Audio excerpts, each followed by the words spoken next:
レルヤ、お肉神様、お肉神様。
Hello, hello.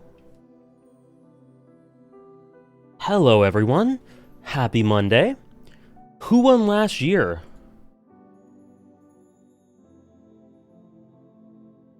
Who won last year? What a beautiful segue into our command. You can check yourself, but I'll show you. Hello, everyone. Happy Monday.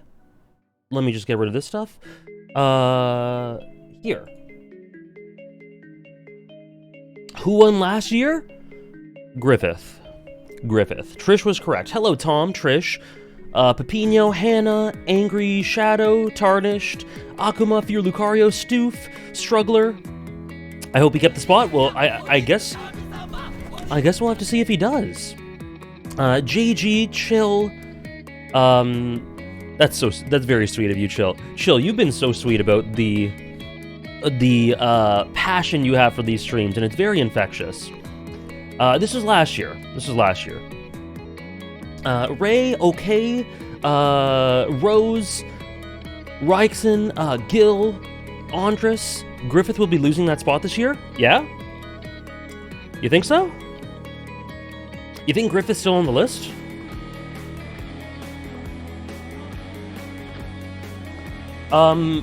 We did, because today we have 150. Because today we have 150 characters. Well, we're not going to do all of them today, but like for this week we have 150 characters to get through. I did share the honorable mentions yesterday and on Discord. So here we are. Here we are. Griffith did a bad thing and he's top 1. I better hope he's not on the list anymore. I guess we'll have to see. So this is the honorable mentions. I have added 1 character in it because this morning I was going over the list. Excuse me. I was going over the list and I realized I miscounted and I had 151 antagonists. So number 151 had to drop down into the honorable mentions, and that was Yoshitaka Mine. Nopez. I cannot wait for Sasuke. We'll see. We shall see. These are the honorable mentions. Should I expect a lot of spoilers, especially for 14? If yes, then I apologize, but I'm very paranoid about spoilers. I don't want to get spoiled even more. Up to you. Like, Bea, you saw my protagonist streams, right? That is how I will approach them. I will not spoil extremely specific details, but I'll at least do a couple of sentences about each character here. And what I will be vague a lot of the time, especially in cases where I think people might be spoiled. Like, this character's psychology is extremely well written. I love their dynamic with the protagonist. I might say vague stuff like that. If people ask questions, I might go a little bit deeper. But I also tell people to mute. I also say I'm going to get into spoilers. Stuff like that. It's going to be like the protagonist. It's up to you. It's up to you. You think Griffith will be 2nd or 3rd, huh? Emmett's going to rise? He was really high last time. Hello, Ponytama. Pegasus over Bakura? Oh shit, you're right. I forgot to put Bakura. Yeah, Bakura's... Yu-Gi-Oh's got a low-key kind of peak antagonist cast.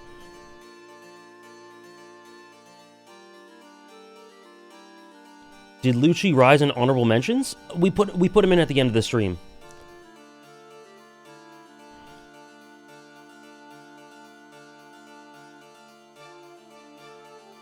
Yeah, people tend to just mute for characters they don't want to know stuff about or want to hear about, so you could do that.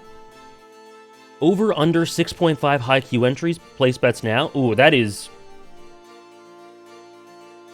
an easy bet. That's an easy bet.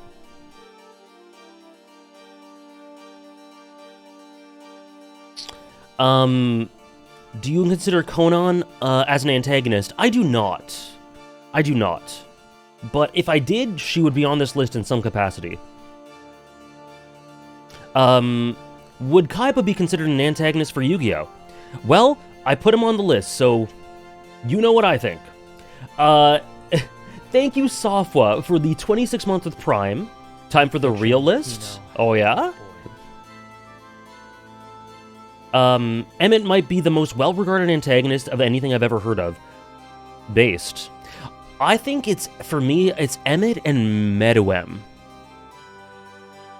I think Emmett and Meruem are the most well-regarded antagonists I've seen. I consider him more a rival. In Shonen, that's an antag. Like, rival in Shonen, you're talking about Shonen? Rivals are antags. Unless, like, for example, Kageyama's a rival to Hinata, but I don't consider him an antag. But, like, I don't think calling someone a rival at all means that it excludes them from being an antag. So true, Hannah. So true. Thank you, C Loud, for the 8-month resub. Thank you so much. Thank you again, Sofwa. Thank you, Borlogin, for the 19 months. Thank you, Chill, for the 100 bits. AJ, have you seen the film Walk the Line? I have not. Say one nice thing about a character or story, Quintus.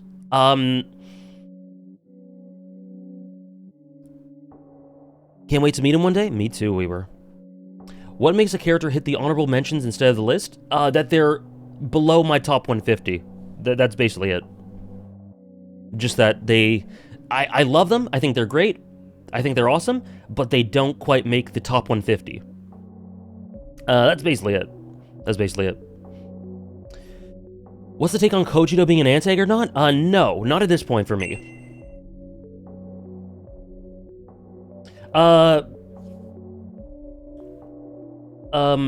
Quintus. Say one nice thing about Quintus? Okay, Andres, let me know if you agree with... Excuse me, if you agree with this. Quintus? Top 5 most efficient Final Fantasy XIV characters.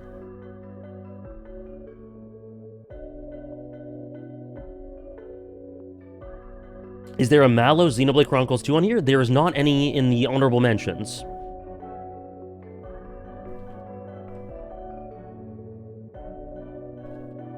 Top 2 after Varus? Yeah, I was thinking that. Varus was the other one I was thinking of.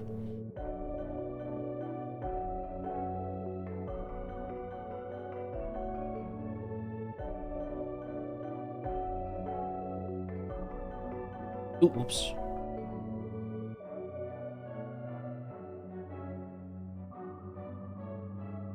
Sorry. Just fixing up something on the list before we start.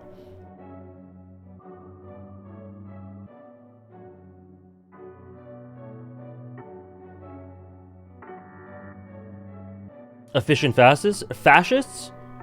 My favorite kind of gender. Sorry, one of my favorite genders. How difficult is putting a list like this together? More peak you consume, the tougher it must get. Yeah. It's tough. It's tough. It's very tough. But I'm really, luckily, I've got a really good internal, not actually clock, but, you know, idea of where characters rank in respect to others. Which helps me sort it out, and I constantly add to it throughout the year. You're trying to cancel yourself? I am. Hey, Nora. Throughout the year, I constantly fix it throughout the year, and so it doesn't take a lot of time to put it all together, because I do the work throughout the year. But it's definitely difficult. Do you have a list of your favorite TV shows? You can basically just look at my top 100 list and find the TV shows on there, but I don't think I have a list. Curious about how many Naruto antags will be in here. Me too. Let's zoom in a little bit. There we go. Makes me hopeful for Godot and Edgeworth. I do not consider Edgeworth an antagonist. But I do consider Godot. Godot. Not to be confused with my wonderful mod, Go. 5 Naruto antags. Let's see. We do have a lot to get through, so I'm down to get into it pretty quick, but we have some redeems. Say one nice thing about Amalthus from Xenoblade Chronicles 2, I think he's pretty picture perfect for exactly what the plot wants him to be. He never, like, Xenoblade 2 as a story has never struck out to me much, but I think he's one of the most cleanly written, well-plotted, you know, mechanically well-executed characters in the story. I think he's good. I like him. Top 5 Black Sails episodes. The final 2 episodes of Season 4, the finale of Season 3, and the final 2 the finale of Season 2, and either Season 3 Episode 2, which is The Storm, or Season 3 Episode 3, which is the Becalmed episode. Jin, I think Jin's my favorite Xenoblade Chronicles 2 character. Okay, let us start. Thoughts on 20th Century Boys? I've read 1 volume, and it was pretty good. I'm sorry, Trish. Mine was about to be on the list, but I didn't count properly. I'm a fraud. I know Unicorn Overlord won't be here since you just started it, but I'm hoping so thick I can taste it. At least 1 makes the next list. I gotta say, I'm really loving Unicorn Overlord so far, but the characters are not the biggest strength of it so far. I think they're a strength, like they're good. However, I can't say that any of them stick out. Like, I don't think it's a character-focused game, so I wouldn't really expect that to happen. But hey, you never know. I'm 15 hours in, and I'm really enjoying it a lot. Thank you, Soul Samurai, for the $10 donation. I'm excited for this goated list. Me too. Thank you so much, Soul Samurai, for all the support. It's definitely a cast game, we were, yeah. It's a gamer game, it is. Thank you so much, Soul Samurai. I hope you enjoy.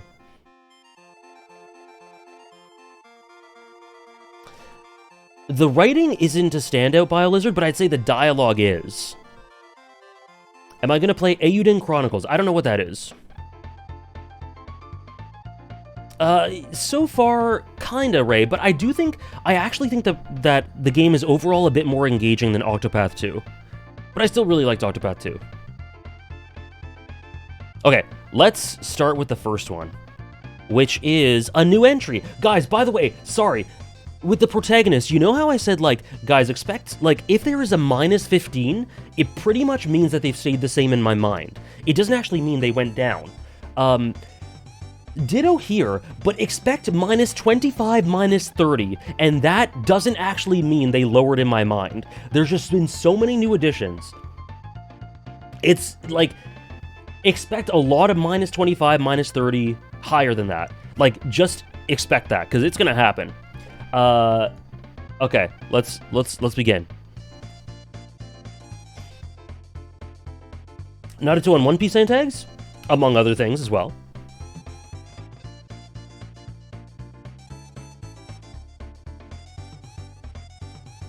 Number 150, a new addition, a fantastic character, a great thematic antithesis, Keiji Shibusawa, Yakuza 0. The Emmett -50 drop. We'll see. Metal Gear, what else? I don't know, we'll see, Andres. Shibusawa, I absolutely adore the approach taken with the character. So where a lot of characters in Yakuza in general are really over the top, they have this incredible aura that's front-loaded, and you learn more about them down the way. Shibusawa's a grower. He's a grower, and he stays really silent, and he kind of bides his time, and then when it comes to his role in the story, he just is completely backloaded. And the dynamic there with Kiryu and the connection to Kazuma and what he has to do with Legacy, it's really, really well executed, and I think he's quite underrated, from what I've heard. I have watched House of the Dragon, yes. Interested in where Sephiroth ends up after Rebirth? I guess we'll have to see. If he is here. Yakuza's intimidating for me to start. So many entries and no idea of a good starting point. 0. Yakuza 0. And one of the best bosses for sure. Say one nice thing about Cyrus from Pokemon Platinum. He ties the entire game together thematically. And if you want to know what I mean by that, check out my video on Sinnoh, the Sinnoh region. Say one nice thing about Reagan, aside from him being your favorite character.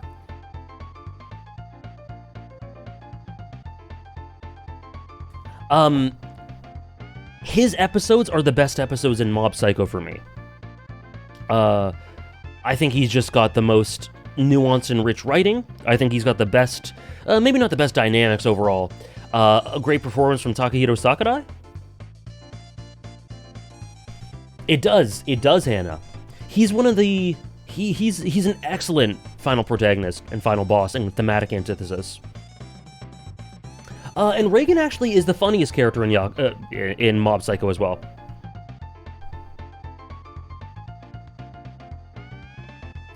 Yes, guys, there are commands for the previous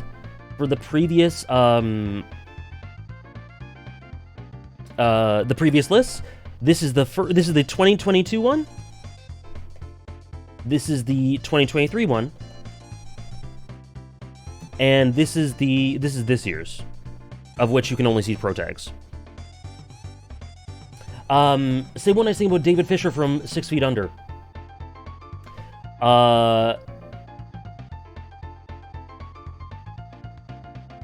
I think tackling that subject matter through a character in that time period was incredibly genuine and honest and raw and hard-hitting in a way that is really bold and yet also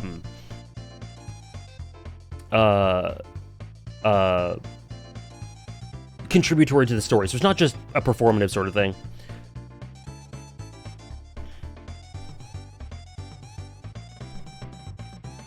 And one nice thing about Luke Atmey from Ace Attorney, the way in which he sort of contrasts and shows this sort of inverted detective element of him is really quirky and really fun, and the back and forth between him and Phoenix is just generally really engaging.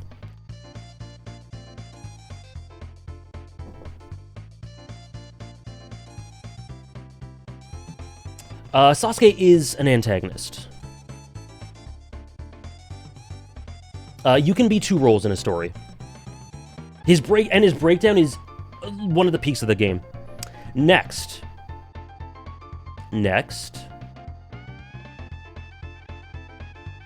Another new entry. Now, again, we are in Rebirth territory. I will not specify anything here, because I know a lot of people haven't played it yet. Want to get into it in the future. But all I'll say is that Rufus is, in my opinion... I won't spoil, I promise I won't spoil. But I'm going to say my opinion on his quality. He is in the conversation for the most elevated character in Remake and Rebirth outside of, like, Jesse. But even considering Jesse, I still think he's in the conversation for it. I love this character. I think he's amazing, but I will not say anything else because I'm making a video on Final Fantasy VII Rebirth, and I'll explain it all there. But Rufus is amazing. Rufus is fantastic. And I hope you guys liked him if you played Rebirth, and if you were going to play Rebirth. Rufus is fantastic.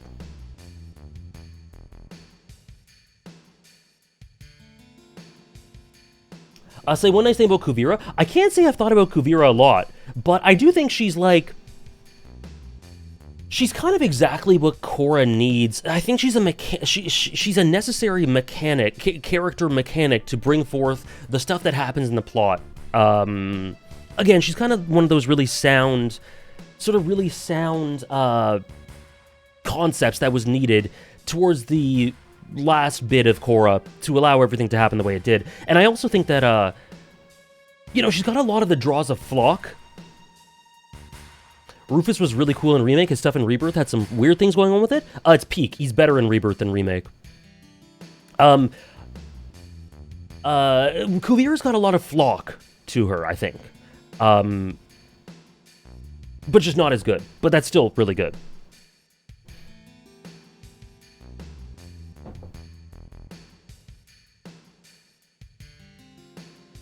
I know what you mean, Jesse's Mask. I still think it's really good. Obviously, there's questions and theories and stuff.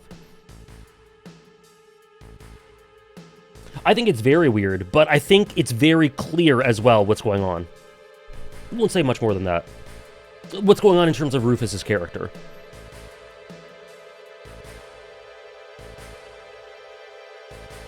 You have Aaron ranked very high, but did you always see Aaron as a person who can do what he did just for a desire? I'd recommend checking out my videos on Aaron, Slick6. But yeah, Kuvira and Flock are very similar. How is having three-plus hour long videos doing to you, AJ? I hope it isn't making you crazy. The Yakuza series video will not be 3 hours, Dave. It's going to be like 20 to 30 minutes. And I put the 14 video on the back burner. I'm just focusing on Rebirth now. So I'm doing all right. Ask Hannah. I've been honing in on the Rebirth scripts like every day that I'm not doing big streams.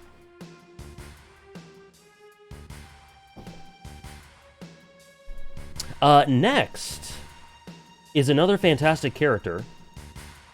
And Hannah, you might want to mute. I'm not going to say anything super spoilery, but you might want to mute anyway. The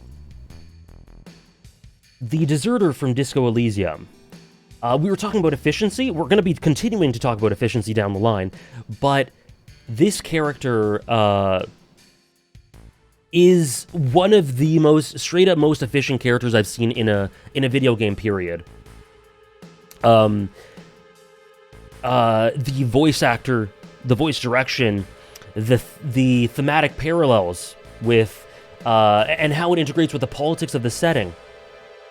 And you know, it's very sudden and very backloaded, but extremely effective. And just adds to the fantastic finale of Disco Elysium. And just like everything else in that game, extremely poetic dialogue all the time.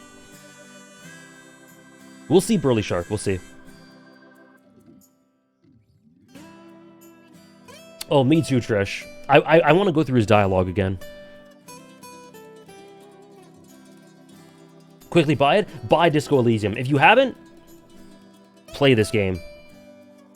The streams last year were a big highlight. Next is a rather infamous character on the channel.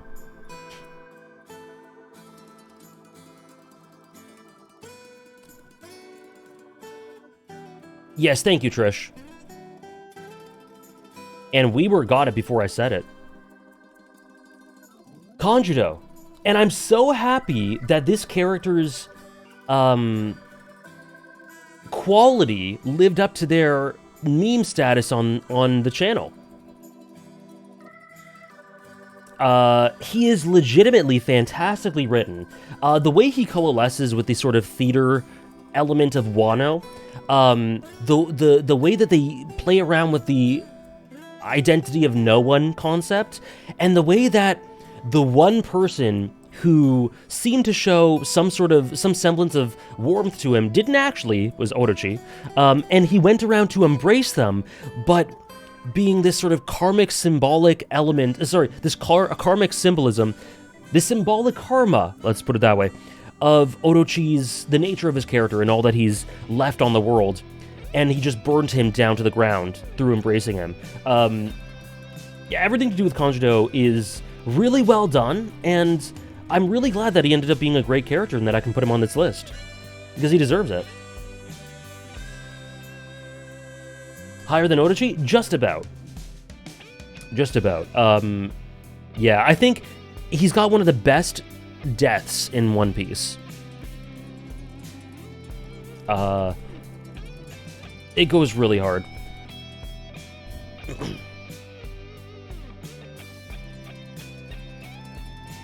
Where would he rank on stream meme lists? Right near the top.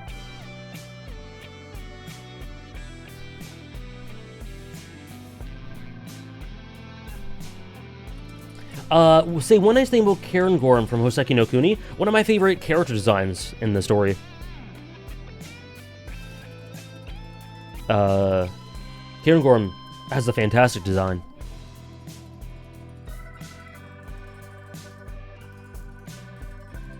Next. Oh, another... Guys, the first 5... Do you think you'll do a One Piece Arcs ranked, or do you have one? I have one. Thank you, Trish. Next, the first 5 entries of this list have all been new additions. So, here's another one. Isho Arakawa, Akane Banashi. Wait, were you in here? I know Weaver was in here a little bit. There we go. Again, I know a few of you guys are reading through it. Won't say too much, but one of the very best characters in the story. In conversation for maybe my second favorite, and there are also some Akane Banashi characters in the honorable mentions here. Kaisei. I love Kaisei. Hikaru's great. He's absolutely captivating, and the more you get to know him, I think the more important he ends up being for the themes of the story, and being this mechanical obstacle, thematic obstacle, but also very hard-hitting in the small details and the little expressions and the way he approaches and interacts with Rakugo as an art form. I love him. I love him. He's really, really good.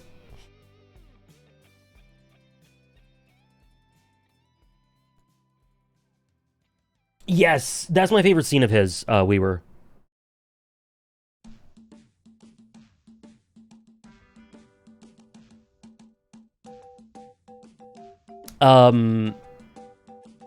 Another, can you believe it? Another, addition.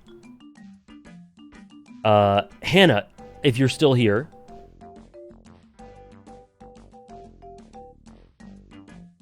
Hannah just played through this very recently. Takeru Kurusu. Again, this is kind of so far the stream of efficiency. This character is so unbelievable in terms of, you know, he's kind of there in the story. He's kind of there in the story, and you're like, okay, he's like a background element, he's not going to be super important, and then holy shit, out of absolutely nowhere, it seems like, he just becomes unbelievable peak with one of the best dynamics in the story with him and Hirose. Me too, Raph. I'm glad, Dai. One of the best dynamics with him and Hirose. Essential to the themes of parenthood or fatherhood, parents and their children, and all the nuances and different directions from which they approach that theme from. And his conviction in the tiny details, you know, his hand shaking with the gun with Matsugawa, and the little expressions that show that he did not do the things he did without care. It wasn't an absence of care. It was just this insane conviction and commitment to this one thing above all. This adherence to ideals detrimental to the connections everywhere else.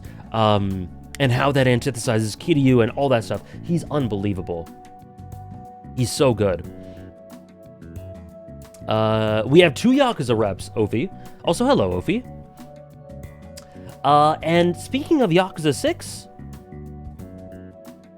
Guys, the first 7 entries, all new entries. Jungi Han from Yakuza 6. Really, again, incredibly efficient, really minimalistic. I'm doing great, Ophi. I'm doing great. I love doing these streams. I hope you're doing well. I saw you got better from sickness earlier, a few days ago, so I hope that's still going well. Yakuza 6 is just beyond. It is so beyond. And Junki specifically, if you were in the Yakuza 6 streams, you'd see that I would dissect, like, every sentence. I'd be like, okay, what is this going on? What is this stuff going on between his honor and principles and his overall motivation? But he also wants to take on Kiryu, and he's also really shown it in that way. He is so interesting to think about and sort of pick apart and see what that all says about the themes of Yakuza 6 and the idea of legacies and transitioning periods, new eras, you know, all that sort of thing. Yeah, I love him. I absolutely adore him. I think he's great. And he's beautifully voiced by Yuichi Nakamura, who, even if you haven't played Yakuza, you probably know who he is. Korean Virgil, I've seen a lot of people say that. I have not played any Devil May Cry, so I don't know if that's just about his appearance or what, but I don't know how I feel about him, but I love him ultimately. We'll take it. We'll take it. I think so much of Yakuza 6 has to do with, I think, really seeing what a lot of these characters say and interpreting them and putting them into the overall thematic mosaic that is the story and seeing where they fit and what their role was. And I think Yakuza 6 is the best Yakuza game thematically. So naturally, the characters that fit into that, I think I'm a huge. I just really love what they all bring to the table. Parenthood, legacies, eras. Legacy is the big theme of Yakuza 6, I think, and he's really essential for that.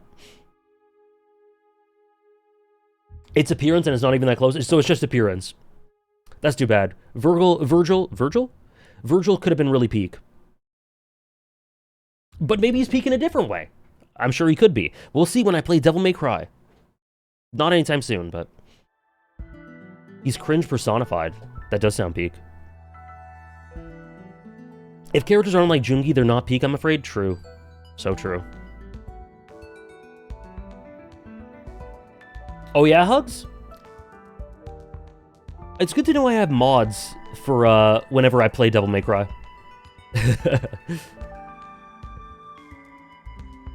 Can I say Virgil is more peak in my book? You can say anything you well please. I'm looking forward to checking them out.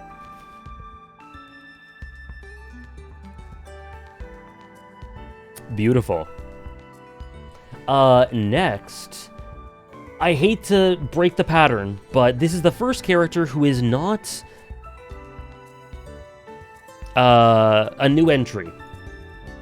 Suzaku Kururugi from Code Geass. I've always been a huge fan of Suzaku. He's always been easily top 2 in the series.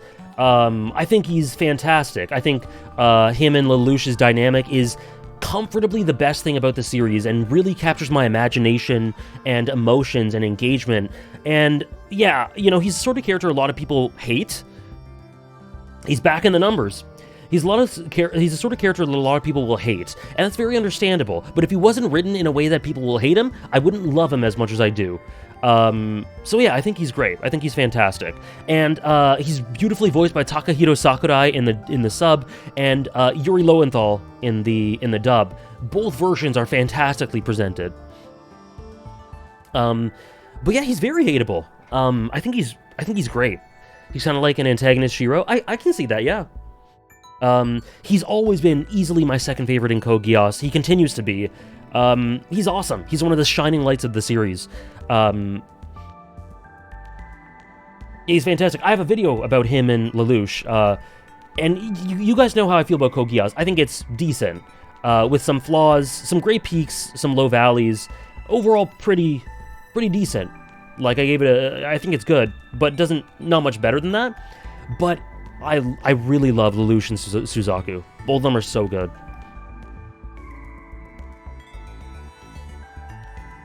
That's great, Jonah. Your sister has some good media literacy. The Code Geass dub is really good, I agree. Because my relationship with Code Geass is such that I try... You guys know me, I try my hardest to love stories, so I've seen it in sub and dub and sub again. And I think the dub's great. Hello, Time Lord.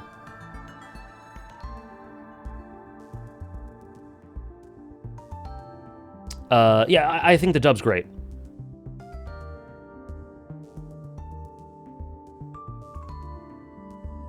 I once said the line between brilliance and stupidity may be thin, but my god, does Code Geass walk it? So true.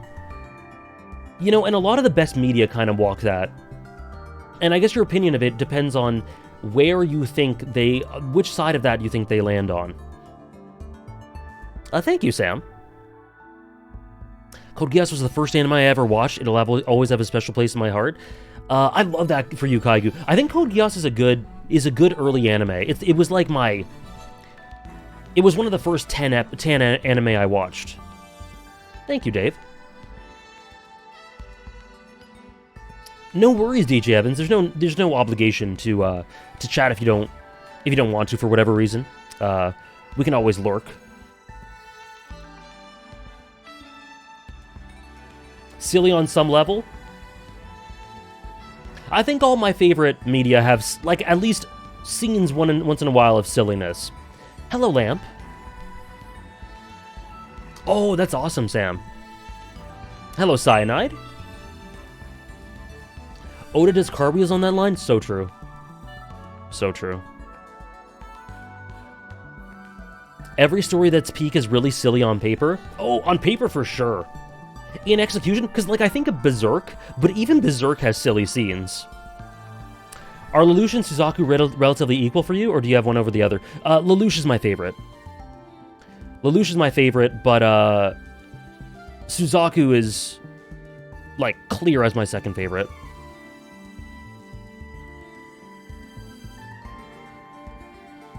Puck, true. Isidro? New to the stream, loving it so far. Came in late, but what are your favorite parts about Rufus? I think he's written really well.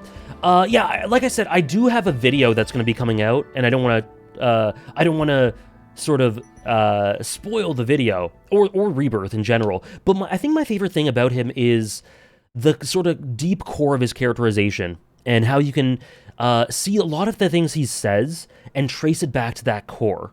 And why in his motives, and why he does the way he does, and why he acts the way he acts. I think it's done with an incredible amount of precision and thought to why he does these things and why he's become this way.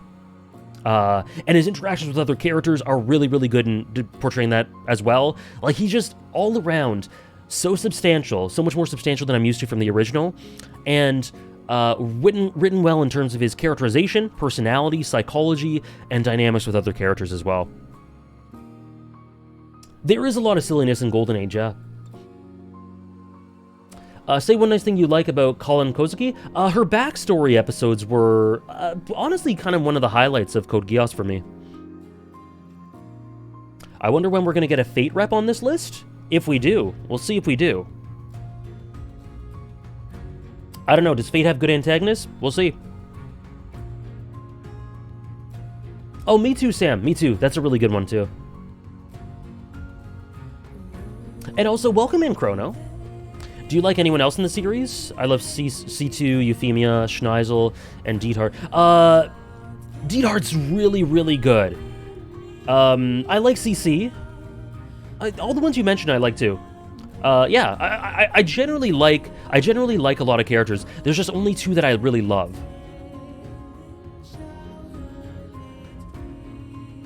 Diethard is honestly, like, might even be top 5, which is crazy considering the lack of screen time compared to other ones.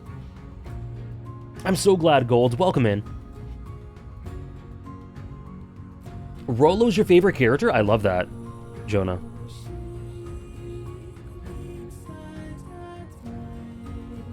I love Lloyd, too. Sorry, I like Lloyd. Sorry, I don't mean to misspeak. Top 5 water brands? I only know Kirkland and, Pure Life. Nestle Pure Life, that one. Those are the only two I've ever had, and they're both good.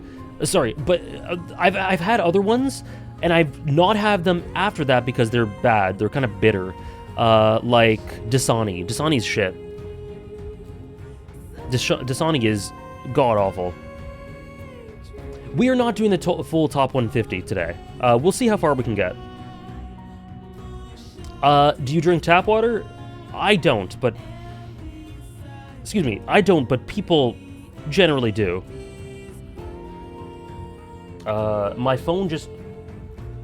I said excuse me, and I thought I said Siri.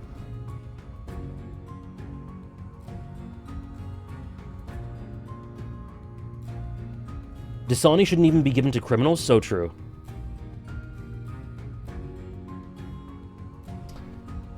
Shurezoth. Sure.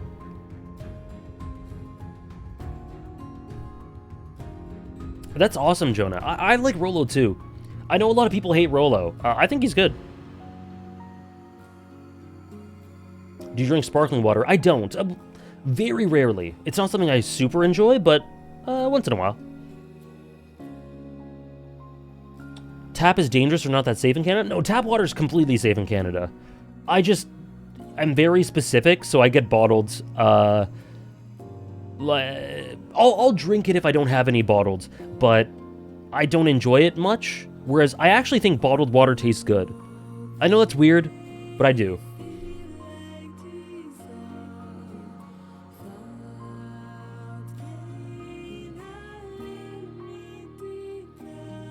You're spitting? Thank you. I'm not a water person? That's fair. Water's really good for you, though. Like, I think water tastes great, and I'm lucky that it does, and I like it so much, because it's not good for you. Well, it is good for you. It is good for you. I'm just glad my two favorite drinks are water and tea, because it's healthy.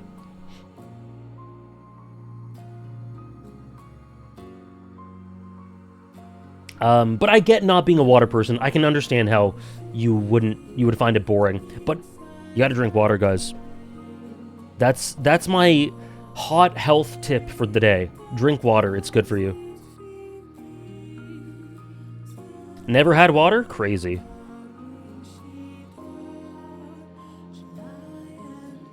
If I only had to drink water, I'd be chronically dehydrated? Whoa. Whoa. Hydrate? Oh, the hydrates. The hydrates come in. Rate United Season 1 to 10? 3? John asked me to rate United Season 1 to 10. 3. I'll give it a 4.5 if they win the FA Cup.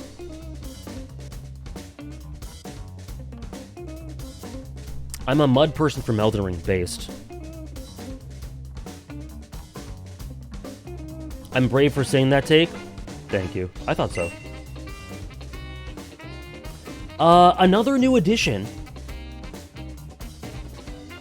I wouldn't consider Featherine an Antag, Sebastian, but that's a cool call. Say one good thing about Chelsea. I like Stamford Bridge as a stadium. Stamford Bridge is a good stadium.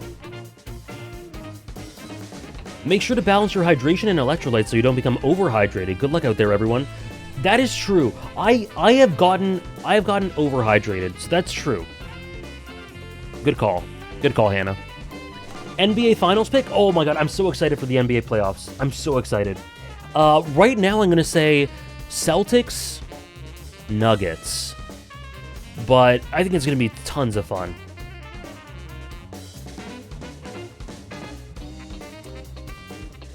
No, I haven't been there, Ray. I haven't been there at all, but what I've seen on TV and in pictures and stuff like that, videos. I'm so interested in seeing how Luka's going to do, Safwa.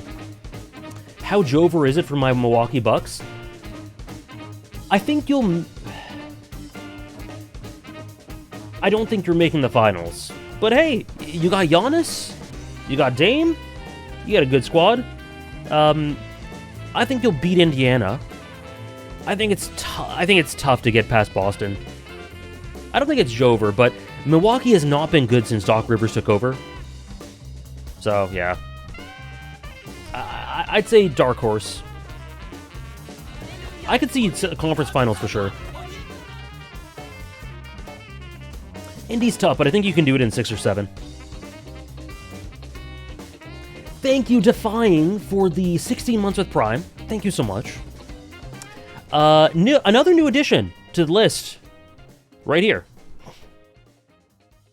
Pyramid Head from Silent Hill 2 specifically. Another new addition. This is actually due to the wonderful Hannah.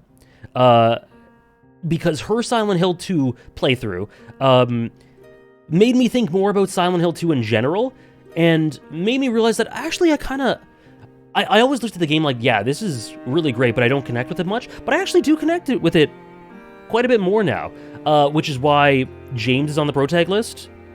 Pyramid Head is now here. Pyramid Head is like peak symbolic antagonist. Like beautifully written, beautifully presented, this amazing reflection of James that indirectly characterizes so much. You could talk about Pyramid Head and all the little things that you see in the character design, the things that he does that are not nice. That says so much about James. And, iconic for a reason, fantastic character. I should check out Silent Hill 2. Nora, you really should. I think you'd really like a lot of the things that Silent Hill 2 does. In terms of themes, I think they could be really up your alley. But, like, there's a trigger warning attached to it, because it's a very disturbing game. Visually, in terms of content. But if you're okay with that, absolutely check it out. Like, Silent Hill 2 is so good. And yeah, he's a representation of James. He's a reflection. And if you know the deep secrets of what Silent Hill 2 is, and the very fact that Pyramid Head is an antagonist says so much. For sure, exactly, Hugs. Thank you, Ramen Power, for the 21 months. Back from my trip to Japan, got a lot of VODs to catch up on. I hope you had a great time. Enjoy the VODs. It's so good, Hannah. The Silent Hill made by Ryukishi. Yes, I'm interested in that. Ryukishi has written one of my favorite stories of all time, so... see ya, Elijah. Have a good time at work.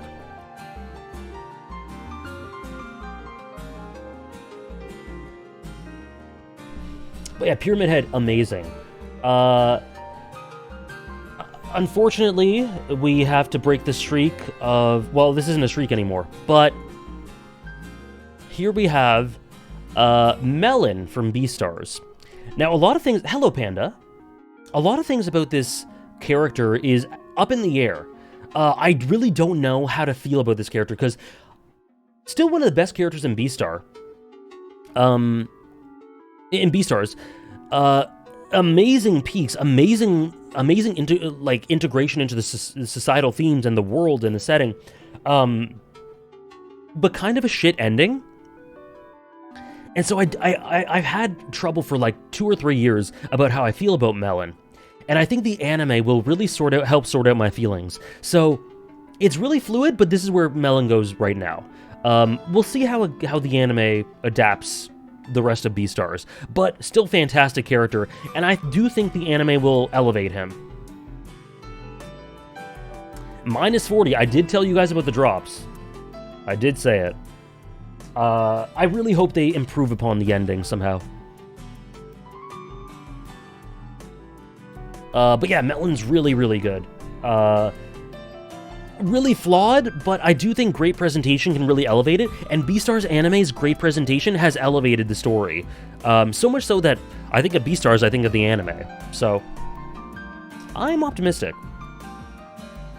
Absolutely, Jesse's Mask. Hello, Ultra. Hello, Adam. Oh.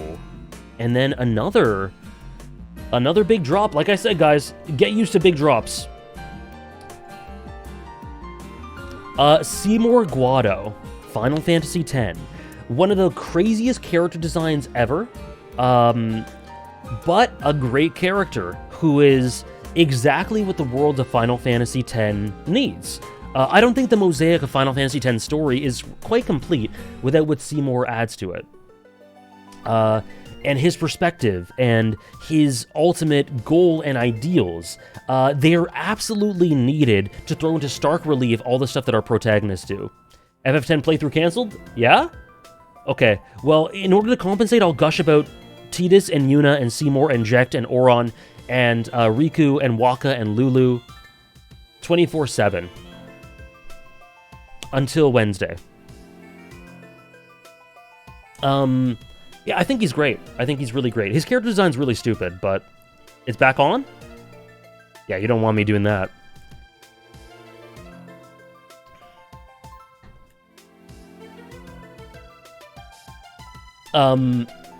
Yeah, amazing character. I think he's super, super good. Would probably be like my 6th or 7th favorite character in 10. And 10 has a really extremely good cast. Do you view any characters other than the Deserter as an antagonist in Disco Elysium?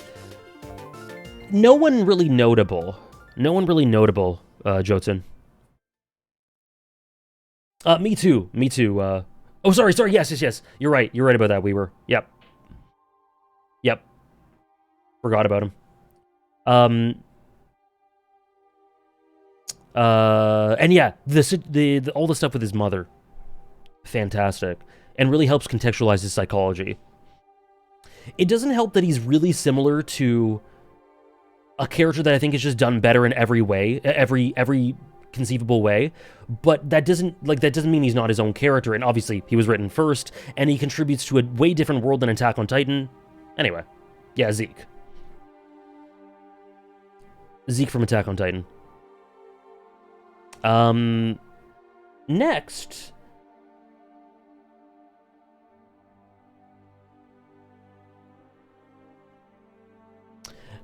I really have a soft spot for this character, and I do think he's one of the best characters in Yu Yu Hakusho.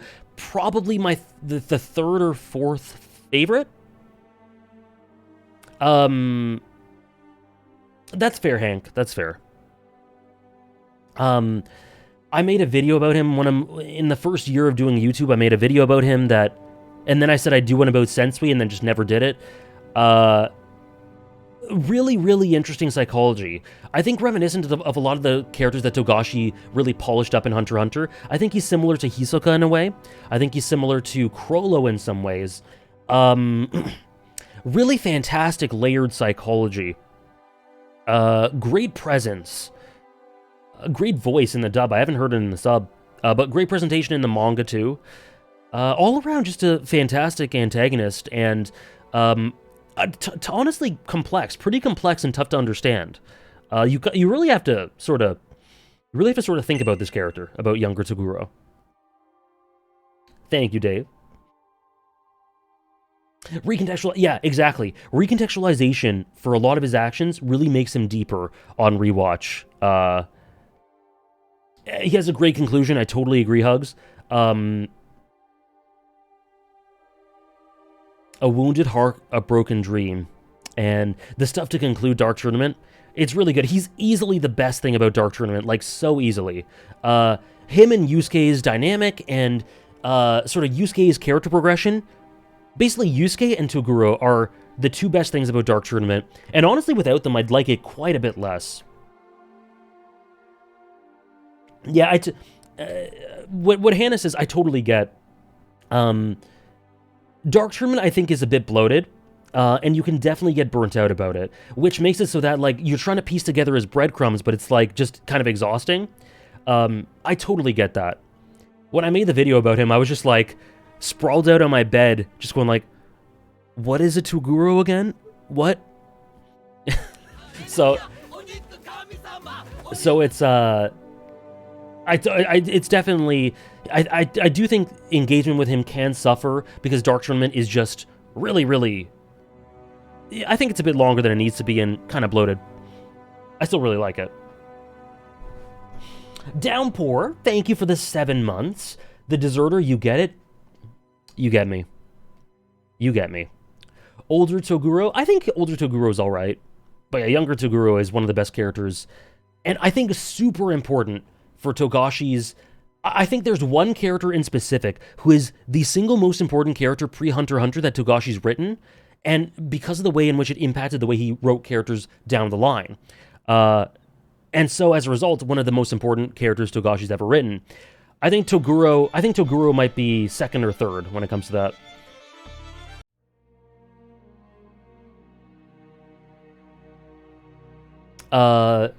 How's it going, Downpour? I hope you had a great weekend. Next, oh, I love these. Is top one Sensui? It may be. It may be. Next, I love these two. Oh god, I love them. Again, 39 drop, but I love them. They're so good. Fate Zero does not work. See, the core one of Fate Zero does not work structurally without these two. It straight up does not. The conversation they had about the nature of God and suffering in the world and what the world is, so goddamn good. Fate Zero as a series works so beautifully because of, in large part, thanks to these two. Kide and Heaven's Feel, exactly, Sam. So there's continuity there. It was very good, Downpour. Very busy, but very good. You guys can see the song in the top right corner of the screen. They do, Nora. And you know, I'm one of Fate Zero Dub's biggest defenders, and I champion it all the time, and I do like Ryunosuke, one of JYB's best performances, and I don't remember the voice actor for Caster, but it's my favorite thing that I've heard him in. He does Crestman in Fire Emblem Three Houses, and a couple others. So here we go, our first Fate Antagonist. Is there more? It's really good. The Fate Zero dub is really, really good. Hanuman, I forgot his name. And Akutsuki. Of course, Akutsuki. How could I forget? Igor, yup. He's a character in Bleach. It's fine to hold off. Thanks, Sam. Can't wait for Akutsuki on the list, right? I love Persona 3. Akutsuki's a good character. Akutsuki is not on this list. I'm sorry. Maybe Reload, though. Maybe Reload.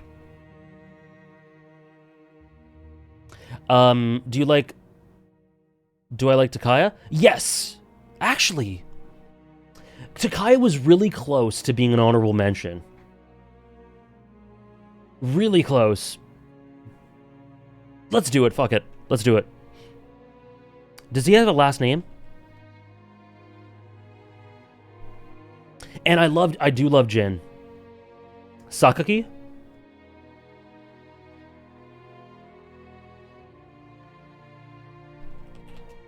Let's do it. Great call, Sam.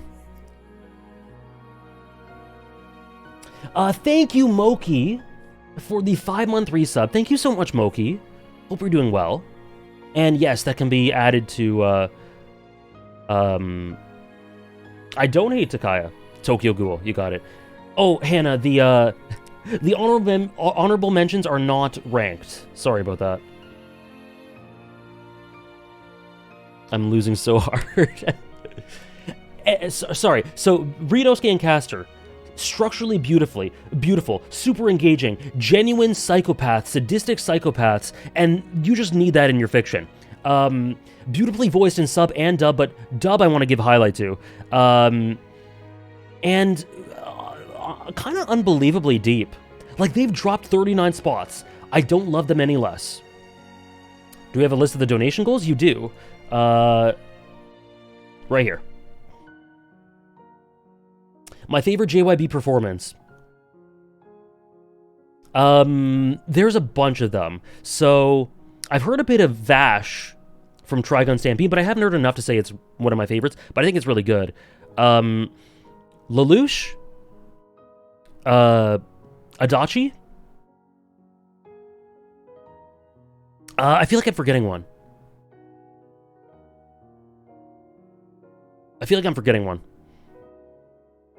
Oh, Izaya! Yes, Izaya! Yes. Exactly. I like him as Hajime, but he wouldn't be like a top 3.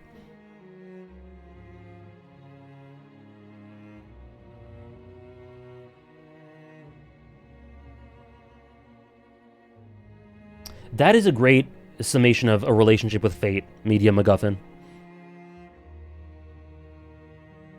He's Sasori? Oh, no way. Yeah, he's Ichigo, but I haven't watched any Bleach at all. What is fiction without your sick fucks? You need him. And JYB plays 2. Sorry, I said the top 3. That was outside of Caster, who is... Sorry, Ryunosuke, who is absolutely one of his best roles, I think.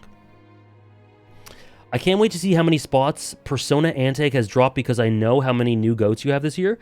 If they did drop, maybe they didn't, whoever you're thinking about. We'll see.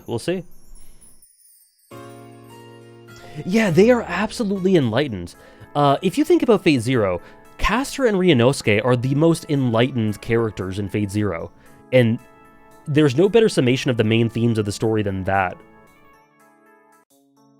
Oops. Yeah, let's play far. Let's let it play. He voices Yatsura Yaguchi? Okay, maybe, Sam, maybe the Blue Period anime is not bad. Anyways, this is the most important Togashi character, I think, pre-Hunter x Hunter, for setting the stage and creating the groundwork for the way that he would write characters down the line. Shinobu Sensui. My second favorite, I think, character in Yu Yu Hakusho. Pretty fair to say, just ahead of Toguro. Oh, yes! Yes, Rosyu and Gurren Lagann. That may be my favorite. He's so good as Rosyu, Sam. That was the one that's one of the ones I forgot. God, Rosyu's so good. I wish I thought of Rosyu as an Antag so I could put him on this list. We said Lelouch, yeah. Yusuke's my favorite.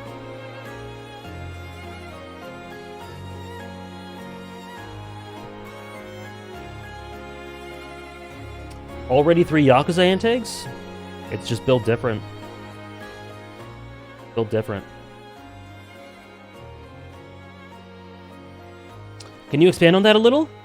Okay, Shinobu Sensui. Fractured mindset, multiple personalities, Chrollo.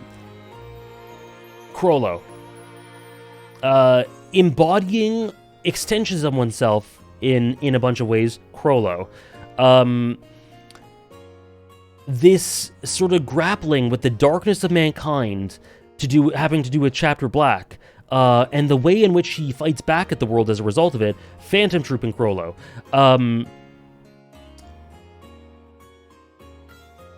This progression is going to look very interesting with 150 expansion. Oh yeah, it will. It'll be like it'll completely branch out.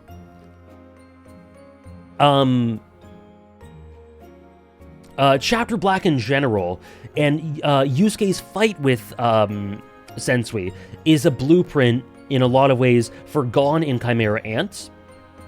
And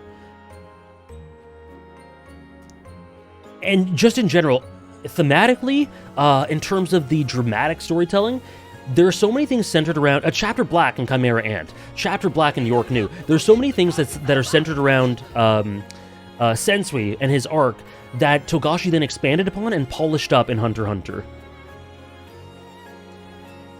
Would you recommend reading or watching Yu Yu Hakusho? I have not read it. I have not read it completely, so I couldn't tell you. How many are you doing today? I don't know. However many we can do.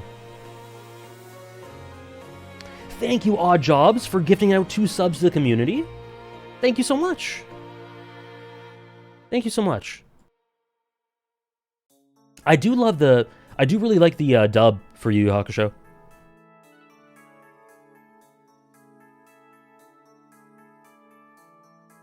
Top 5 anime manga in which the main protagonist is not your favorite character. That would kind of spoil some... I'll just list a bunch of my favorites. Okay, let's see.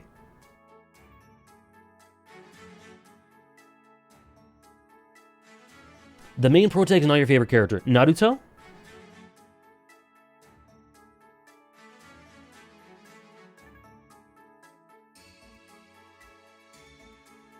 Oh, anime manga, so I can do... For some reason, I was only thinking about manga. Okay, Ava? Are protagonists who fit into a villain or antagonistic role viable? Oh yeah, absolutely. We did... Oh, sorry, no. Not on this list, because then they would be protagonists, and you can't be both a protag and an antag outside of, like, symbolic abstract terms. So they would be in the first list we did last week, which is protagonist. Fate Zero? That's 3.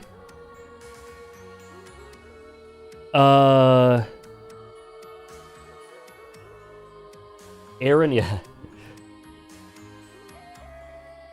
Monogatari, great call. And let's do one more. Let's do...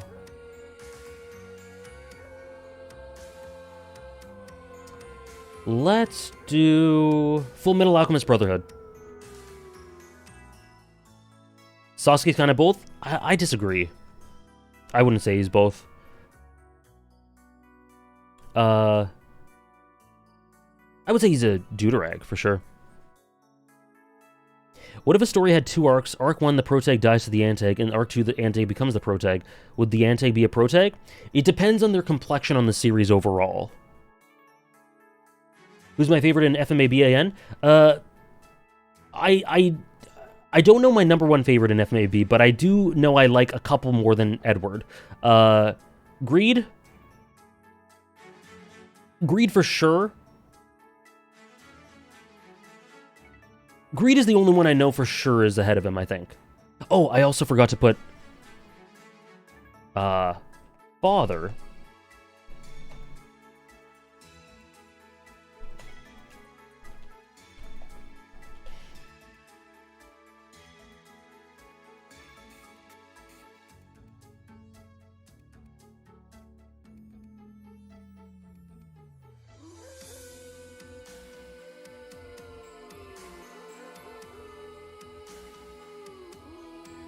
Scar, I don't think I have ahead of Edward, but he's great. Envy's really good. The only character I know for sure I have ahead of Ed is Greed. Bradley is arguable, but I think he might be a little bit below him. Same with Kimberly. Like, I like Kimberly more than Bradley. Both may be in my top 5. Hohenheim is in question for it. It is questionable, roughly on the same level as Edward for me. I love Ling. I think Bradley would be my fourth or fifth favorite in the series. The Harry Kane curse, that's the question. I don't know how to answer it, Hamdaj, but you're so right. What about King Bradley, or you don't see him as an Antag? What? He's absolutely an Antag. He's like the most Antag you could find. He hasn't. If your question is about how he's been listed, he hasn't been listed. If he's on the list, then he is upcoming, or he's not on the list. Anyway, this ends our first tier. For the top 150 Antags, we do have a tier 9 because we have so many. That's the first tier, though. Run with the Wind music. The biggest antagonist in Run with the Wind is the music and it making you want to die. You don't love any of them? It's... Hold on, let me rename this.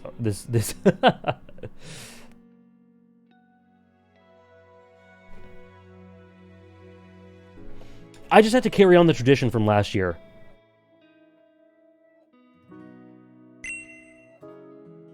And name it the same thing, but... AJ, you don't like Yu Yu Hakusho? So true. I fucking hate Yu Yu Hakusho. That fraud Togashi? Absolutely hate him. Disgusting. Top 5 fictional pets? Sadaharu? Koromaru?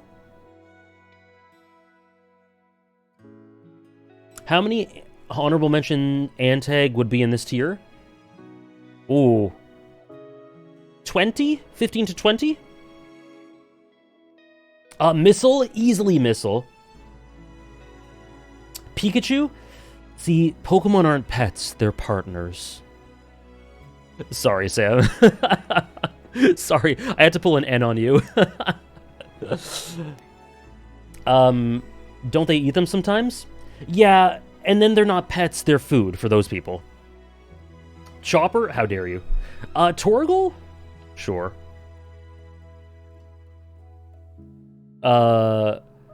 Appa. There we go.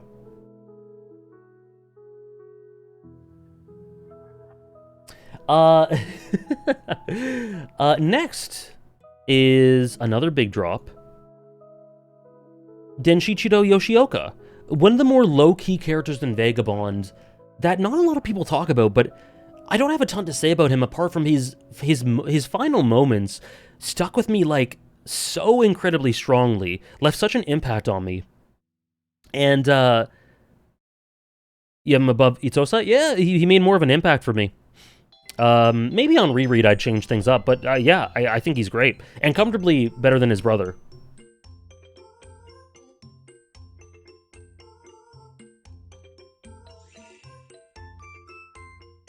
Fiji sensed this. He absolutely sensed it.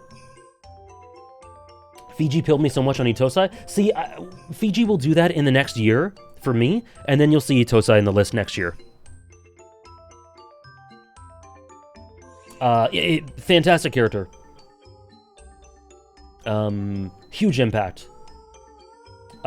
Here's another one. Another fantastic character with a huge impact, and another new addition. Why is Mata a fraud, Mango Jam? Damn, how are you guys just getting these, like, crazy?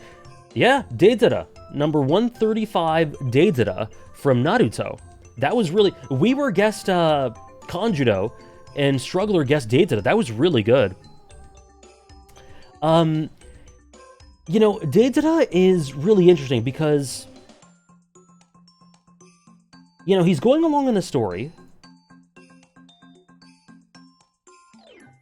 He's going along in the story, and I'm just like, yeah, he's cool. He has these cool fights. He's good. I like him a lot. Or I like him.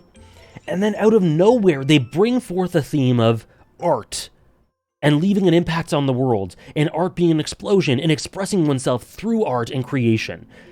And I applied that to everything we learned about Deidara prior to that, and it's just like, my God, it was impossible for him to not be a favorite after that, because of my relationship with art, and how Deidara is just consistently engaging, but everything is given an extra level because of that bit that was added to his character.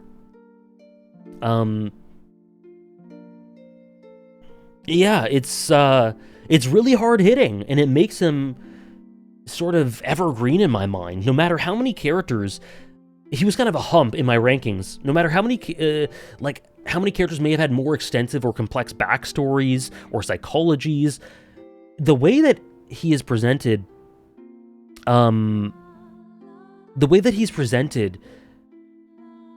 this song, really struck that chord with me.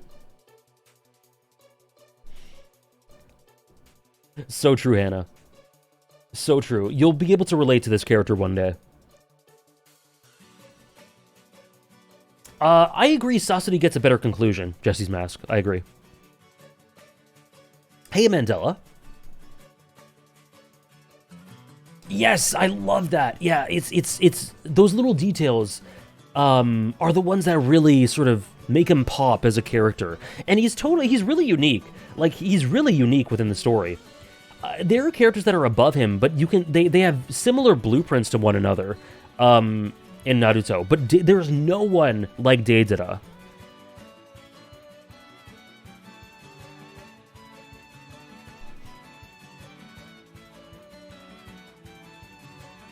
Oh, really, Jonah? I don't know who that is, but cool. I appreciate the mention. Top 5 IRL flags? The pirate flag, Black Sails. Uruguay's flag, Argentina's flag, Albania's flag.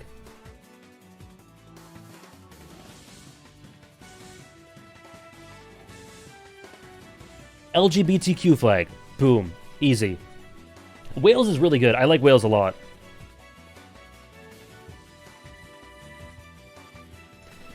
Say one nice thing about Kisei Ryota. Him and Aomine doing the double copy in the movie is the only thing that made that movie not like a 2 out of 10. Or not a 3 out of 10. Let's put it that way.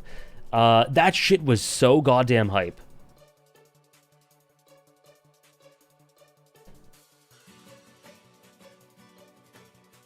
Next, another new addition. Another Naruto character. Shimura Danzo. This is one. I think he's fantastic. This is one who really took a little bit to bloom. Where I was kind of putting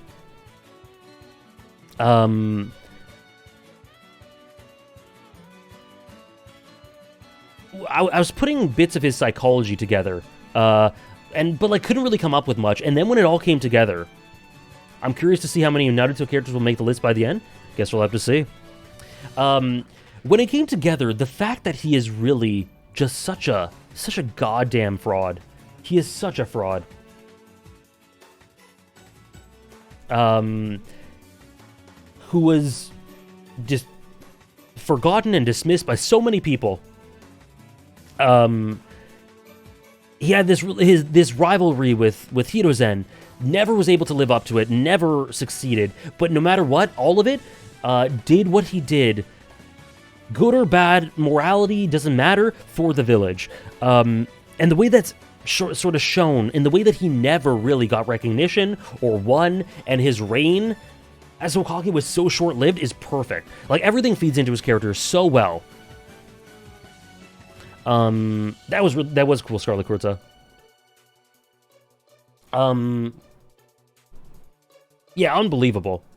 Shout out to Monica Helms for making the translate. Did not know, but absolutely. Donzo's amazing.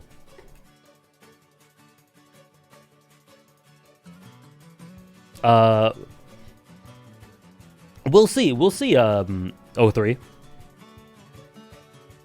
So yeah, he was one of my favorite blooms in Naruto. And he's absolutely AJ core through, yeah. I do love frauds. It absolutely is. It's a huge peak, Drunk Eldian.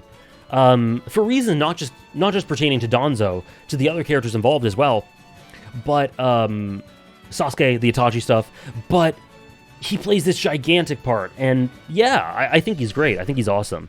I do love him. 133. Aha. Okay. Now, won't get into big specifics with this one, but we have another big addition. Another new addition, sorry. We need the Final Fantasy 14ers who played recent stuff to back me up on this. I don't know if Hannah's muted it or not, but either way, we have a couple outside of them.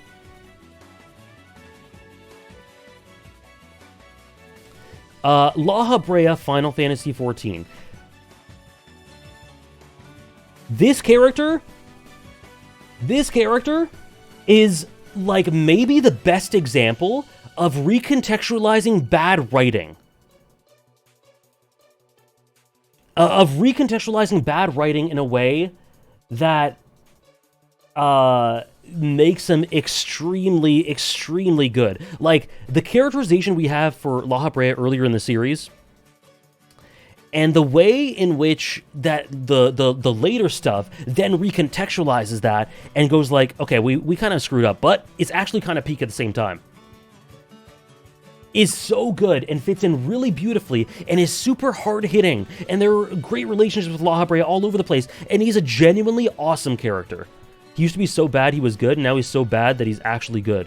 I don't know what that means, but La Brea peak.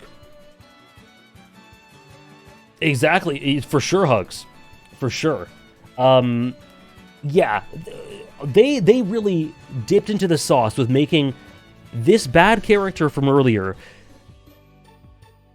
super sad and super layered. Gotcha, Andres. La Brea is amazing. So good. Incredible glow up.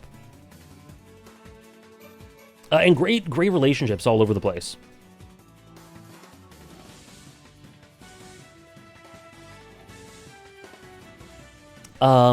This is one up from honorable mentions. Oh, and one thing I forgot to mention is I actually just took off Soulsborne outside of Sekido characters, because there was too much, and because of the writing of Soulsborne, it's hard for me to compare it and rank them. But this is goat fraud. This is goat fraud shit. Genichiro, I think the second best character probably in Sekido. Unbelievable fraud.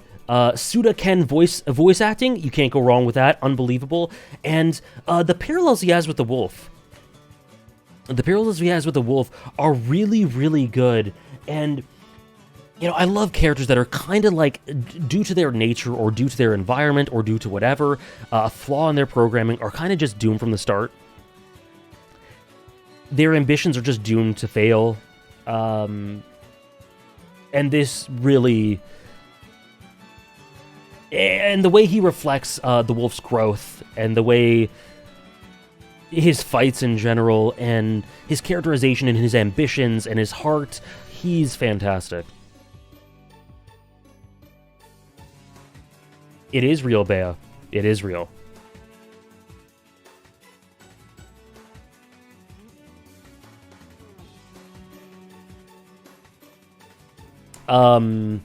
Yeah, Genichiro, amazing. Here's a character.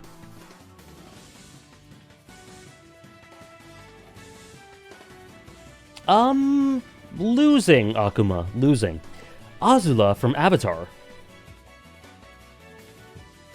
I think my fourth favorite character in Avatar. Absolutely fantastic, and I think the more you learn about her and the more is peeled back, the better she gets. Just really, really a tragedy in a lot of ways. I know that the comics get more into her. I've never read them. But with regards to limiting it to what she is in the show, she's fantastic. Dare I say too low? This is my list, so she's not too low. On your list, she might be higher, and that's cool. She's amazing. She would deserve it for sure. But every placing is where it should be. Azula higher than Father has me shaken? Oh, she's easily better than Father for me. The comics not too good? The Japanese... Yeah, I'm doing Japanese pronunciation. I guess they call her Azula. Yeah, sorry. She's 14? Is she really, man? Oh my god.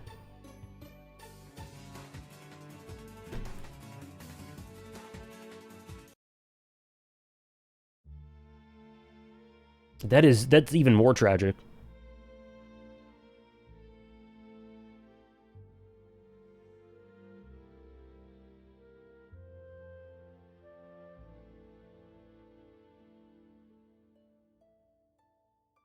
Anyway, she's amazing. I think only behind Sokka, Zuko, and Iroh in Avatar for me. She might be my third. She might be ahead of Iroh. I'm not sure. No worries, Ponytama. Never an obligation, of course. Hope you're enjoying.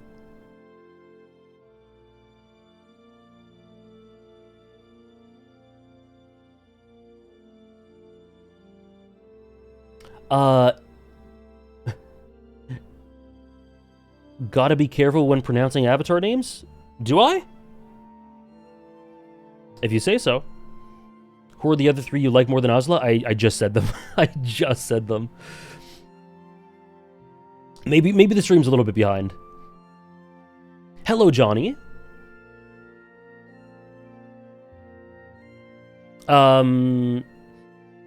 Yeah, like I said, Sokka, Zuko, definitely ahead of her. Maybe Iroh too. I haven't seen the live-action show, Celestica, but I'll take your word for it.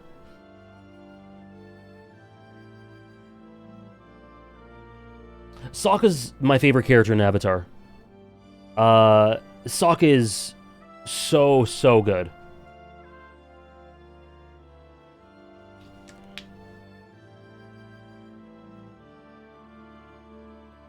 I am one of Sokka's biggest fans, and he deserves the world, and he's great, and I love him.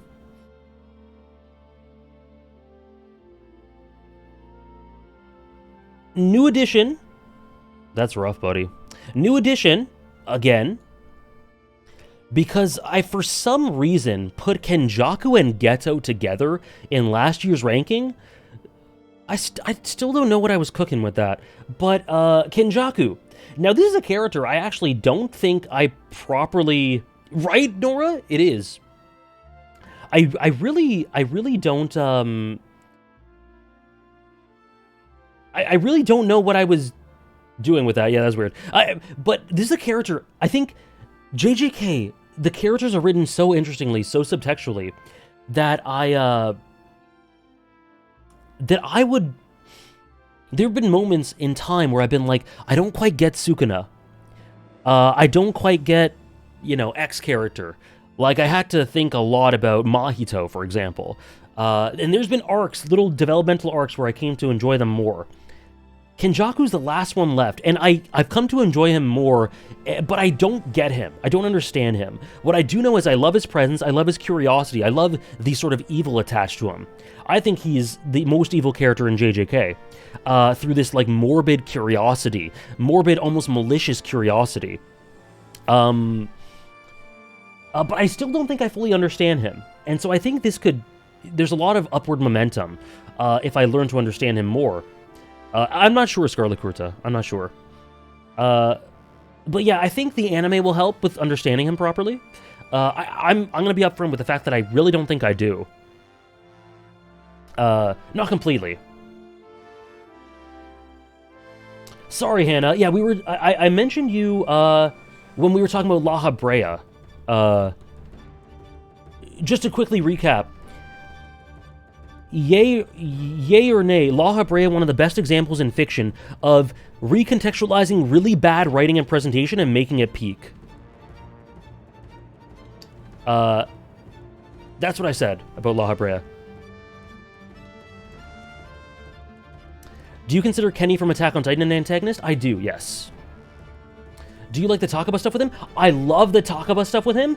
I am less happy with the stuff after that, if you know what I mean. Date. He's peak, I'm afraid. Yakuza 6 Date? He's peak. I agree, Downpour. I think I agree, but I think it's to an extra extent with La Habrea. Because, well, you can ask me what I mean about this later. I don't want to super explicitly spoil what I mean, but let's just say his goofy, incredibly mustache-twirly, like, straight-up goofy-ass bad writing and presentation in ARR, I think, is made tragic because of stuff we learn later, for really specific reasons. But yeah, with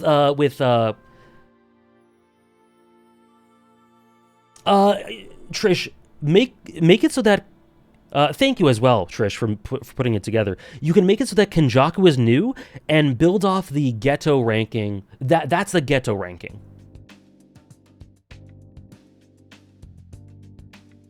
Exactly, Downpour, yeah. Peak fiction. Is Date an antagonist for purposely letting people get kidnapped? Close to it, but then he's somehow peak in Yakuza 6.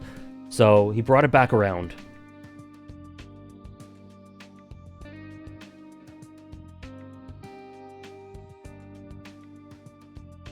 Thank you, Bea, for the 100 bits. I'm wondering, what do you think are the reasons or flaws that prevented you from connecting with it more? I know you said it's easier for you to find reasons to love than not love, but do you find Avatar: The Last Airbender to be lacking in something, or did it just not have enough peaks? Because I feel like most people come out of the series thinking it's a masterpiece, but there's a small section that think it's overrated and it was better than You're a Child. I don't think that, to be clear. Thank you for the 100 bits. I don't think that. I think Avatar is a very well done, very good series. It's just not quite a favorite. So I guess it didn't hit personal peaks for me. Quite enough. But it has characters I love. It has sequences I love. Some really cool world building.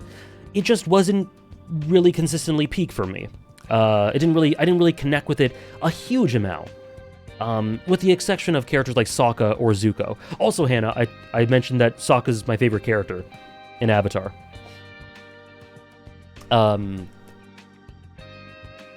Enjoy it, Pilot Lizard. So yeah, I guess that's how I'd put it, Bea. There are little things I have little problems with the way that Avatar's directed. I think a lot of scenes cut off really quickly, so it broke immersion a lot. Like I think scenes transition really fast, and it's kind of immersion breaking and disconcerting and turbulent. Like he kind of is Go. He kind of is. Sokka and Junpei? I love that. Oh, I'm so glad you enjoyed it, Roronoa. How old were you when you watched Avatar? 24? 24, 25? I think Avatar could have used some time to breathe in episodes. But that's, I don't know, it just kind of broke my immersion once in a while. It's not a huge flaw. Enjoy Gaiden, 03. I will join you there one day. But yeah, Kenjaku's amazing, and kind of a new addition.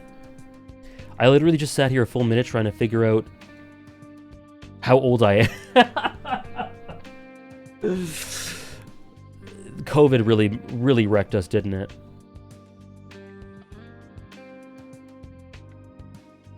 There's something unbelievably special about how Kenjaku and Sukuna are more concerned with what they do during their life as opposed to how they die. Kenjaku has chosen to live this way because it makes him happy, even if everyone else is miserable from his actions. He already made up his mind to live this way, and I think he'll find solace in whatever conclusion he may be given.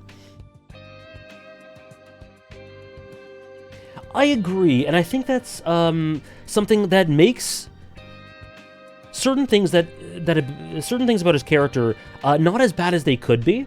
Jonah, you put it really well, and I love the Sukuna Kenjaku dynamic and the different ways in which you can view their morality and compare them.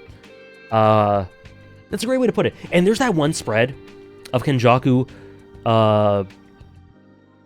holding that character's hand, and then just black, and then monsters ever. That shit changed me, man.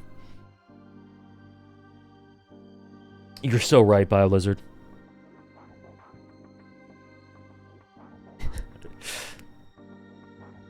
That's really well put. Very true, Struggler, yeah. They use other bodies differently. Man, I saw Hannah showed me some like analysis of Sukuna, and I forget what it was a reference to, but the idea that this sort of weird subtextual envy Sukuna might have towards Yuji, that was really, really cool. The Bible and Cain and Abel, right. My God.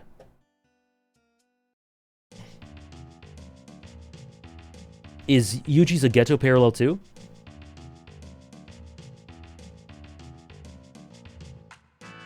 Kind of, yeah. I think they foil one another.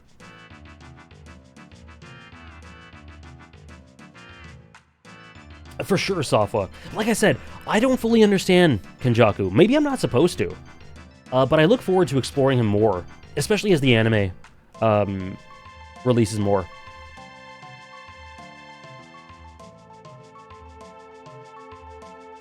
Kenjaku's Gege's version of Orochimaru? Yo?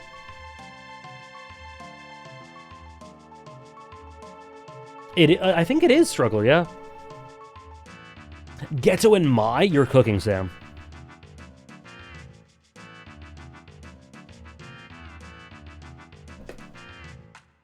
Next, a character that I will never stop loving.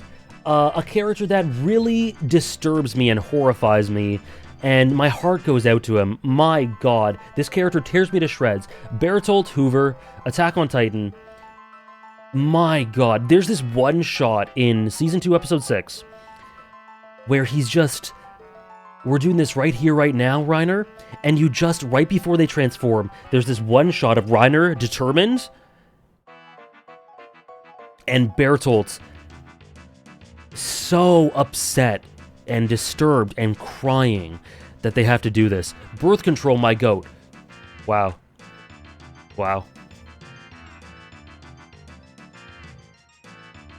If I were to become you, this foolish ideal would become a lot more grounded and real. Huh, yeah. Yeah, my God, yeah, you're right, Sam. I love Bertolt. I love him. Let me see. When you split me and my brother in the womb, you did not divide us evenly. He got kindness and I got longing. He got complacence and I got ambition. I want to kill him sometimes. I think sometimes he wants to die. That, guys, Yuji Sukuna, one of the best dynamics in JJK. Thank you, Hannah. Armin and Bertolt's dynamic, Bertolt and Reiner's dynamic, and then Bertolt's death, that shit gives me nightmares to this day. Like, that is one of the most disturbing moments in the entire series. The way he wakes up and is smiling upon seeing his old friends. That's his initial reaction, is to smile. Oh my god. And his line, "Somebody please come find us." Oh my gosh. Somebody please come find us.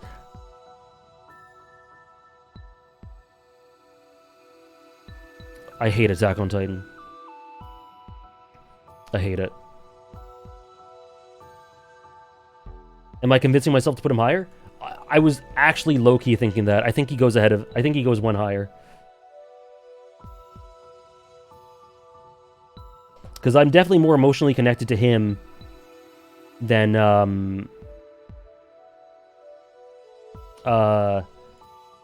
actually, the next...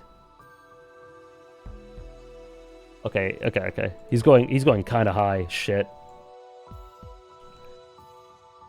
You completely read my mind, Sebastian. He's actually 125. He's actually just 125 straight up. Because I connect with him emotionally more than every character, all these characters. And emotions aren't the only factor, but nonetheless. Nonetheless, I just love Bertolt so much.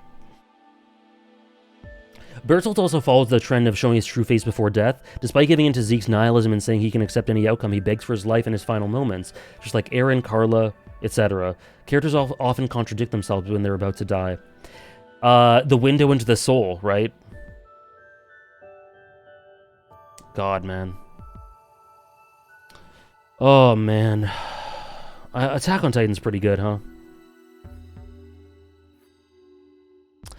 Number 129, fantastic character, but I think I don't have much of an emotional connection to him, so I put him lower than Bertolt. But Tyler Durden, mind-blowing character, fantastic thematically. I think my favorite role from Brad Pitt, I'm pretty sure, from Fight Club. All-around amazing character, who really shaped my taste in media in a lot of ways.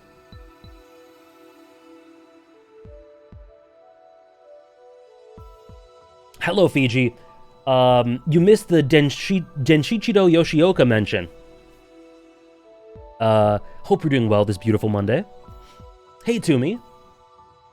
Tyler's up there with Pyramid Head and being a symbolic antagonist? Absolutely. He is like...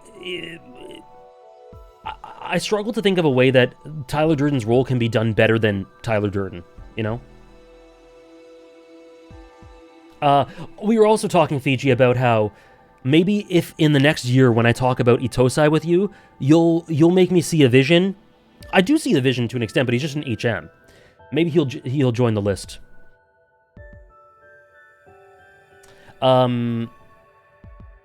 He is the ultimate theme character. And sometimes themes go ahead of emotions. Like, for example, let's say... Like... Okay, I don't actually have a great... I don't have a great analogy here, because everyone here is really well written. Thematically. Sometimes themes will go ahead of emotions, sometimes they go below them. It's case by case. In this case, though, Bertolt goes higher. Really, Fiji? I need to talk to you about him sometime.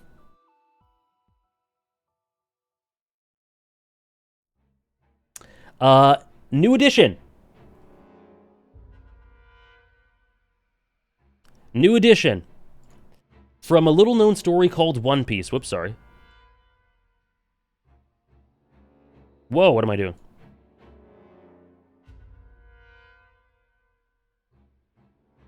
Blackbeard. Edward Teach It's super blue, sorry.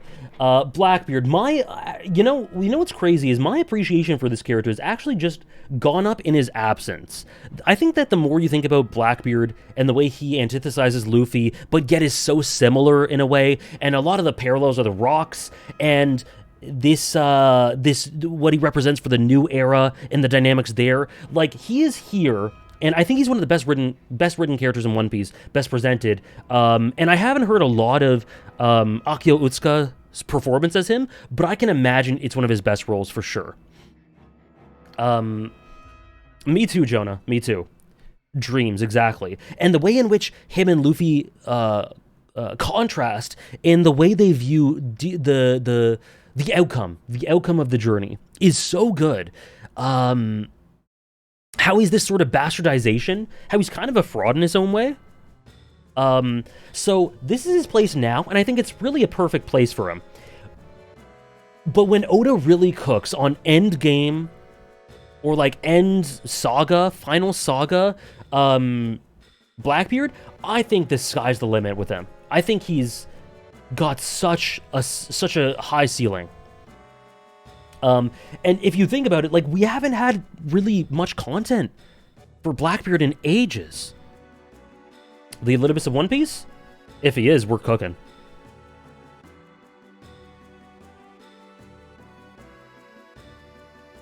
He kind of is, in a couple ways, I see what you mean. Random thing I love about a favorite story, the Chaos of Egghead. You kind of just said it in the message.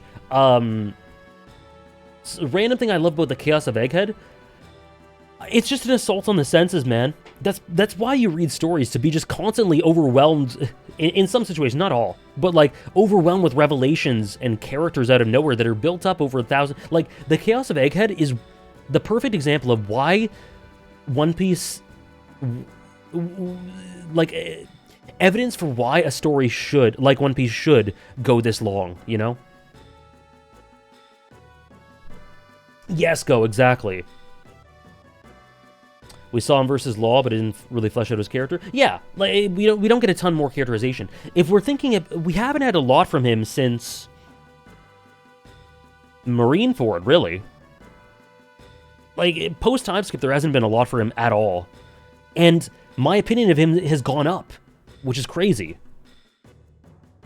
Oh, me too, Nora. Me too.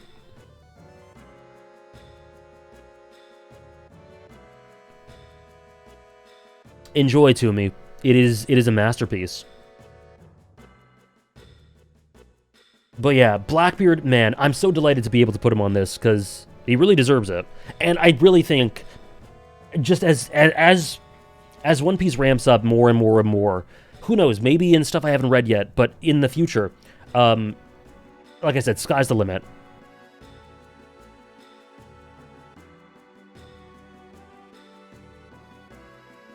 He's in my top 10? In One Piece? Based, honestly. Remember when the best One Piece antagonist for you was Baron Amatsuri? That's a base take. That's a... Like, around the time I said that, I think that still held true. Like, that's a good take. Baron Amatsuri's, he's great. But yeah, that's not the case anymore. I can imagine, Nora. Right, Fiji? That's why he's so, because he's kind of fraudulent, and he's kind of a perversion and a disgrace, but he shows out. He shows out.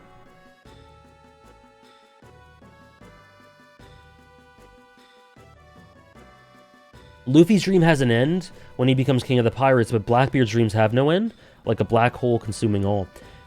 You know, I don't actually think Luffy's dreams have an end. Well, okay, sorry. They do, but it's not like... I don't think he'll stop being a dreamer after that. And so, I think that even strengthens what you say even more, because you think of it, and it's like, Luffy will keep dreaming and keep shining, but Blackbeard is that black hole, you know?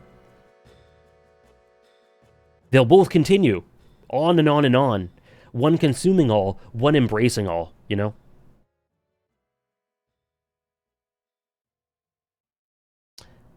Tell that fraud Aokiji slam dunk Inoue's bigger series.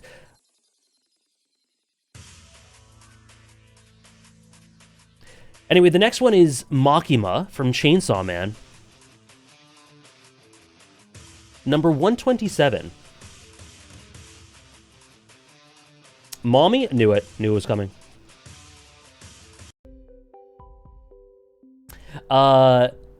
Makima. Once upon a time, my favorite character in Chainsaw Man, and still is one of my favorites for the same sort of reasons. The little glimpses into the sort of inner secrets and subtleties of her character. Her crying in the movie theater. Her crying in the movie theater. The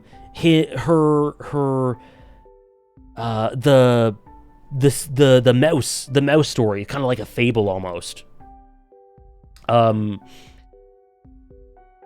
Yeah, being able to see it in theaters is going to be unbelievable. Makima is really, really good, and the constant engagement with there's something to be said.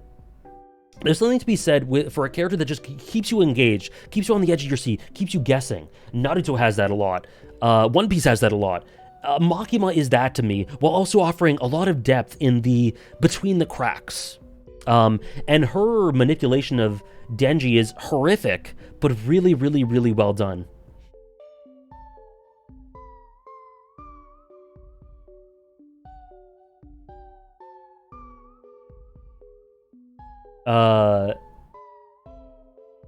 She's great. She's great. Again, the drops are part and parcel for what's going on. Sits for a cigarette. That's why I love the country mouse, right? Makima is listening so good. So good. I can't wait to see how the anime continues to present her. We'll see what the different director, excuse me.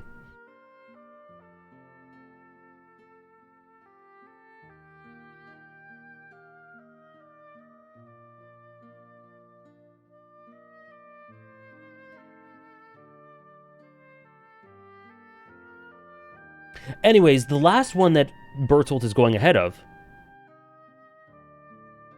Detloff, The Witcher 3, The Wild Hunt.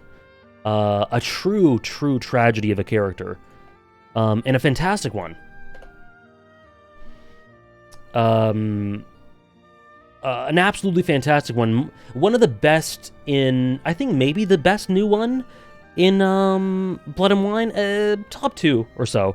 And an absolute tragedy and a lament of a character to me. Interesting, true. Yeah, he's really, really good. I've talked a lot about him. I have a video about him as well in my Blood and Wine video. Still a favorite, still one of the highlights of The Witcher 3 as a story.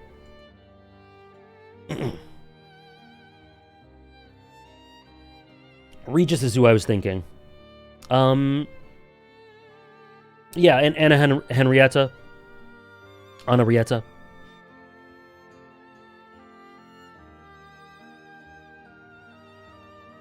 Thank you, Trish. Me too, Sebastian. And, what? I don't remember her name either. 124. We talked about him actually earlier.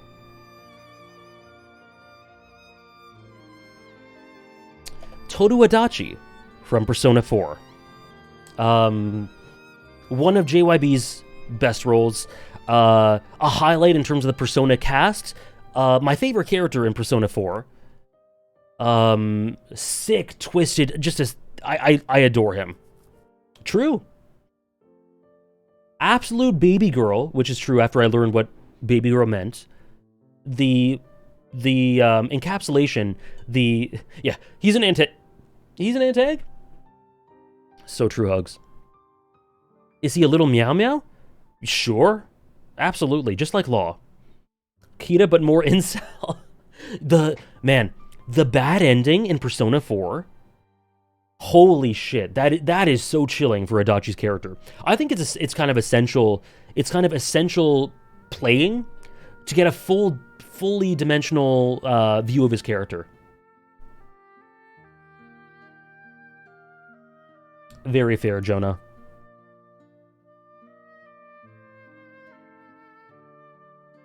I love Adachi. I love him.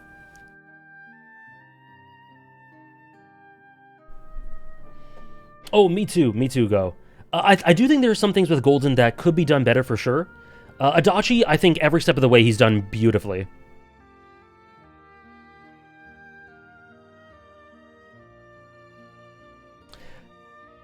What was the main thing that prevented you from loving Persona 4 just as much as 3 or 5? Just asking based on your backlog. I just think generally the story's way... It doesn't... thematically and emotionally, it just doesn't really strike me. With some exceptions. Like, I love Nanako, Dojima, Kanji. Yeah, I think there are some individual character arcs and character concepts that are really good. But I think some elements of the plot is just pretty badly done. And requires a bit too much bending over backwards to try to excuse it or to enjoy it. So I couldn't really excuse it. And then it just doesn't hit the heights as Third Semester or Persona 3. I think Yosuke is a overall decent character, but and I think there are extremely valid ways to love him, of which I love the way that Hannah looks at him, but I think it's also totally fair to think he's trash.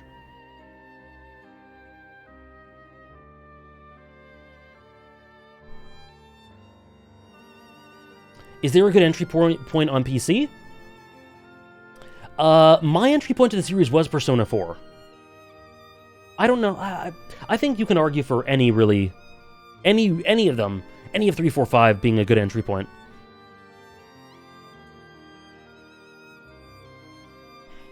He's so wow.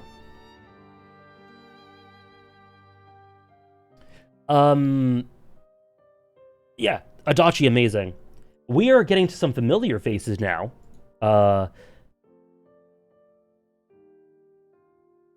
Number 123, Million Knives / Nye for Trigun Stampede. A lower drop, like we're seeing 41, 36. A bit of a lower drop. Still 21, but for this list, that's kind of low. I love Nye. And he is so... It all comes together so beautifully in one of the best episodes of anime I saw last year, I guess. And one of my favorite episodes ever, which is the finale of Trigun Stampede.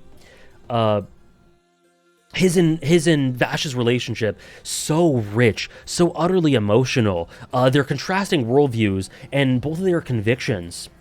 And his pure love and care for his brother and how he goes about it and how he's so damaged and just can't do anything but interact with the world in the way he does. It's so beautiful. It is so beautiful.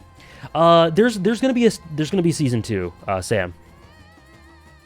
There's no word on it. It's kind of been radio silence for a year though. They're both angels, but so different. Vash is an angel, just generally. Nye is a fallen angel. Nye is Luciferian.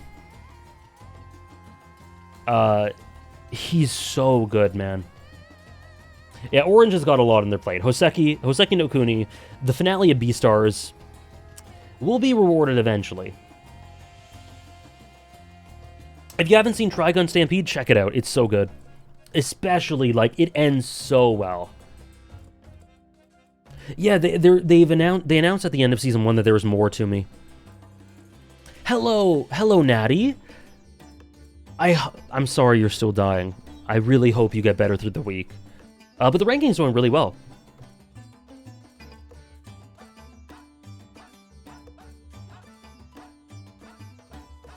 Hey, Kylov. Do you need to watch the original Trigun to watch Stampede? You do not. You do not.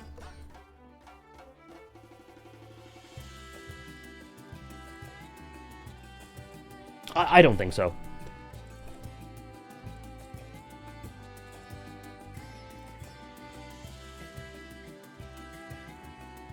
Speaking of Orange, I think the perfect example and the better done all-in-all example of Beastar's take on Beastar society in general, and how broken it is. And the qualm and the nature of carnivores and the darkness and how it is neutered. And a lot of the Jungian themes are tackled in a way contrasting Legoshi, but also sort of that establishes Riz as kind of kindred to Legoshi.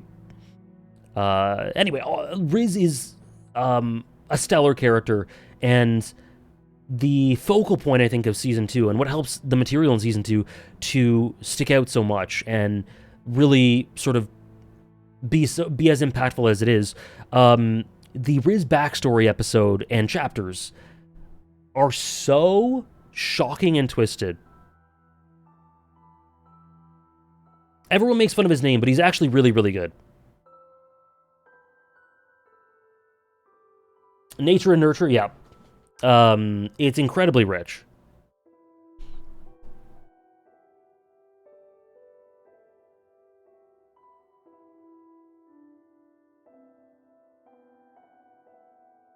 I forget the line, but there's a line he says, something about alluding to seasons, my sweet summer, or something, and the notes of romanticism in his dynamic with I forget the boy's name, but you know, there's a lot there. It's incredibly rich, and I do think he's better in the anime. Yeah, that's it. So sorry, my sweet adolescence. That was it, Sebastian. His texture, his color, his warmth, his flavor, they all make up my sweet adolescence. Holy shit. Tem's the one, yes. Thank you, Raph. And yeah, he gets built upon after his arc is done. Absolutely. There are so many different ways to interpret this character, and they're all incredibly thought-provoking. I love Pina. I love Pina. And he's one of... Yeah, kind of, Anna. Pina is one of my favorite Yukikaji roles as well. It's so different.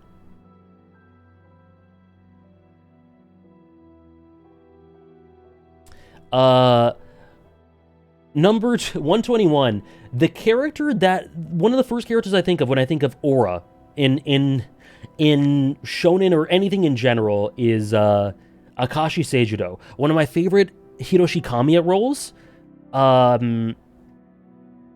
Like honestly incredible. He's over the top. He's absolutely insane that he's like a teenager that thinks the way he does, lives this way, and says the things he does, and is so crazy about basketball. But I think it all works. I think the backstory works. I think he is the perfect sort of Kuroko no Basuke, shonen, raw, aura character, and I love him. I absolutely love him. Incredible sauce. Oh no, Kyloff, this isn't a drop. It's a drop, but it isn't a drop. Only consider something a drop. I said this earlier. If a character drops 25 to 30 in this list, it's really not a drop. It's once we get to like 35, 40, where it's probably a drop. But not all the time. Like, not all the time. But 30, that's pretty average. It absolutely makes sense, yeah. Probably, Sam? Probably.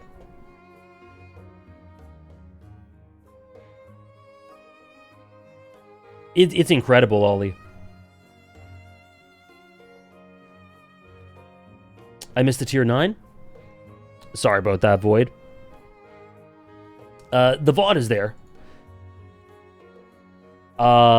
This character is... Good God.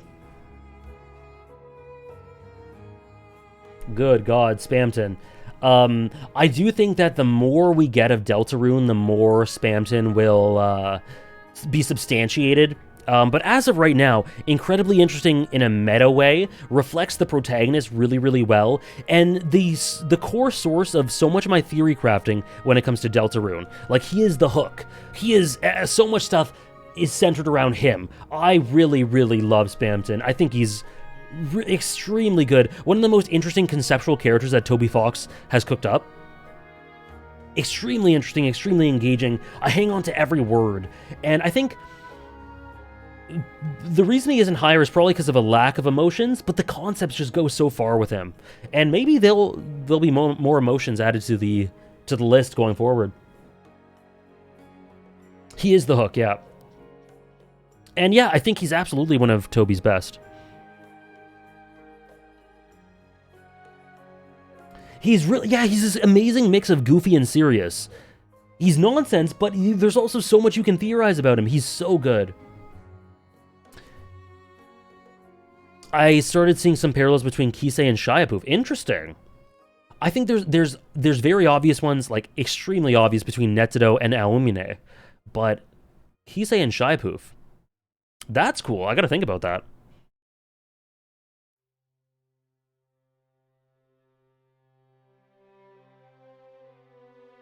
I forget Andres. I forget his name. Mike?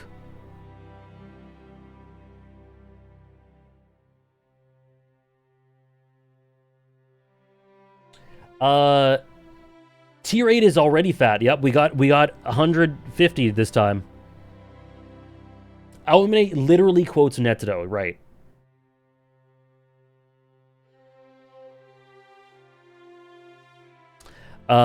Number 119. Again, these are familiar faces. These are familiar faces. I've often referred to Zanza and Xenoblade as pretty much as good as you can get when it comes to a thematic antithesis that doesn't move me emotionally. Like, in my opinion, does a lot of things that Father does, or Utsudo does, but just better in my opinion, and in a way that's more interesting and more captivating, and an essential part of the story. This whole thing can't work without it, but I don't really feel many emotions towards him as I do to other elements of Xenoblade. But his dynamic with Shulk and his what's interesting is I actually find the themes of Xenoblade to be the least interesting part of the series. But what he contributes, and that's probably why he isn't higher, because he contributes so much to them. They don't function without him. You can, yes.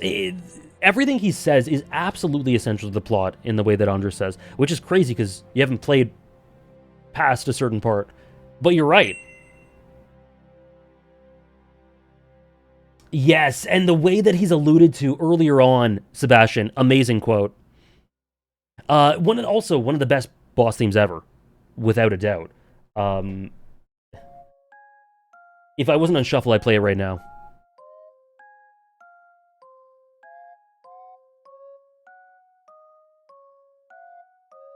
Oh, you're talking about Spamton, sorry. Well, what you say applies to Zanza as well. What you say applies to Zanza as well. That's crazy. Xenoblade is one of the greatest games of all time. Preach. Cook.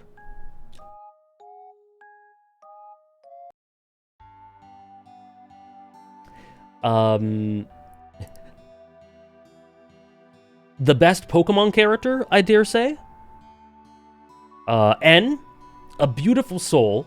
If you want an expansion and then sort of analysis of his character and why he really makes Pokemon Black and White tick as much as he does, I have a video on Unova, which he's in the thumbnail. He's core to all of it, and he is essential to the themes of unity through diversity, but specifically unity and connection and empathy. And it's fantastic. And Sam's a big stan. Based. Thank you, Uggs. Your Unova video is my favorite out of all of them. Cool. It's the last one I did.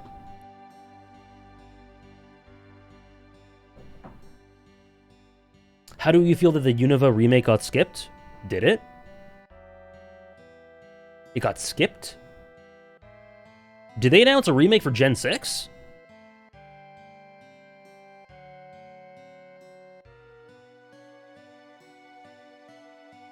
It's announced? What?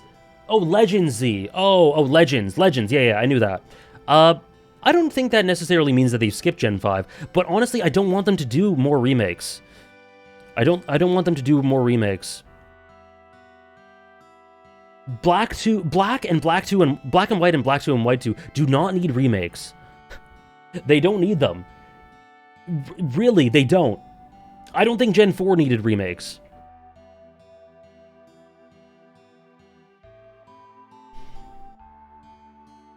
For accessibility, sure, port it. Port it. Don't change it.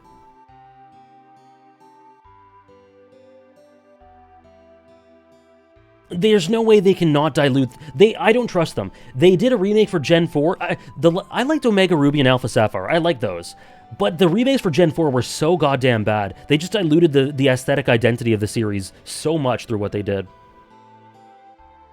What's your favorite Pokemon? You can see the top of it right there. Haunter's one of them. Haunter's one of them. You don't like Oros? I just said I love it.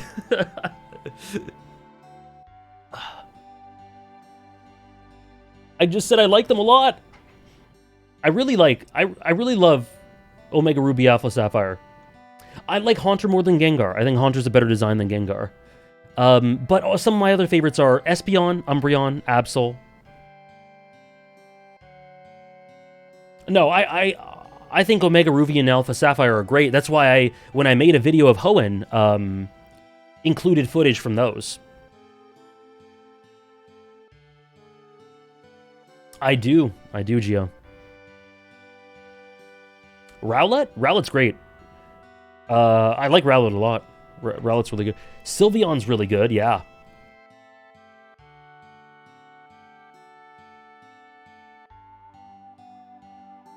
I also love Dragonair. Dragonair is one of the most beautiful Pokemon in the world. Like, I like really beautiful, graceful Pokemon. You know what I mean?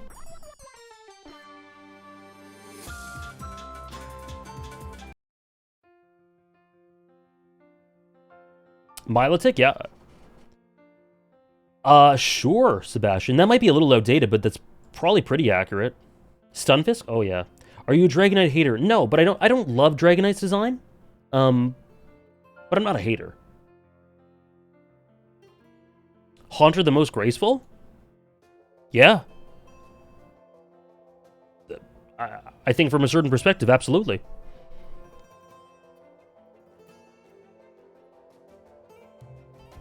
I love Mimikyu, but that's for the lore.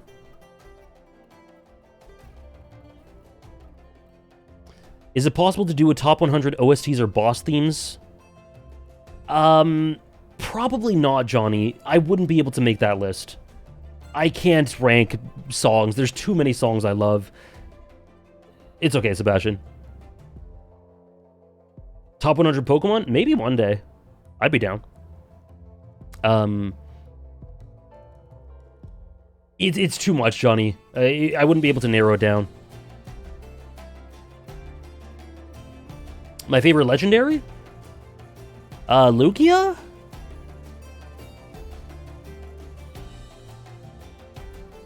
I love all three Gen 3 legendaries. I think Lugia? Thank you, Hannah. Yes, I did do a backlog. Let me show this. Good. I forgot that myself. I have a list of my favorite games in terms of music. Right here.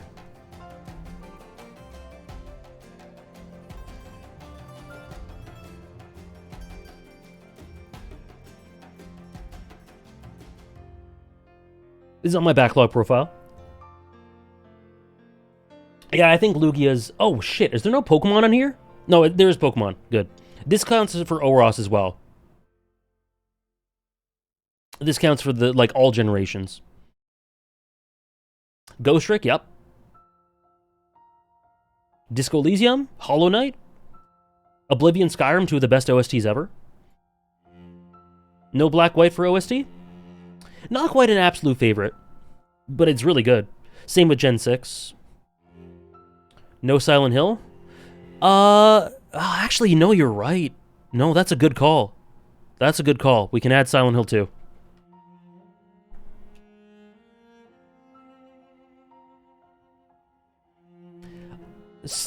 A little bit, Gio. Luckily, it doesn't happen nowadays, but I used to over-listen to stuff. Devil May Cry 3, never played any Devil May Cry. But join in the streams when I discover them. And I'll discover the music as well. Lacunosa, unbelievable.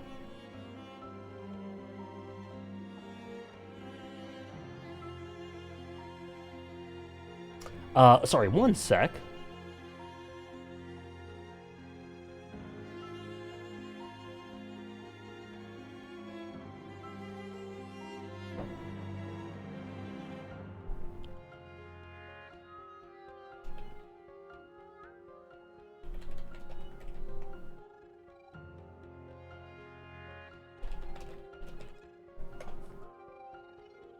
What about Great Ace Attorney? It's right here.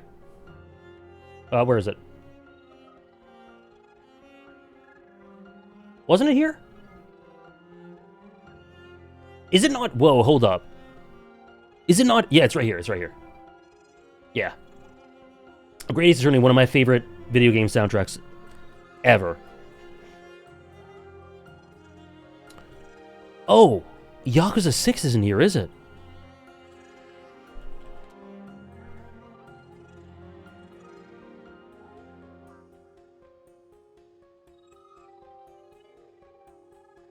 Anyways, yeah.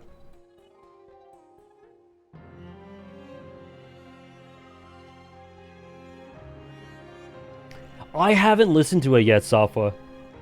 Or the reload. Which game has my favorite soundtrack? I don't know. A lot are in the conversation for it. Xenoblade Chronicles, Skyrim, Oblivion, Persona, just any Persona.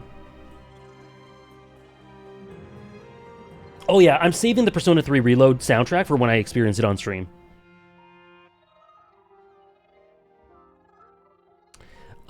Next is a character I actually don't have a ton to say about. Just kind of associated with the Sangatsu no Lion drop. Kyoko Koda. I hope to be... to have this shoot up after I rewatch it.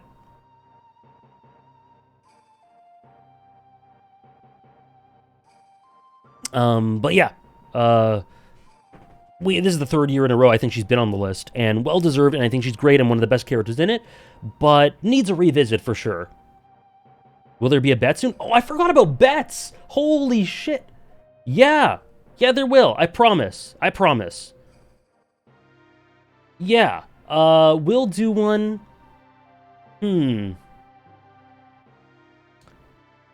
I've been forgetting, because we have 150. Yeah, we'll do it. We'll do one soon. We'll do one soon. Okay, yeah, I'll do one for one... I don't know how many of you guys... Because you need to have played both Yakuza and Great Ace Attorney for this one I'm thinking of. Anyway, we'll do one soon, I promise. But the next one is... We were kind of gushing about this series last week? Pirates of the Caribbean, Davy Jones, to this day, one of the greatest achievements in CGI. This fantastical, Cthulhu-esque in concept for me.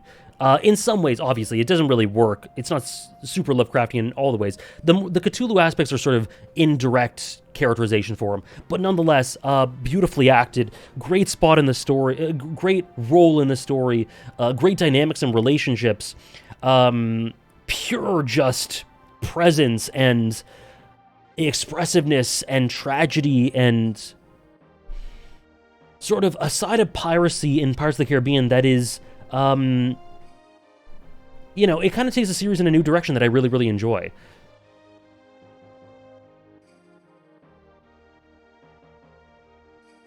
And he's awesome. Bill Nye, yeah.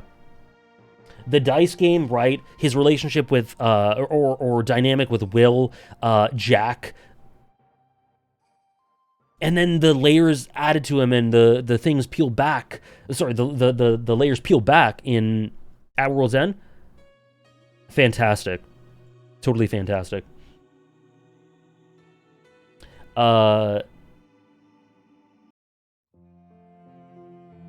The music box theme, that's one of my favorite themes in the whole song, songs in the whole film. And thus ends Tier 8. Chunky-ass tier. Pirates of the Caribbean, guys, is like... Pirates of the Caribbean is why stories are fun, in general. Bill Nye? Bill Nye the Tentacle Guy.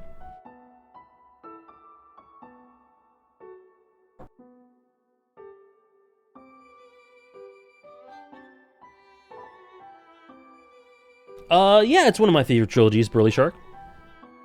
Okay, I don't know if I should do the bet for this one. Maybe we could.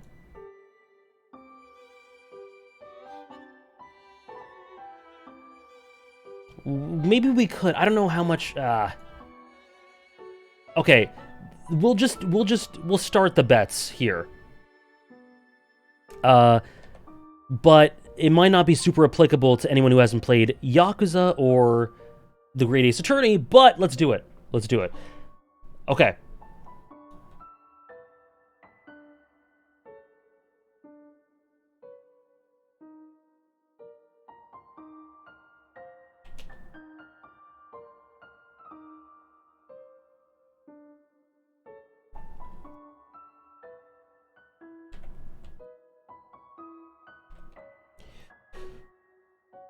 Baruch Van Ziek's The Great Ace Attorney, or Tsubasa Kurosawa, oops, that's supposed to be a K, Kurosawa from Yakuza 5. Please give a little bit of info why you love both characters. Burly Shark, I've been doing that for every single one. Every single character I've listed here, I have done. I promise I'll continue.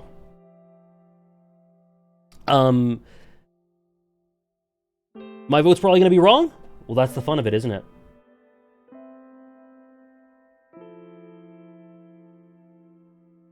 That's the fun of it. Let's do it. Okay. Which character does AJ love more? Van Ziek's or Kurosawa? Can I bet on the Twitch app? It's harder on mobile, but it's possible. People have done it last week. A bunch of people did it last week. There you go.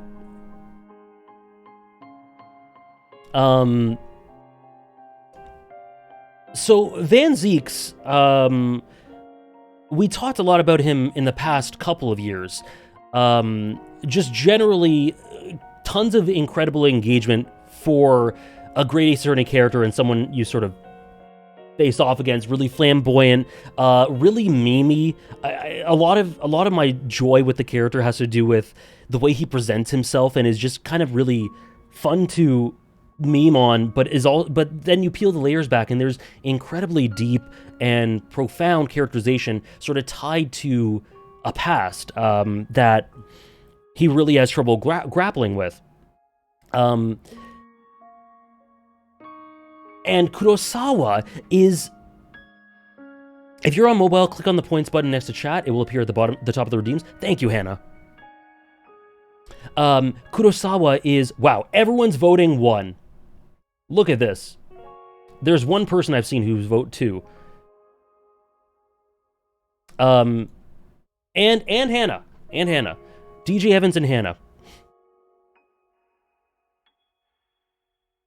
And Downpour. He has many layers. Hot, racist, loser, and sad. A bunch of my favorite genders again. Bro, I went AFK. Can you scroll down for a second? I want to see your list. You can go back in the VOD. But I can show a bit of it. But you can go down in the VOD. You can go back in the VOD. It's all there. The VOD stays up. And it goes on YouTube. And Kurosawa is, I think, the antagonist that Yakuza needed, that is introduced at the perfect time as the antithesis to Dreams and the perfect sort of transition and foundation point for the themes of Yakuza 6. Kurosawa is as important to 6 as I think he is to 5, because in a lot of ways, Yakuza 6 is a thematic answer to 5. I talked about this a ton through my playthrough of 6. And Kurosawa was a huge transition point of a character for that. And the way he juxtaposes the sort of romantic, ideal-driven characters that we love, but is incredibly, his ideals are incredibly based in emotions, and I think you can definitely sympathize and maybe to an extent empathize with why he thinks the way he does. His ideals are so well realized, great thematic antithesis, great way to diametrically oppose everything they stand for in a way that isn't malicious. It's just tired and wanting the best for the Yakuza culture. And a lot of the things to do with mortality, and also, despite hating Dreams in a way and ideals, passing his on. It's so good. It's so good. He's so unbelievable. And he is a pretty high, all things considered, new addition to the list. The answer is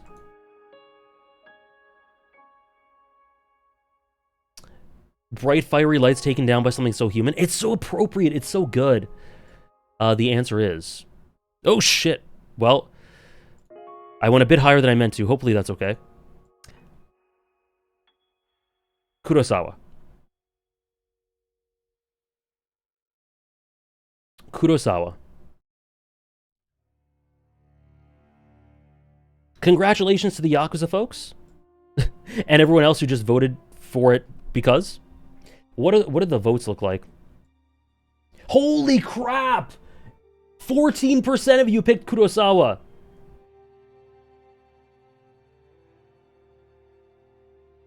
This is what I mean when I say we need some info on both. Holy fuck. I gave info on both. I have a whole goddamn playthrough on Great Ace Attorney. This stream is not for you to have a fully equal 50-50% understanding of why I love each character and then to vote accordingly. Like, what do you want from me, man? Go watch my Great Ace Attorney playthrough. Don't vote if you're not confident in my opinion on both. Oh my god. Can we get 2 line summary on both? What do you mean? I gave them to you. I said it. What are you talking about? I said it. I'm going insane. Did I not say it? Did I not give 2 sentences for Van Zeeks? Did I not do it? Am I crazy? I gave more than 2. Okay, I just want to make sure I'm not crazy. I talked about both of them so long the vote timer went out. Burly Shark, please. This music playing.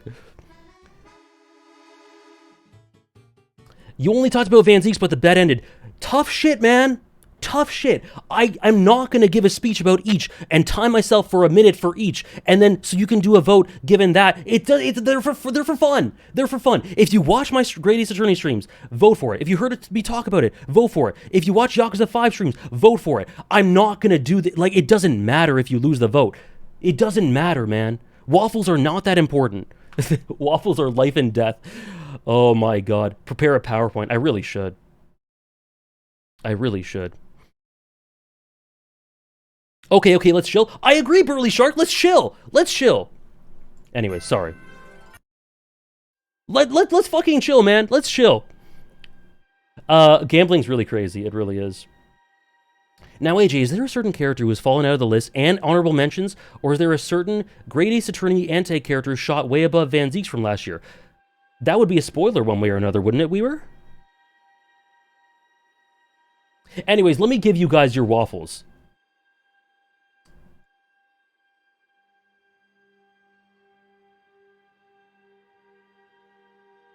Oh, sorry, I got a little worked up.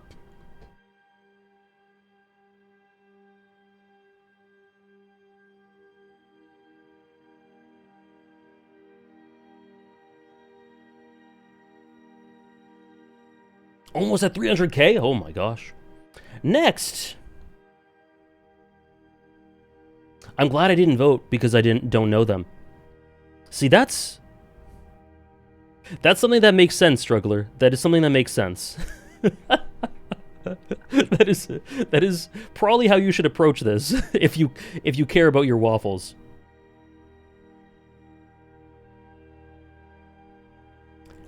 Yomiel Ghost Trick. Another new addition.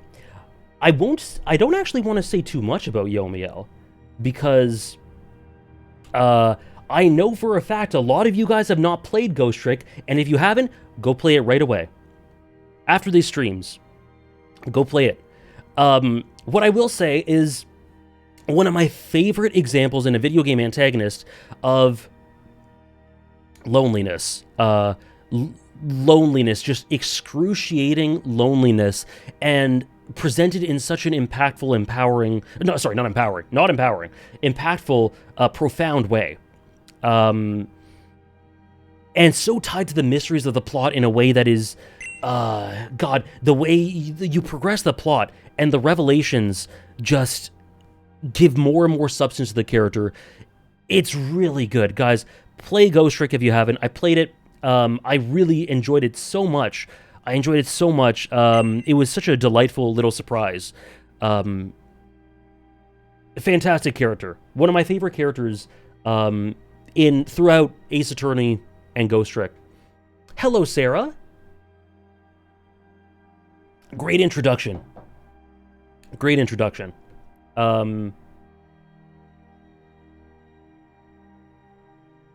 Yeah, Yomiel is fantastic. I hope you had a good day at work, Sarah. Yes, Nora. Unbelievable. So the next one, I don't want to say much of... The next one I will go by actually pretty quickly. But all I'll say is this antagonistic force led to one of the most shocking moments for me on stream that I've ever had. I'm so glad my reaction to this was on stream. And I will not say much more aside from that they are magnificent. But that's it. That's all I can say with this. I don't want to spoil anything. Okay? The Patriots, Metal Gear Solid 2. That's all I'll say. I don't want to say anything more about this. But one of my favorite moments ever in gaming is because of this.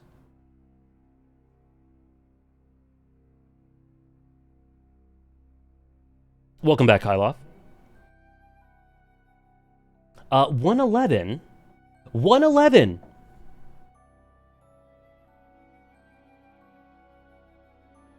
Play Metal Gear Solid 2 as well. 111.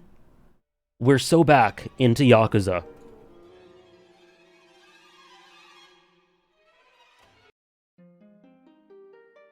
Does Logan from Succession count as an antag? Yes, he does. Nishitani. God, I miss you, Nishitani.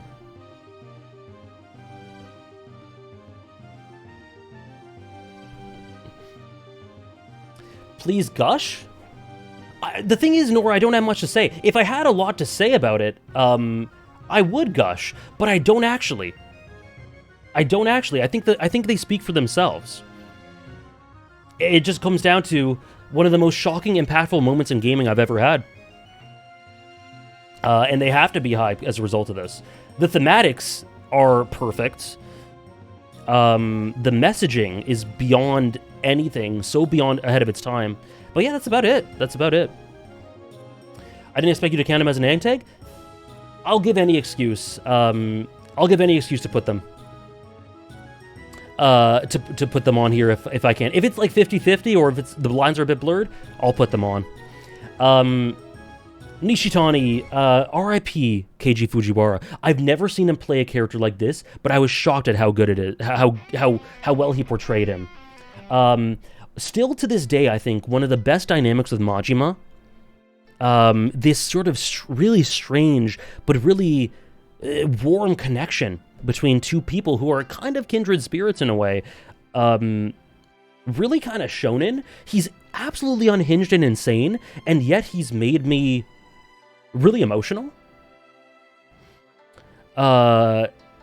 And his little thing with Billiken as well. Oh, really, really understated, but really good. He's just all around incredibly efficient, very rich, very a great addition and to the mosaic that is one of the best casts in a game, which is Yakuza 0. Oh, I'm glad you were glad, Panda.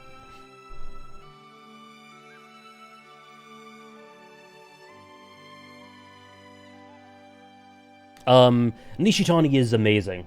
I love him.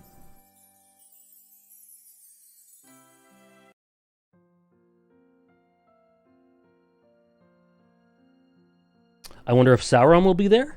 We shall see. 110. Hannah, you might want to mute.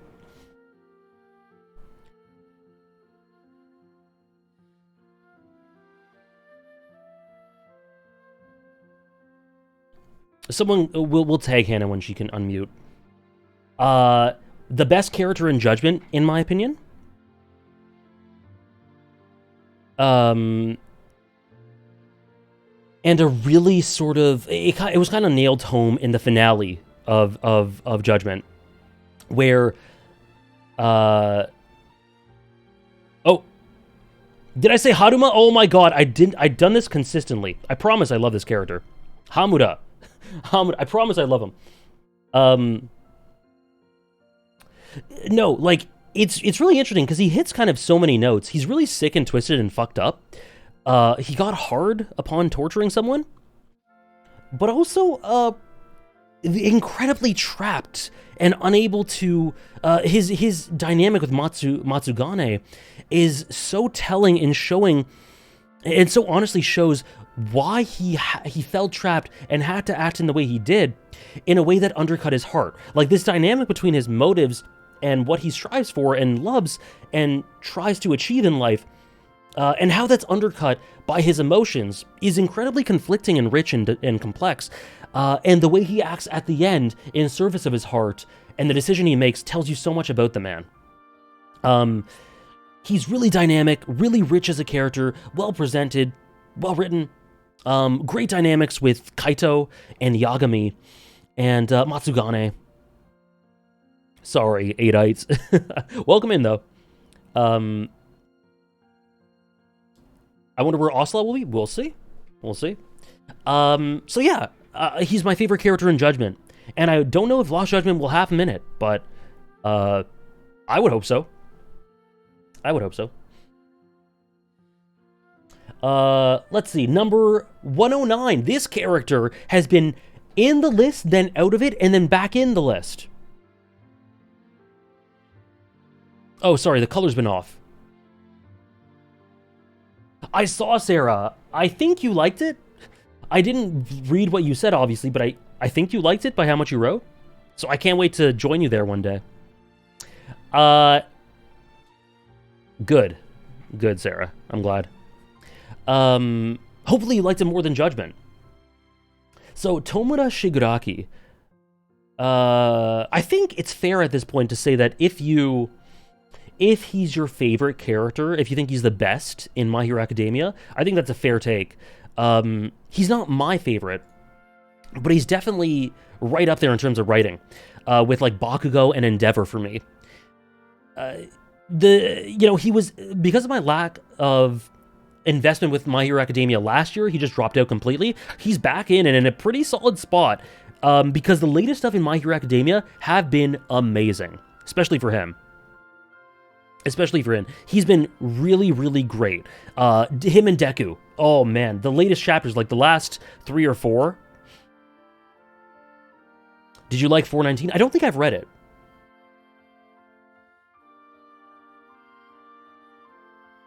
Oh, sorry, Hannah. Can you... I can talk a little softer. But My Hero Academia is fine. Gentle's great. Actually, is he an HM? Okay. Good to know, Hannah. Let's add Gentle. I do really like Gentle. He used to be an HM. I just removed My Hero Academia from the list because of my lack of investment with it, but I'm putting more.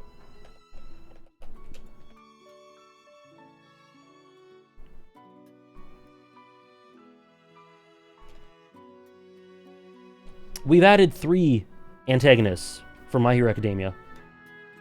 It's been, guys, if you fell out with My Hero Academia, I kind of did.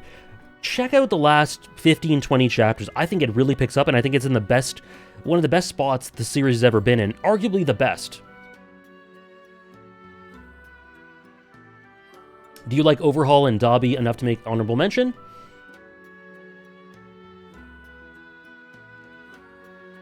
Dobby, sure. The dance, man. The dance.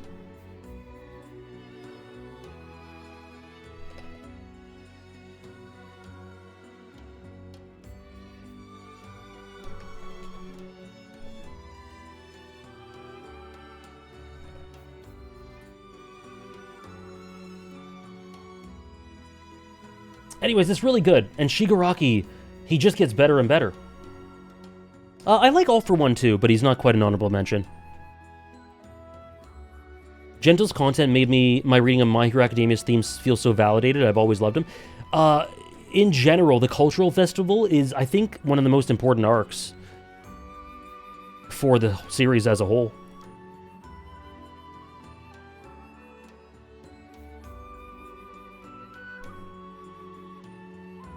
Oh yeah, I was just mentioning Raph. I think it's some of his best stuff. I think my peak Shigaraki material will always be My Villain Academia, but this is really close to it. Don't trust that raisin-looking dude. Hero 2, really good. Oh yeah, Shigaraki's an amazing character, so he's great throughout the series. But he peaks My Villain Academia for me. So far. 108. Ah, this is a character that I quite literally forgot to put last year. Or the 2 years prior to it. So they're a new entry, but this isn't new. Hidogami from Haikyuu. I think add something to the cast. That really no one else replicates. Like, add something totally unique. And, how are the Todorokis doing in the My Hero Academia endgame? Good. I'd say good, Tarnished. But the scene where Hidogami, actually... I'll just put it this way. Hidogami's flashback is the darkest Haikyuu ever gets. It's actually shocking.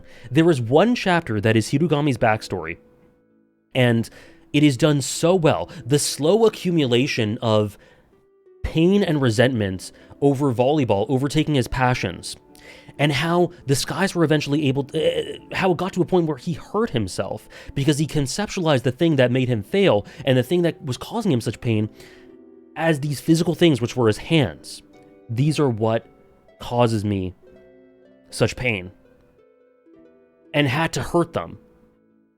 And the way that Hoshiumi just parts the clouds and goes, you can just stop. Thank you, Toomey. I'm glad you do.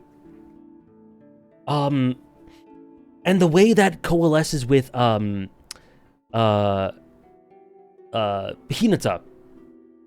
See you, Kylov. Have a good one. Hoshiumi with Hinata, and the way it helps him empathize and relate to Asahi. Hidogami is perfect for the Camo Medai stuff. He's so goddamn good in his relationship with Hoshiumi, and just the general falling out of passion with something. and being forced to do something you really wish you couldn't. That's something I really relate to an extent. I think a lot of people can relate to, and it's done in such a visceral way. And really dark, but doesn't get too dark, too not keeping with the tone of Haikyuu. He's so good. He's incredible. All of a sudden, it felt like the world opened up to me. Right. Speak your true, Chill. You're so right.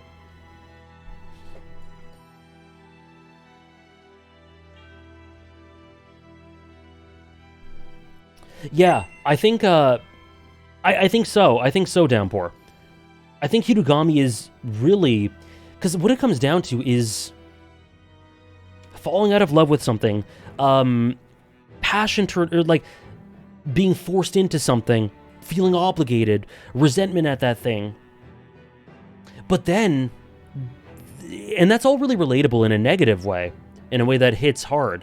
But then it all, in a very Haikyuu Furudate way, it all comes around is empowering because of the way the clouds part for him. And he goes, I really am free. And it makes it not a chore, not an obligation, but something he just enjoys doing. Probably the character... I hope you enjoy it, Tarnished. I relate to most in the story. He's very relatable. Absolutely. Me too, Chill. May 31st for Nekoma. Kamomerai? Not soon enough.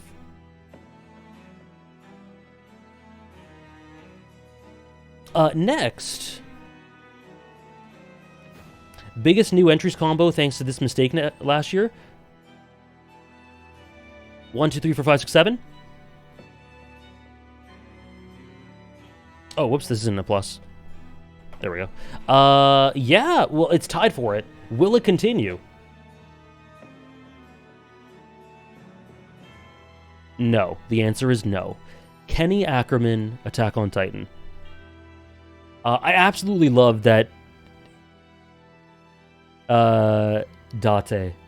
I absolutely love that Isayama's favorite chapter is I forget the title of it, but 69. Friends?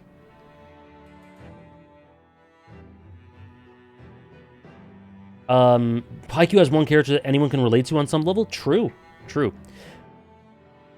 Nice, thank you.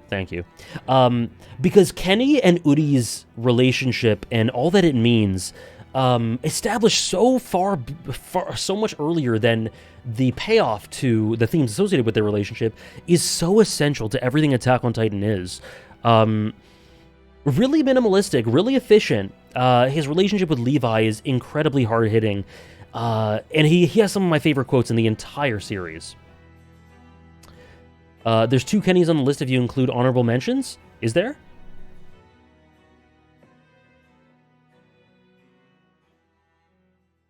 Ah, you're right. And yeah, I have a video where I talk about Kenny as well. He's fantastic. He is Attack on Titan is one of my favorite casts ever, and he's got to be one of the best utilized members, and is shot for top 15-ish.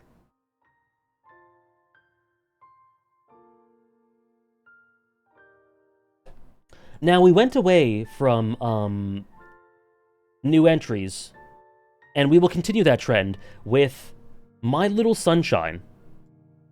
My Little Ray of Joy. Mahito. A character who I've grown to love more and more over the past year. He was an honorable mention before. God, I love him so much. We mentioned him yesterday as one of my favorite manifestations of evil in a fictional character. LeBron? Nice. An absolute menace. Evil, but inherited evil. He's tons of fun. He's super engaging. He's so cruel. One of the best voiced characters in anything, straight up. He is so well voiced. There's a moment where Yuji is screaming because Mahito has just killed someone close to him, and he just mocks and taunts him by screaming in the same tone that Yuji screamed to him. He is so disgusting.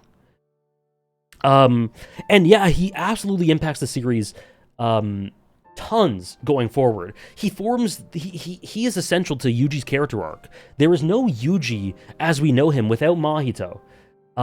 They have one of the best dynamics in the series, one of the best parallels. Part 1's main foil, yeah, definitely.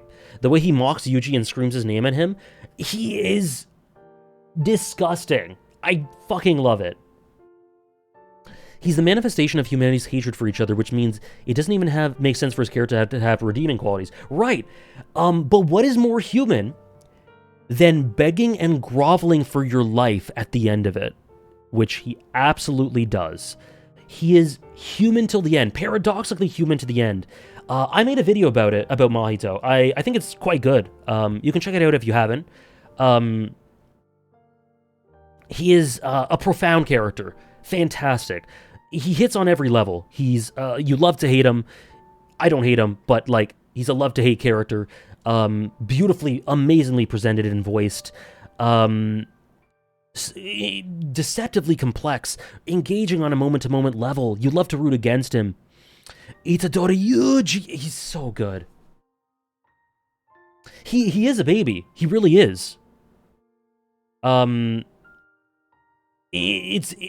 too, Fiji. Me too. Thank you, Elijah. And like I said, it's inherited evil. He's born into it and is molded by it. Batman reference. And it's all he knows. Which makes it really interesting to think about, morally. Thank you, Sarah. And he does kind of work his prep, yeah, Mango Jam. And grovel, like he's just, oh, the groveling. Thank you, Soul Samurai. Him and Toto as well, yep. It's very unsettling, Vassar Dog, yeah. Very unsettling. Because I think at the end, you know, we are so repulsed by this guy, but it's impossible to not see a little, even if you can't see yourself in him, see humanity in him. Because he is human. And his repulsion from humanity and hatred from humanity is the very indication of that. He's a huge paradox. Can we get a Jogo honorable mention? Just misses out, I think, but he's very good. Would you have been satisfied if he didn't react to his end in the way he did, but alternatively went about it in a different way? Probably not as satisfied. I think that's the perfect end for him. I think it's the perfect conclusion.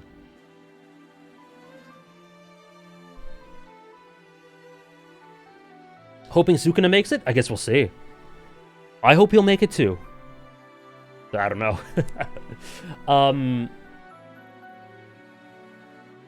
Next.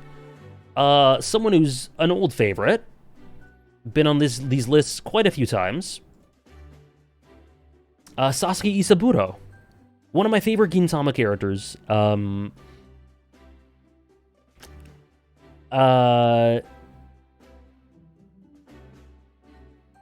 It's funny, I think I talked about this before. I had a entire... He must be on there, Sukuna? I don't know, Trish. I don't know. Him and Nobume's relationship is one of my favorites in the series. He is one of the most emotional characters. And I think the sort of way you engage yourself with this character and guessing where his heart truly lies is a huge part of his draw. And then when it all reveals itself, it's a hammer blow. It's an absolute hammer blow.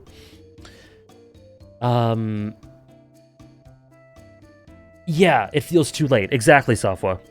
Does Itachi count as an Antag? I consider Itachi an Antag, yep. Yeah, he's a character I wrote a whole script on a video for him, but then I just scrapped it because I'm like, this is just a summary of the story. I could just go, Just watch Gintama or read Gintama instead of reading this video or watching this video.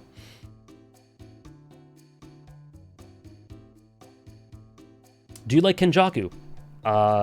That's an understatement. Kenjaku's on the list. It does. It absolutely does, Drunk Eldian. And the way that the storm of his heart is sort of reflected in the storm of the battles and war happening during that arc is really sort of abstract and symbolic, too.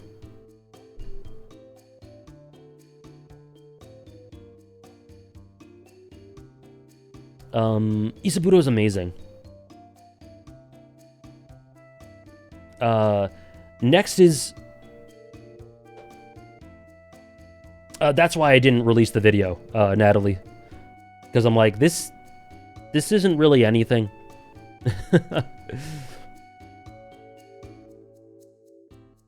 Next is another new addition.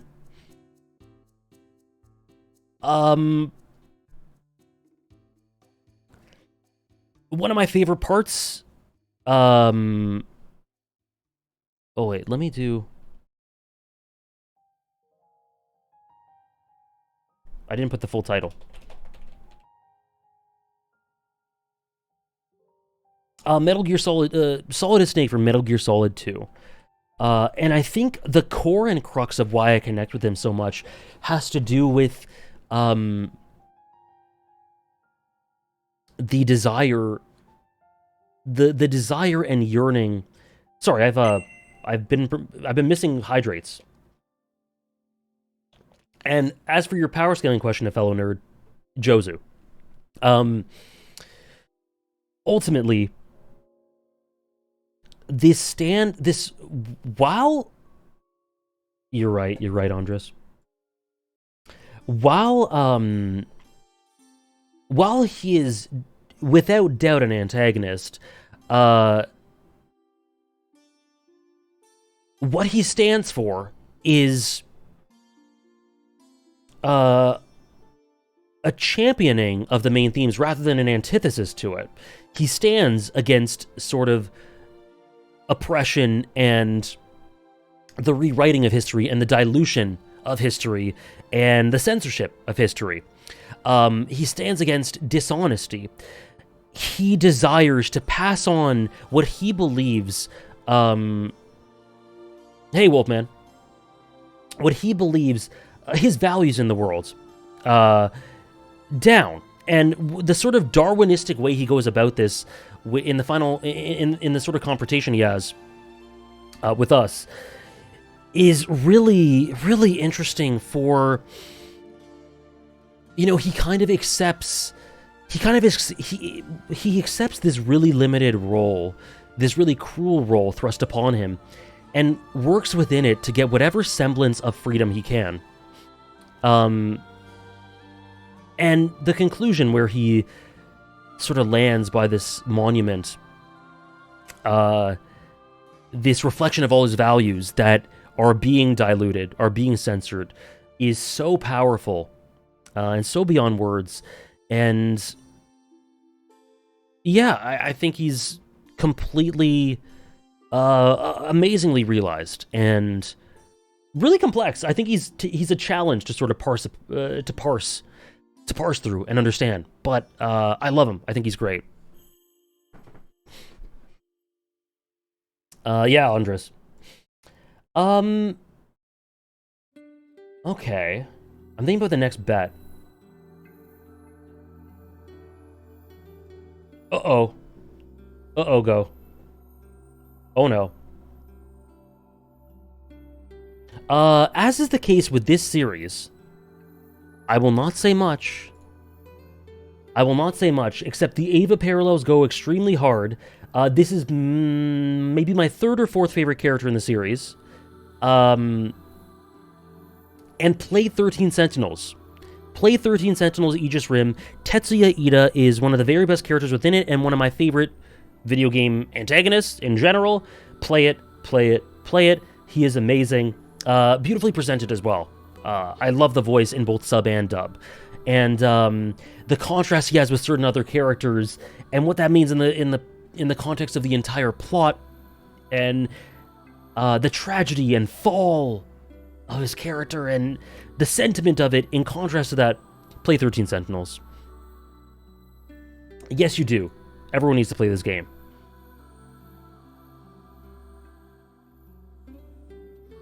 Do you like his finale? I love his finale. I love it. I've seen some people who don't like it for reasons to do a lot with morals.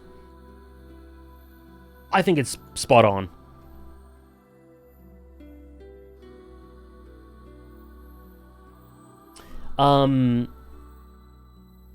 Next is a new edition. Next is another new edition. And man, I could talk about this. I could talk about this character a lot, and I have in the past. It is fitting, Weaver. So I'll lay this out here.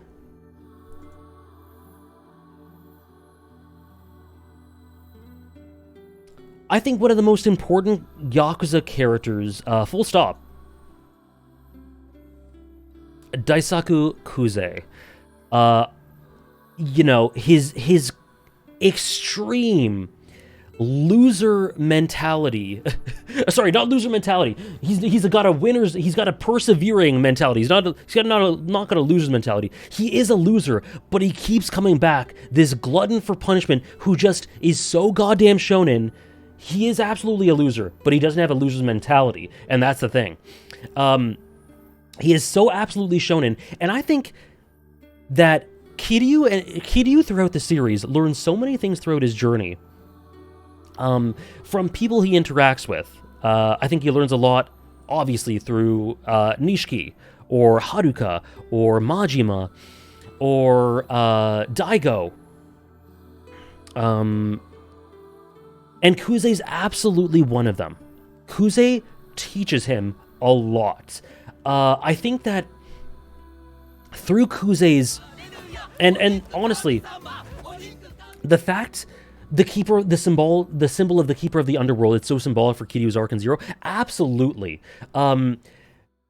Kuze is honestly, for the role he's given, he is the perfect character for that point in the story, right at the beginning of Kiryu's journey, to show him the Yakuza culture, the sort of shonen mentality. I think a lot of the things that Kiryu shows throughout the series, this sort of penchant for violence, this perseverance, this, you know, one of my favorite quotes in the entire series happens right at the end of 6, which is, hang in there. Hang in there, Kiryu. Well, Kiryu, but Haruto. Hang in there is one of my favorite lines in the entire series. And that is something that Kiryu was able to pass down to Haruka and to Haruto through Haruka. And I think he learned about that, and he became that persevering and that with such conviction, in large part because of Kuze. The way that Kuze would just keep coming back, no matter how many times he was beat back. Him being a boxer as well is so key to that. The fight in the sewers, my god. How much Kiryu's perseverance throughout the series and seeing how Kuze laid the foundations? Absolutely. Thank you, Soul Samurai, for gifting a sub to Wolfman. Enjoy that, Wolfman. Sorry, Nora. He works as this amazing introduction. He's a loser, but he doesn't have a loser's mentality, and that's key. And I think he's a mentor in a really strange way for Kiryu, in a really shonen, conflicting way. He's a mentor for Kiryu, and I love that. I absolutely adore that. He's peak. He's so great. Mentor antag roles. Oh. We're going to have another one of those. We're going to have multiple of those. But specifically thinking of Yakuza coming up.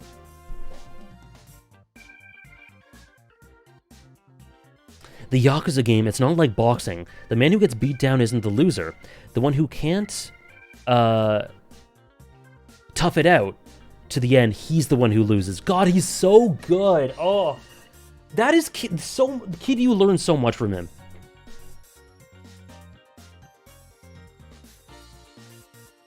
Mihawk will be here. I guess you'll have to wait and see. Thank you again, Soul Samurai.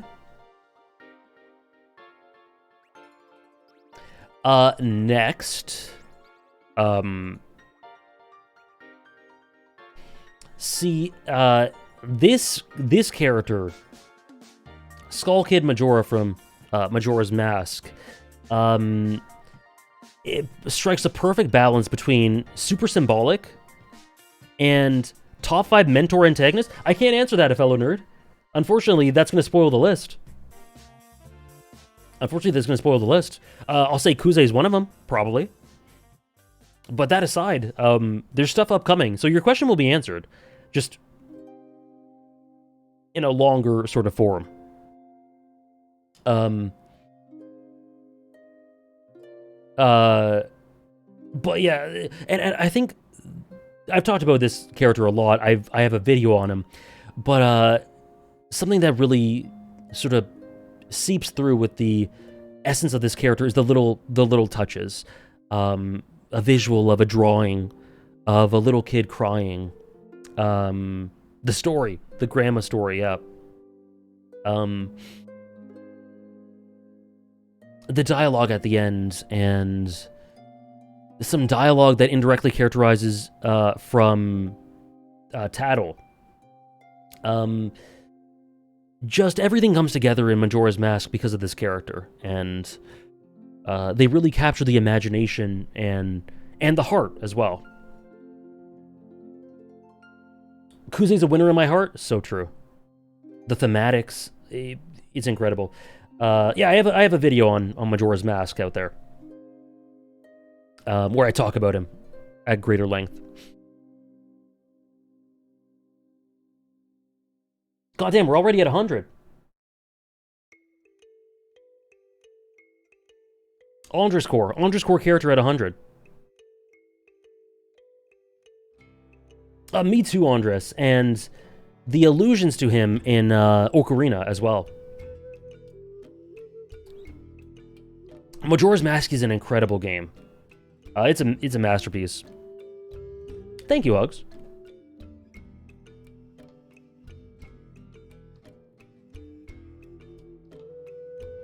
Number 100.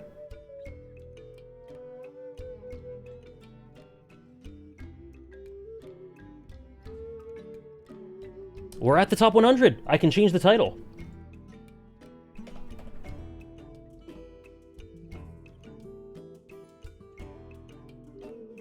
Dragon, Ping Pong the animation. I will just say that the peak of the series is largely focused on him and his, again, it's kind of similar to what I said about Majora. The minimalistic details. Him just huddled on his own in a bathroom stall. A little inhale, a little exhale. The pain associated with what he considers to be a burden, kind of similar to Hitogami. And just generally how burdened he is. And how he is set free. People can fly. It is incredible the way that he's able to learn how to fly. The symbolism associated with that. How Peiko reaches out and grabs his hand, and they both fly. Oh my god, I just spit because I'm so excited. Every Cellin is screaming how he learns to come to love. 6 more hours to get through the list? Over 2 streams? Yeah, that's doable. That's doable. How Peiko changes things, makes him see the beauty in the thing that he's been resenting all this time. And yeah, when Peiko reminds him of the simple joy of it. You know what that is, Andres? Volleyball is fun. Every now and again, it comes back to remind me. You know? God, sports fiction is just, oh.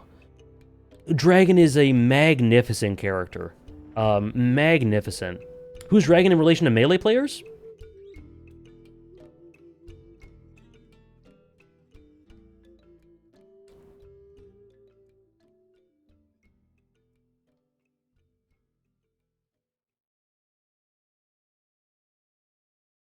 This is gonna get muted.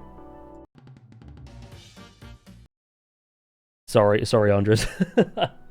That's gonna get muted anyway, though. Yeah, Lost Children is everything in Berserk. It really is kind of a detour, but what it does is thematically opens up the series to so much and carries it forward while offering a foundation for Guts' journey. Peek off the Outcast, Guts, Jill, and how she will struggle in the ground to move forward. But the way in which Rosine avoided reality. A big part of Berserk is learning the circumstances of your reality, and somehow in the face of all this darkness, finding the hope and conviction to move forward regardless. To move forward regardless. And Rosine could not do that. She couldn't.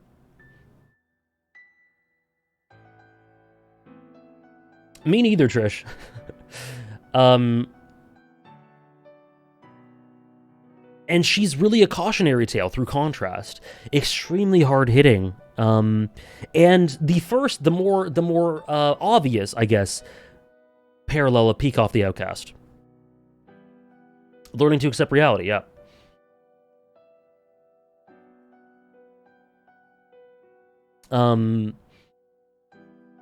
Yeah.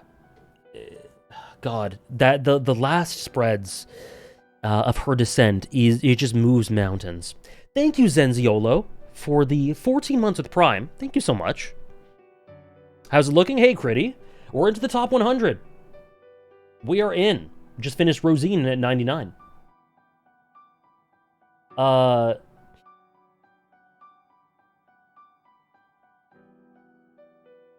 it going, Critty? Ooh. And next is, I pretend I do not see the Tomina placement. A great placement? What are you talking about? I love everyone in this.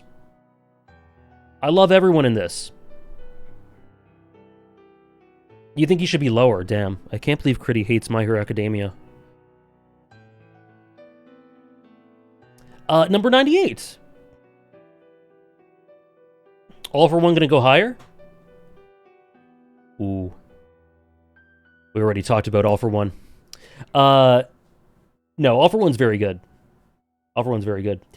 Terrence Fletcher, Whiplash. I think my favorite movie Antagonist. The nuance of this character. J.K. Simmons' best role, I think. Yeah, that I've seen. He's incredibly scary. Incredibly scary. The nuance of this character is in, you know, you can decide for yourself. Does he actually... I think there's a really fine blurred line between, does he actually want him to succeed? Oh, sorry, no. Well, okay, I guess Joker's on the list. My bad. Does he actually want him to succeed, or is he just spiting him? Or both? I think both is absolutely applicable, and maybe my interpretation. He's incredibly interpretive and incredibly scary. Super scary. He is both, like, he is a mentor antagonist in a way. The kid he drove to suicide, right. This extreme, the way in which his passion for music is so clear. Kind of similar to stuff I said about Kurusu earlier. Because he is cruel. He is, in some ways, honestly psychopathic through some of the things he does. But that doesn't mean he doesn't care. Were you rushing or were you dragging? It doesn't mean he doesn't care about music. He loves it. Or the students. In a weird way, you know? But he's also extremely... He's also abusive. Yeah, it's... The deleted scene, I don't know if I've seen that. The bar scene, I think that's one of the most important scenes for his character. Okay, champ. At first you think it's because he cares about the kid, then you realize he's upset that this kid wasn't going to go the distance like he thought. Yes. But as a result of that, I still do think there's a layer there that alludes to the idea that he did care for them. You know? You know, I was like, should Fletcher go higher? But I actually think that's okay. I actually think that's okay.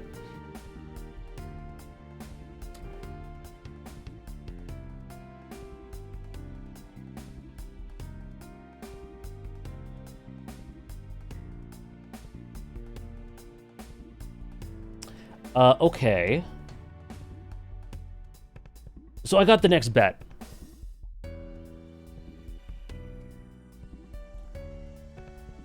Ranjit? Interesting. Oh, that's kind of cool, Hannah. That's cool. Do you think Miguel has the potential to be on the list after Beyond the Spider-Verse? I do, yeah. I think Miguel's on the honorable mentions. I think he's really cool. So I definitely think so. It's such a layered and complex mindset. I've never really sat down and dissected all of it, but he's infinitely engaging, which is incredible for such a short and low-budget movie. Yes, whenever... The thing is, I think Fletcher's a character that could be higher, if not for... Like, what's holding him back, I think, is that I don't dissect him enough internally.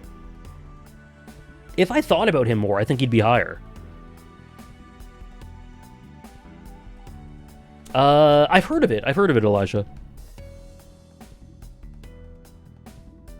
The way he talks about Charlie Parker and his rationality about it. Nora. The layer that you see is that the song he plays is really not compositionally that complex. It's kind of a lame song, but it contextualizes why he abuses other people for greatness so much when he himself can't go further. Yeah. Yes. Like, you can extrapolate so much here. You know... I think he's higher. I think he's higher. I think he is. I think he's higher. I think he's higher. Let me fiddle around with something.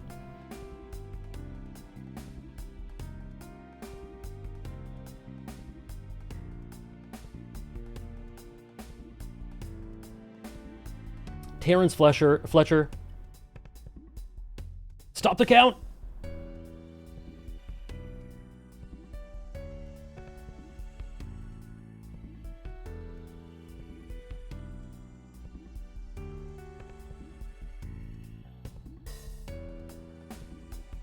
Yeah, okay. 94.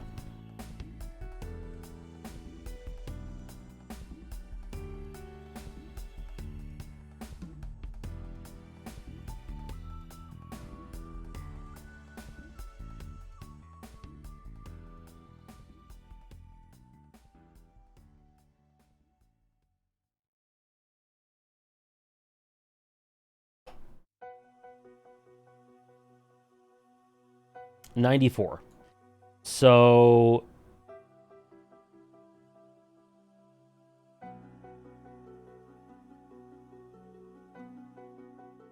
I think Fletcher's a character you're more terrified of if you've been in the music world before.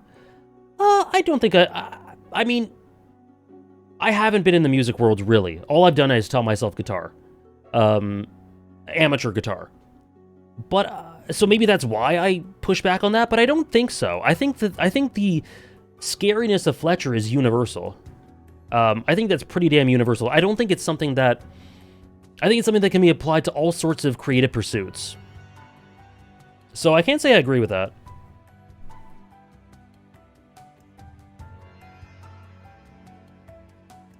Any field that with that mentor role works perfectly, if not just universal boss. Yeah, that's what I think. Father figures, yeah.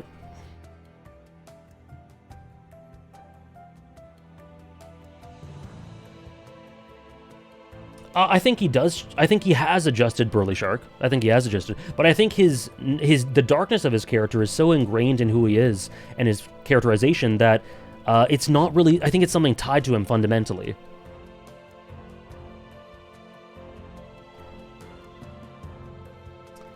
Number 98 is Sanatoshi from Mawaru Penguin Drum. What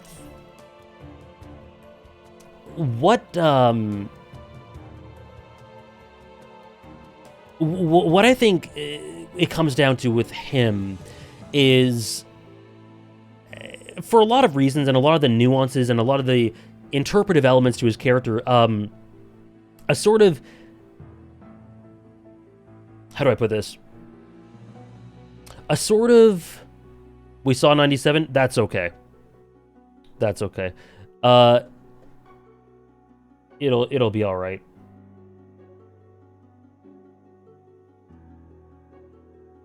It turns out these are the wrong color green. I'll fix it in a sec. Has the bet moved, or did I mishear about a bet? There will be a bet. It'll be...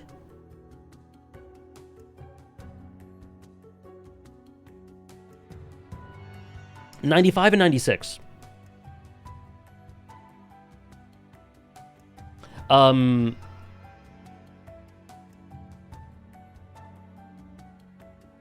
Don't worry, guys. I'll fix the color.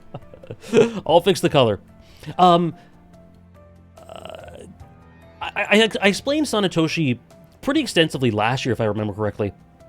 But he is a great, a lot of these characters, by nature of the stories they're in, are great examples of sort of hopelessness and giving up and giving into despair. And the way that it's approached with Sanetoshi is something really unique, and in a way that really struck me and made... I think he's a large part of the fact that I view Penguin Drum as a cohesive work that really comes together thematically, and that is something that's extremely sad and dark at points. It's not just due to him, but it's a large part of that is due to him. So I think he has a big impact on the story.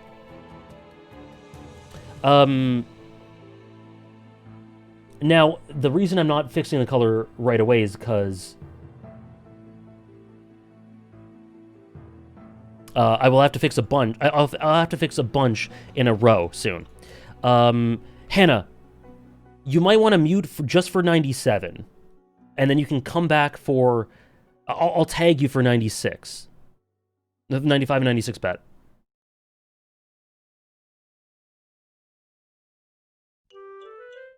And he's kind of similar to Kenjaku in that I think I understand, but like there's always the notion of not fully understanding him for me. 97. Lalo Salamanca, Better Call Saul. Quite the drop. Again, though, like, you know what I said. I think a lot is nailed in his pure presence and scariness and threat and aura, and the way his actor plays him beautifully. I am hoping that in this Better Call Saul rewatch, me and Hannah are doing, he'll be able to rise. But I can't imagine that my opinions on his conclusion will change. I still think I'm infamous for some people. I infamously think that his conclusion is really half-baked. It's a case where you think about the thematics and it's like, yeah, that makes sense. Execution, not good. Execution, not good at all. But everything else about his character is so goddamn good. And I love it all. I really hope that I enjoy him even more on the rewatch. But as it stands, he's still phenomenal. But yeah, his conclusion is really disappointing to me.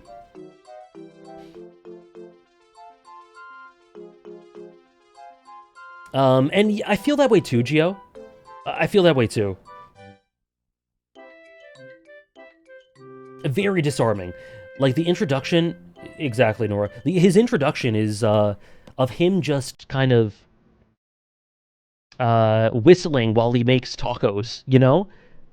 It's so off-putting.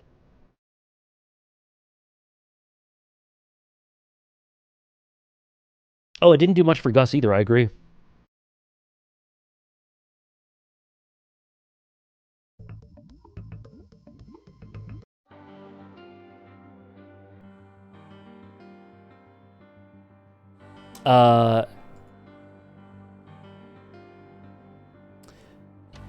Oh wait, no. Well, I think in terms of broad thematics, it did some good stuff for Gus. But in terms of the legit stuff that happened, yeah, no, not. Yeah, it didn't work for me. Do you have any video elaborating on his character's conclusion? No, I don't like to make videos about things I don't like.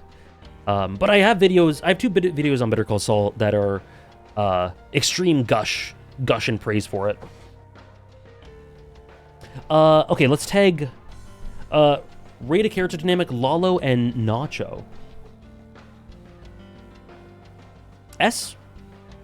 Is he the weakest Salamanca for you? Oh no. Tuco's worse, Hector's worse. I still think both are great, but yeah.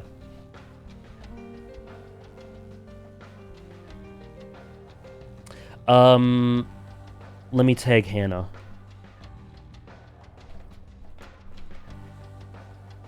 Bye, Nora. Have a great time at class. Thanks for hanging out. Top 5 thematically brilliant JJK characters. Time to win. Top 5 best thematically brilliant JJK characters. Yuji, Sukuna, Gojo, Geto, Maki. That's literally just my top 5 JJK. Okay, so where am I? There we go. There we go. Okay, number 95. Oh shit. Oh no.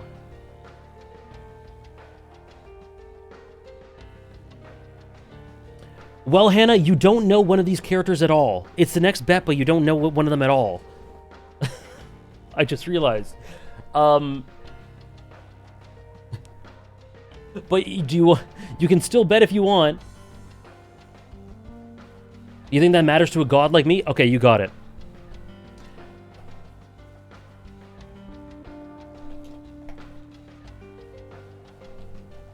Montutu Yuppie, Hunter x Hunter, or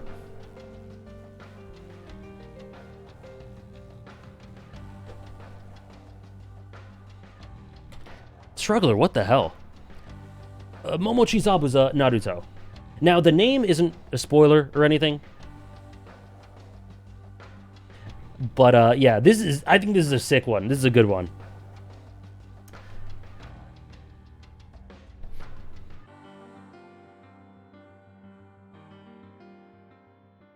Both got crazy names. I like it.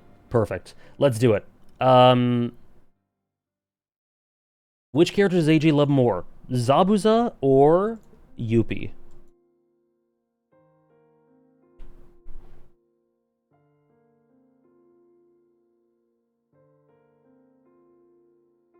Can we get 2 sentences on each lasting 1 minute? Yuppie. Brilliant display of enduring humanity through the soul, the nature of the soul, because he doesn't actually have human genetics, but the soul endures in him. So Yuppie's actually one of the most important characters in the Chimera Antarc because he is literal evidence of Togashi's ideas about the idea of humanity and its attachment to the soul. I talked about this in a video. It isn't just genetics. Humanity is tied to someone's soul, and Yuppie is literal proof of it because he didn't inherit any genetics from the previous generation. He's no genetic of him is human, but he has humanity in him. Zabuza made me cry.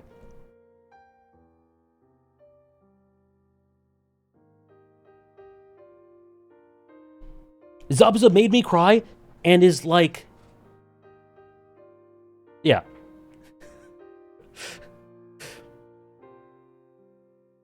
You suck at 2-line summary, AJ? I'm gonna fucking lose it. I'm gonna fucking lose it.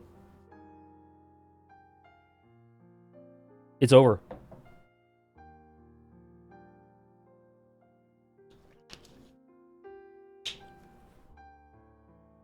Okay, and the answer is, let's see what we got. Yuppie, oh, this is really close. Yuppie 54%. Zabuza's 46%.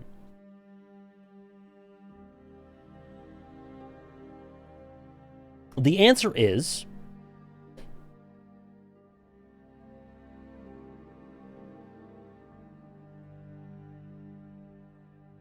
I bet it chills 7,200 on this no biggie. Let's see if you were right. Zabuza is the answer.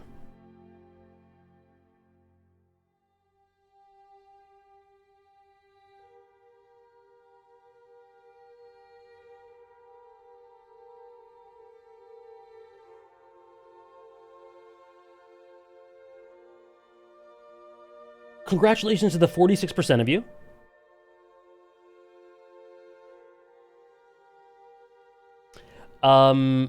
Maybe you should, Potato Mari. Maybe you should. Next time I'm just gonna look at what Hannah votes. That's what you should do. Easy 16K, my god. We'll have at least 2 more bets. Let me see. You guys want to go crazy? No, actually, no. We won't do the next one. Oh, I know a great bet. I know a great bet. Okay, 88 and 89, we'll do another bet for. And we're close to it. 88 and 89.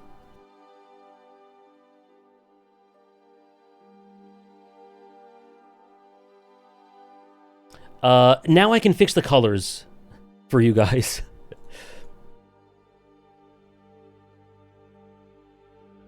Can you talk about what makes Zabuza really good for you as the series goes on? Like, how does he get better, you think? I think a lot of that is available through the VODs, but to sum up, also I'm going to be talking about a Naruto character, Hannah. Up to you. Up to you what you want to do with that.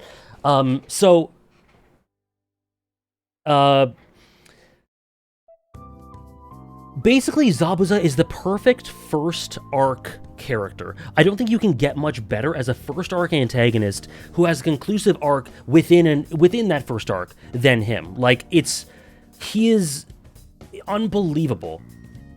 But what I really love for it is that a big part of his character arc, Andres, is being able to die not...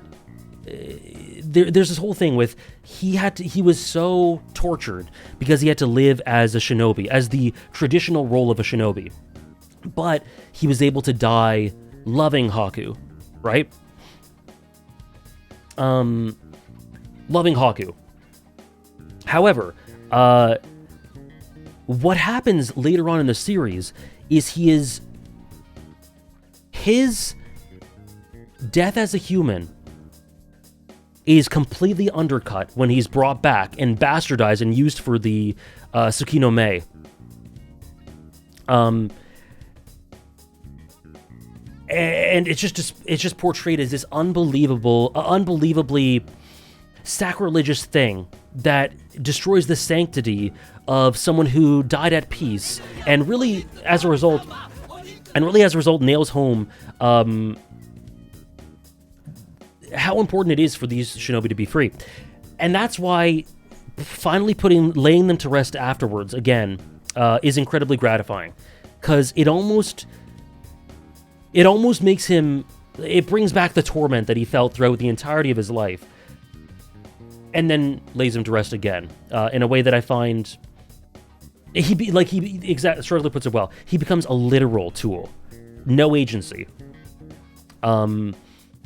Which I just think heightens all the emotions and the element of him being trapped.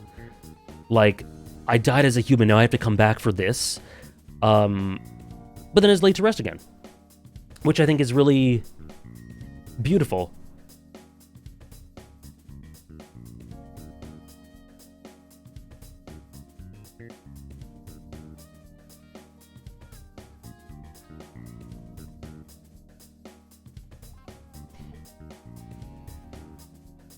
Thank you, Virtual, for the 3 months with Prime. Thank you so much. The Zabuza arc is my favorite arc in the entirety of Naruto. Him and Haku painting the ideals of what a ninja was supposed to be in the complexity of the position one's in. I'm surprised Orochimaru isn't higher. I actually do think that Orochimaru gets weaker the longer the series goes, personally. I was kind of really engaged with his role, but to me, I do think that I think Kishimoto tries to do a bit too much with him, and it loses the focus and power of his character. No, I totally agree, Panda. I totally agree.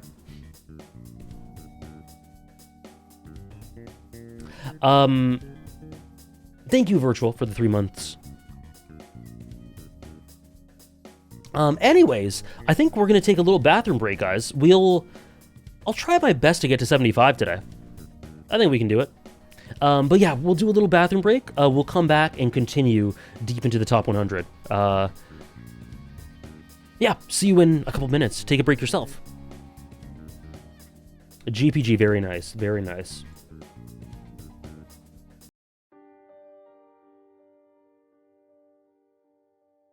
See you, Sebastian.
He's understanding what Shanks told him. He gave up his arm for the sake of a new era. Just like Joseph.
We're so back.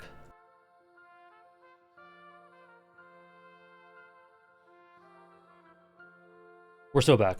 Let me just tweet out that we're in the top 100 now.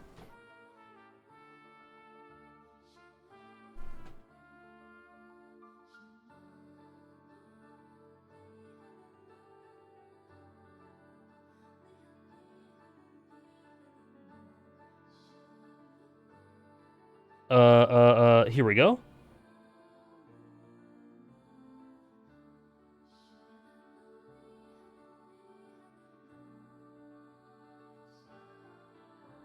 There we go. AJ, can you make a poll for me for people to vote Claritin versus Allegra? No. Can't you do that? Aren't you a mod? Mods can't do a poll?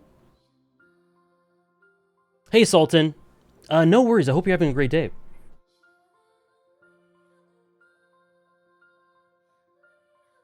You can do one, Andres.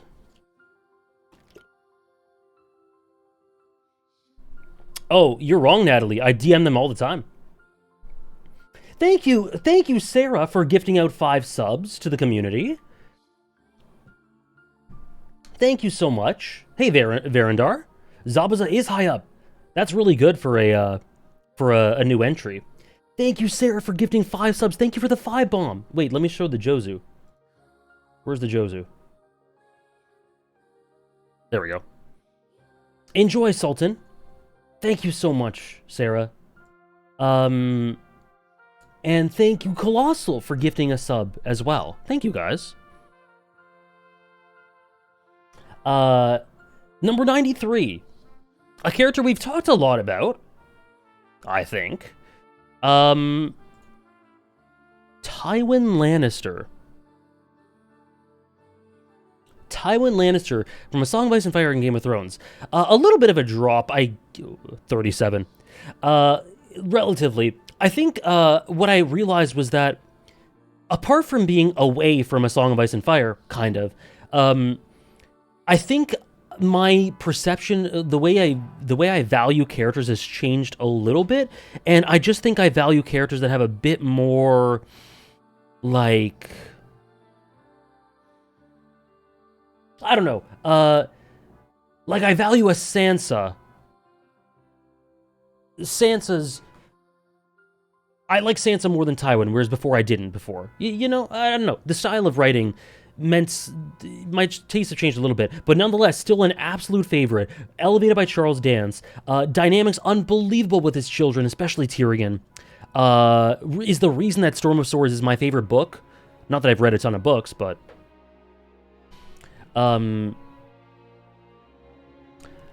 I predict it dropping out of the list entirely in 2 years.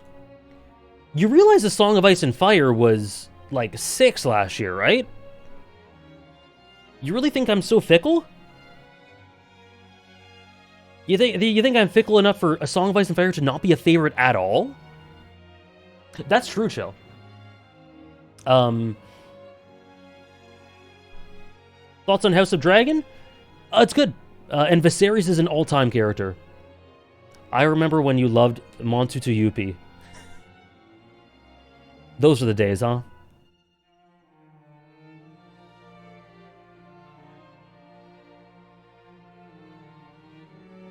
Yeah, I think so, Flow Emotion. It's a masterpiece. Like, it's an 11 out of 10.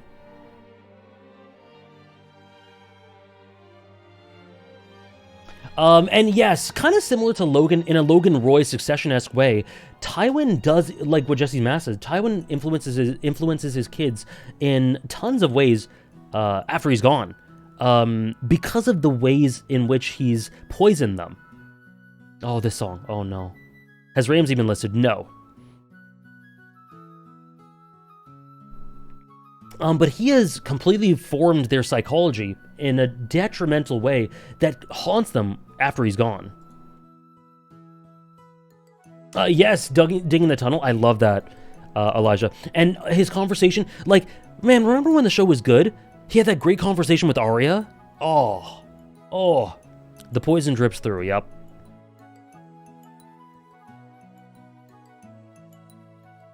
I was just that poof guy. You know, if I'm just that poof guy, that's fine. That's good enough for me.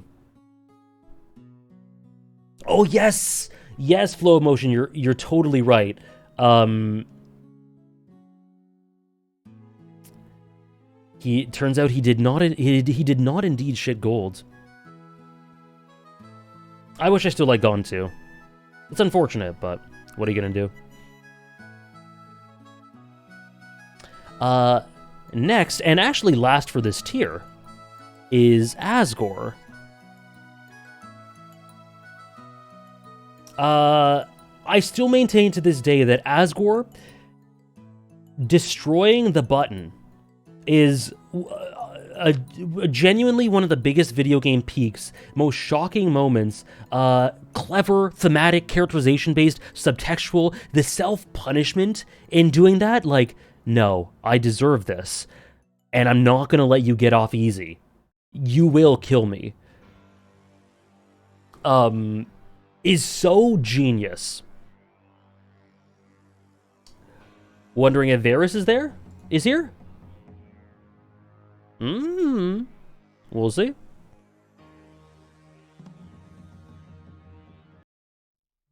He's not. Yeah. I didn't have him as an antagonist.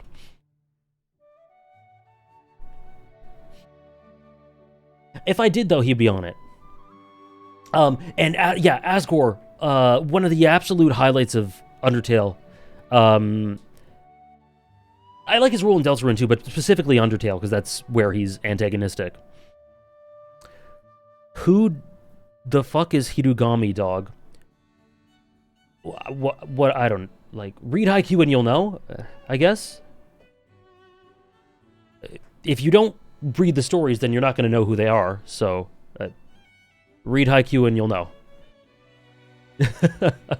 Hope you're well, Shamo. Intrigued to see where Peter Baelish places. Me too. I have. You don't know Hirugami and you read Haikyuu? Oh, you gotta reread. You gotta reread. Ooh. You're right, Fiji. This or that, Yui Ikari or Goldie Roger? That's an interesting comparison, Safwa. Goldie Roger. Goldie Roger. Someone unknown is calling me. One sec.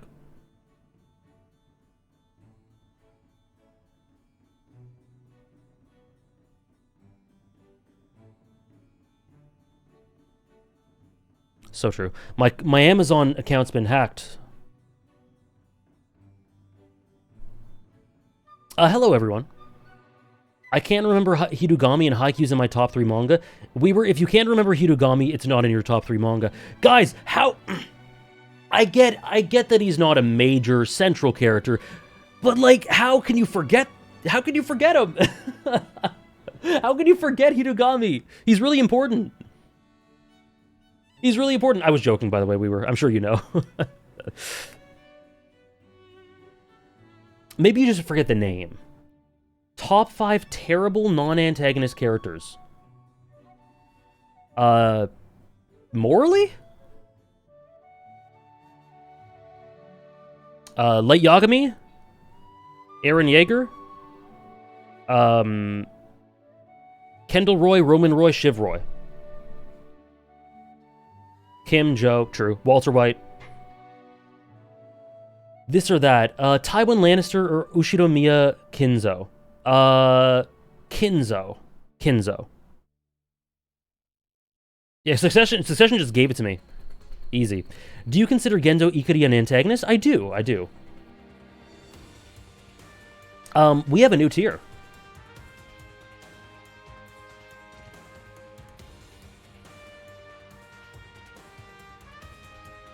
Guys, everyone who has forgotten who Hirugami is, please reread Haikyuu.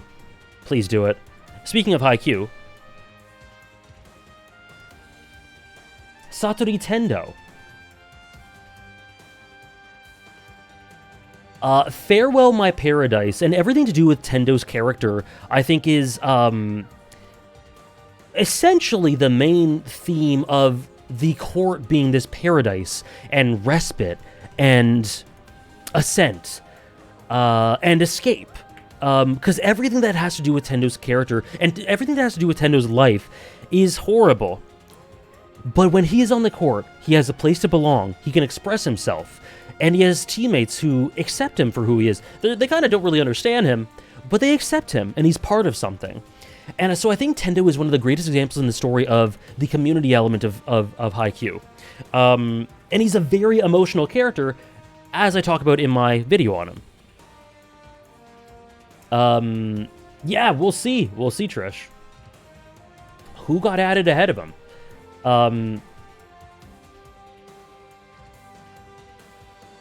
I love my guest monster. Actually, you know what? He's 90.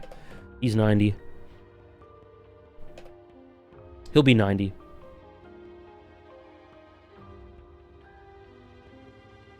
I've been changing stuff a little bit today, but I gotta be real.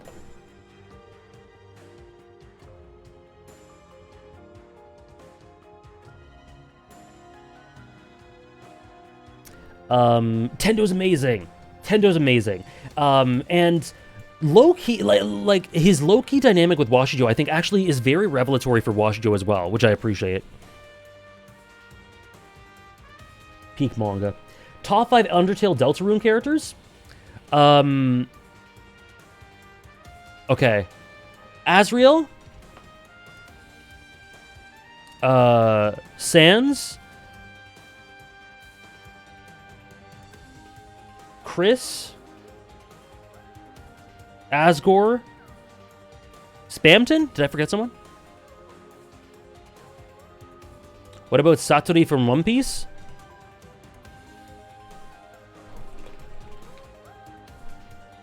Who? Oh, the Skypia dude. I mean, congrats, you're part of the one of the greatest arcs.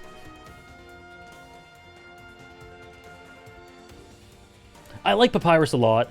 Yeah, Asriel's the best character in Undertale and Deltarune, I think. Who's 91? You'll see in a sec. Rated character dynamic, Tendo and Ushijima, double S. Double S. When Tendo told Ushijima, I'll watch you on TV, I'll cheer for you, I'll be the friend that people can interview about, and he was, oh my god.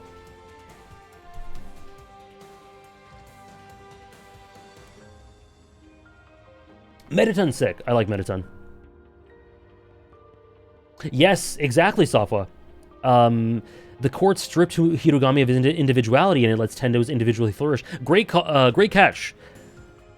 But ultimately, because of their perspectives, his refreshed perspective, Hirogami's, he's able to see it similarly. Not exactly, but still sees it as a place to express himself. The bet is coming.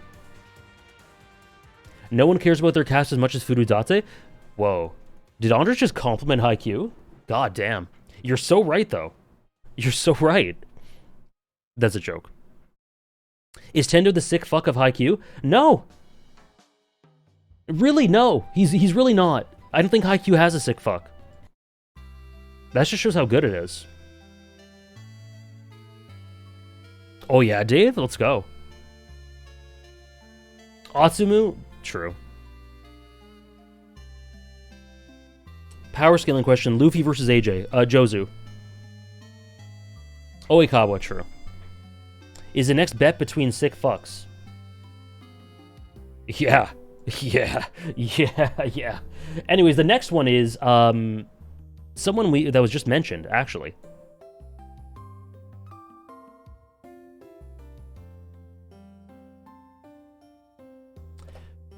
Biggest drop so far.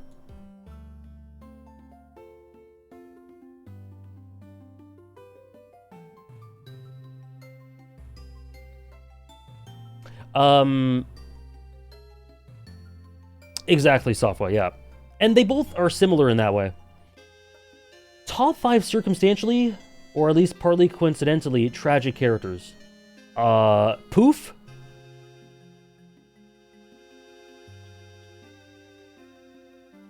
Emmett?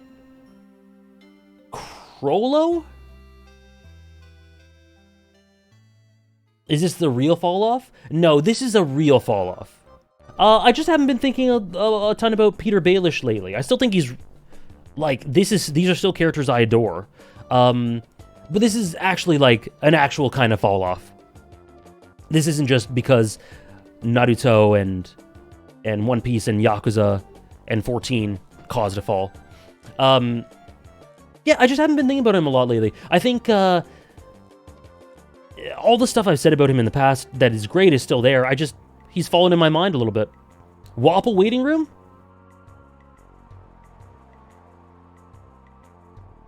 We shall see. But yeah, he's still great. He's still amazing. The Sansa dynamic is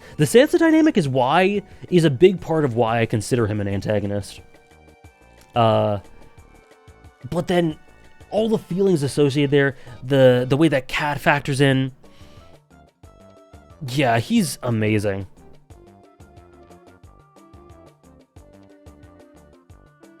Thanks for the follow. Now, bet. Are we ready? I promise 2 sick fucks, and I have 2 sick fucks here. Okay?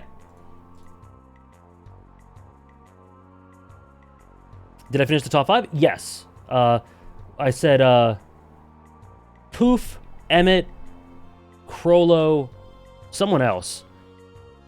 But I forgot the other person, but I'll add another. Washijo, and...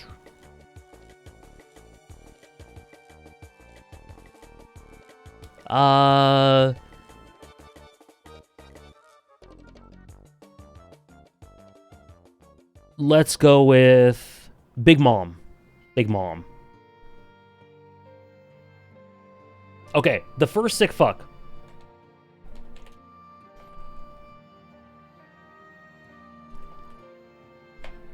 Okay?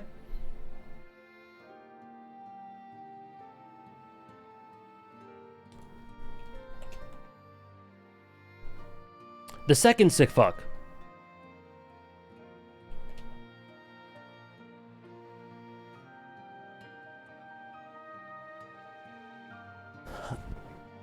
Gendo Ikari or or Ichinose Takumi. Do you consider you an antagonist? I don't, but that's a cool way of thinking about her. Last time I watched Ava, mid 2022. A Random Dad or The Literal Devil. Is Ichinose Takumi a new addition? He is. He is. Now, guys, I'm going to talk about Takumi in a way that is very general, in ways that... Because me and Hannah are currently watching Nana for the first time. So I'm going to talk about him in a way that's very general, that won't spoil anything, so don't get into anything specific down the line.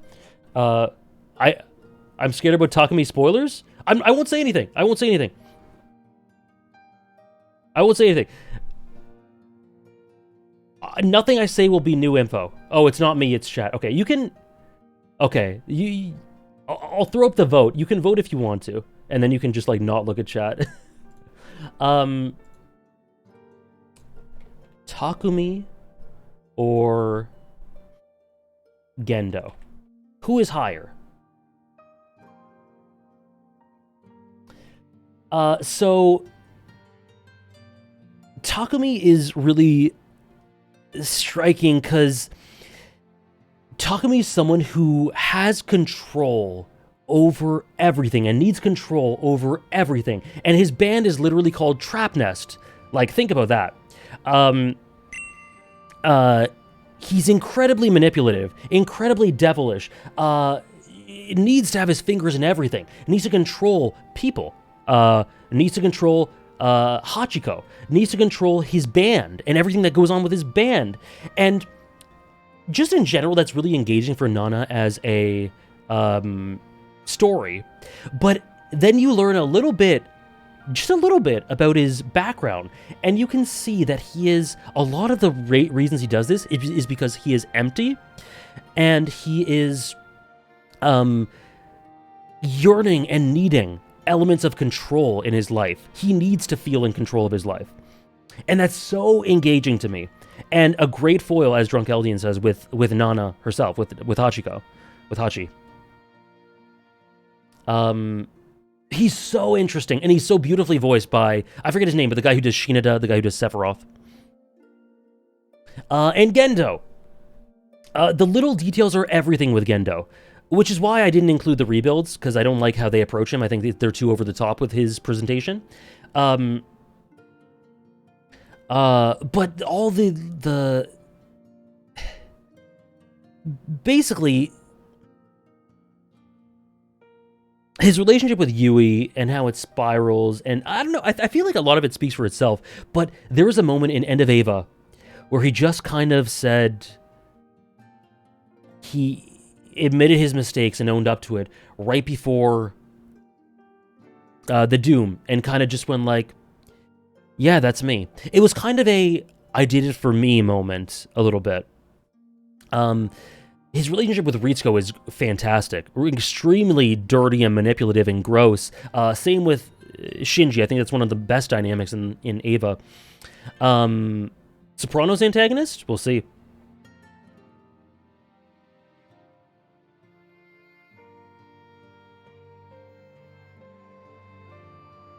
Oh yeah, she thought she would be treating Hachi like she's her pet, and he wanted to control him. Yeah, cool touch. But yeah, anyways, let's see what you guys voted. 64% say I love Takumi more. 36% say Gendo. The answer is...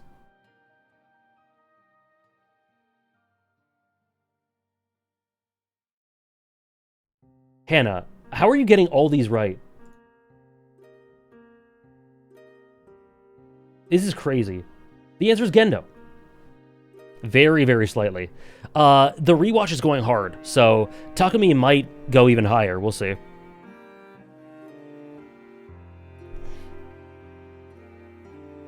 Congrats to the winners.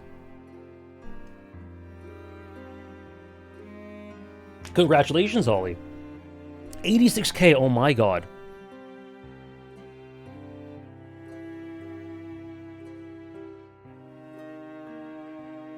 Next is a new edition, which I kind of just forgot about as well. I hadn't been including him on lists, but Lunge. He really is an antagonist.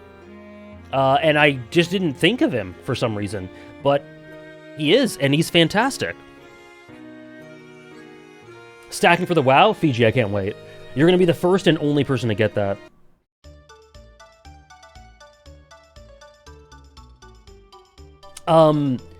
True. Kind of a fraud. Lunge is one of the best characters in Monster, and for the little details with him are so cool. From the little quirk in the fingers and how he's typing to remember the details. Amazing little quirk. To how he gets so, he like gaslights himself, so obsessed with the facts and the idea that they add up to Tenma. But him breaking away from that, the moment where he kind of admits it, exactly, Safa, where he realizes the truth, and the amount he shows, the amount of humility he shows, right, in response, is unbelievably hard-hitting. The way in which the way that the dialogue is formatted so that he talks to Tenma in a way that, I was really wrong. But he talks about it in sort of third person. My God, he's so engaging. He's so fantastic. In both dub and sub, actually. Wouldn't recommend the dub for Monster because they do strange things with the music, but the voice acting is great.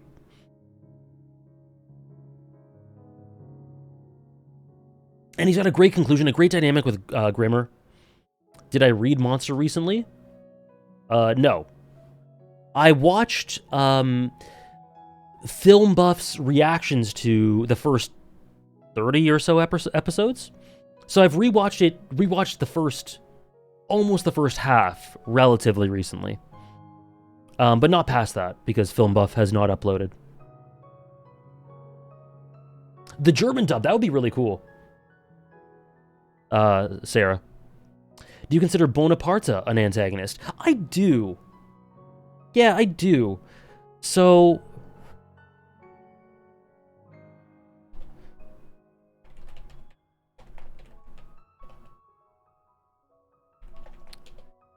Whoops. We just keep adding.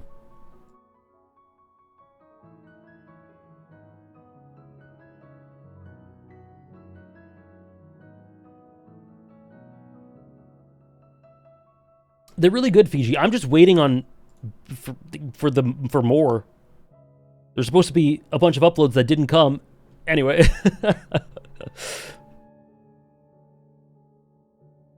Top 200 next year? Nah. I think we'll cap it off at 150.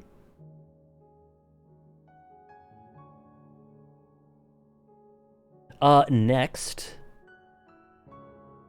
Ooh. This is a big legacy one. Something I love about Ganondorf is his ever-enduring perseverance, and across generations, across iterations, across reincarnations, this inconceivable sheer force of will to strive to the top. He's kind of like Kuze. He's like a Kuze on a grander scale, you know what I mean? Is Demise separate? No. I think I incorporate Demise into the Ganondorf rating. Do I like him in Tears of the Kingdom? I have not played Tears of the Kingdom. So please don't talk about anything to do with Tears of the Kingdom. But yeah, the entire series, the entire iterations, yeah, no worries, Harry. He just keeps coming back. I think his most expressive and hard-hitting portrayal is in Wind Waker, but I think that that might be my favorite one. But I really, really love him. And I also really love how he just devolves into this force of nature in Breath of the Wild. But my favorite Ganondorf thematically is Twilight Princess. But Wind Waker Ganondorf is probably the best one.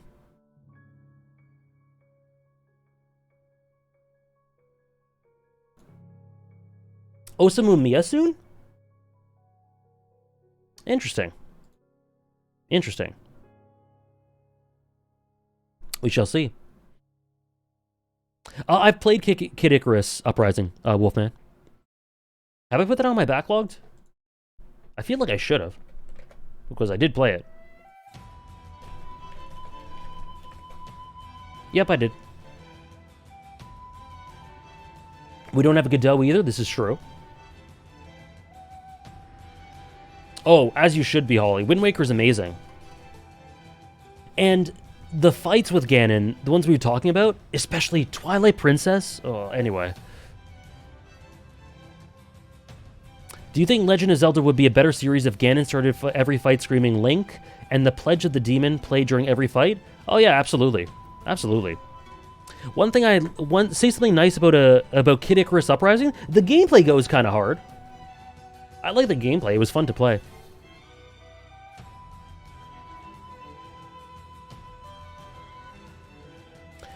Next is another new edition. Thank you, Dave. Next is another new edition. Have you guys heard of this series called Yakuza?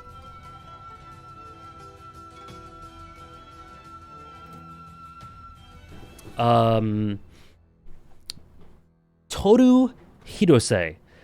One of the very best antagonists in the entire series. It's funny because you go throughout the entire game and you're just like, yeah, like, this guy's cool. I just saw Hannah experience it. And then the hammer drop, like oh my god, the drop of the context of his character and who he really is and why he's doing the things he does it's legit. That exposition drop and the flashback and all the stuff that happens in that is legit one of the best scenes in the entire series, which makes it one of my favorite video game scenes. It is honestly one of the most stunning revelations in any game I've ever seen. And the voice acting from Takashi? Unbelievable. Yeah, Hannah, it was funny. It was breaking my heart. Not really, but because I knew she'd love him after. But Hannah's just like, yeah, he's fun, he's cool, whatever. Anyway, Hidose's all right, whatever. And then the next day, crying over him. The next day, crying.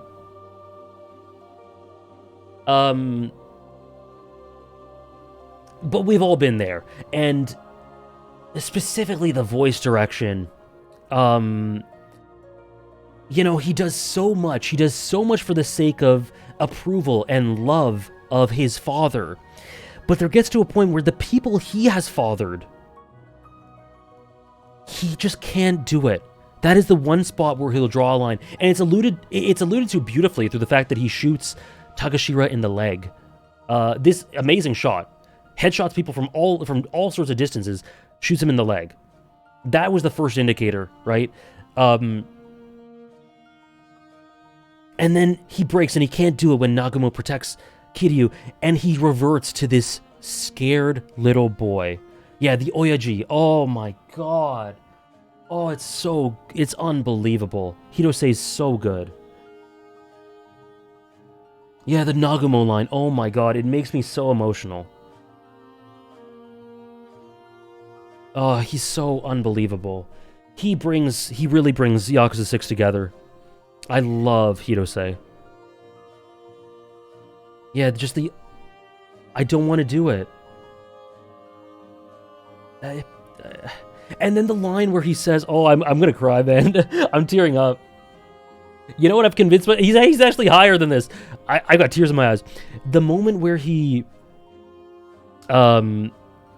says, like, I just couldn't. He's explaining himself to Kiryu, and he just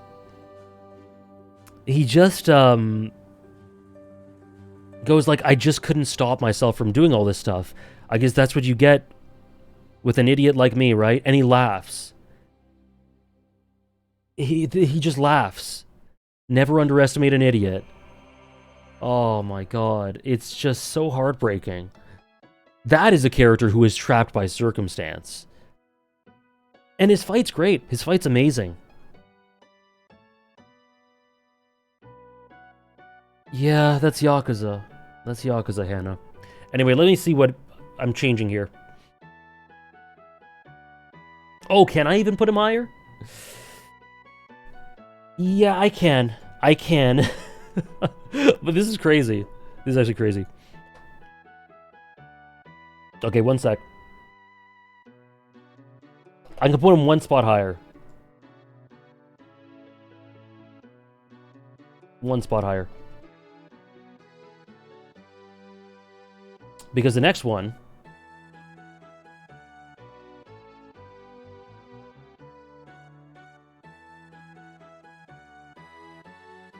Oh shit. Well, you guys might have seen 84, my bad. Is Takumi Somea. But I guess we just live did it. We just live did it so that Somea is one beneath Hirose. We're doing it live. Again, Yakuza 6. I love Somea. I love him. I absolutely adore him. Watch me convince myself to put Somea back up. Is that 3 Yakuza 6 Antags? Somea, Hirose, Junki, and Kurusu. 4 of them, yep.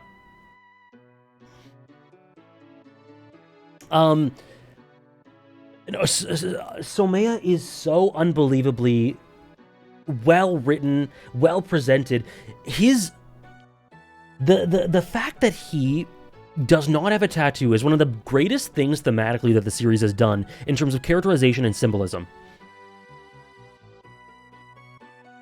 4 out of the 6 that will be on the list? Yeah?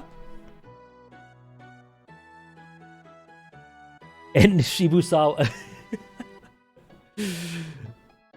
Don't worry, Hannah. It's how I get when I talk about Yakuza.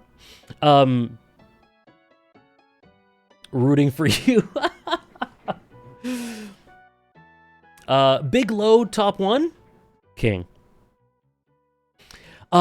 No, him not having a tattoo, and what that means in this desire to diametrically oppose Kiryu. But the thing is, the more we learn about him, the more he reflects Kiryu, and shows that they are not so different at all. After all, excuse me. He has, in that, what we have with him is this person who protected someone. he protected someone, and as a result, there's some parallels to Nishiki in this way as well. The power that granted him, and the influence, and the ability to protect people is something I think that he got hooked on to a great degree. And then he just downward spirals. He gets to a point where he gets so immersed in it that he loses himself a little bit. He tries to... At heart, he is someone whose actions defy his heart. Because at heart, he really is someone who wants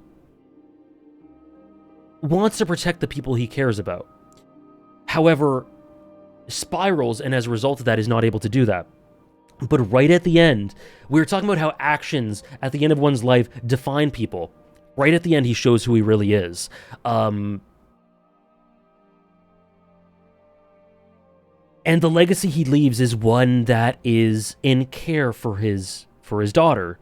That is what he ensures right at the end. And so he and Kiryu really, I think, reflect each other in that way, in a way that is so impactful. And his battle, the boss battle you have with him, the song, my favorite song in Yakuza 6, and one of my favorites, if not my favorite, in the Yakuza series, is a lament. It really feels like a lament. There is a weeping violin.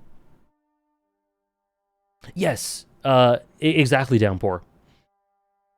Welcome back, Go. Me too, DSP. It's so good. He tries to escape this legacy. He tries to escape the legacy and shadow of Kiryu, but he just can't.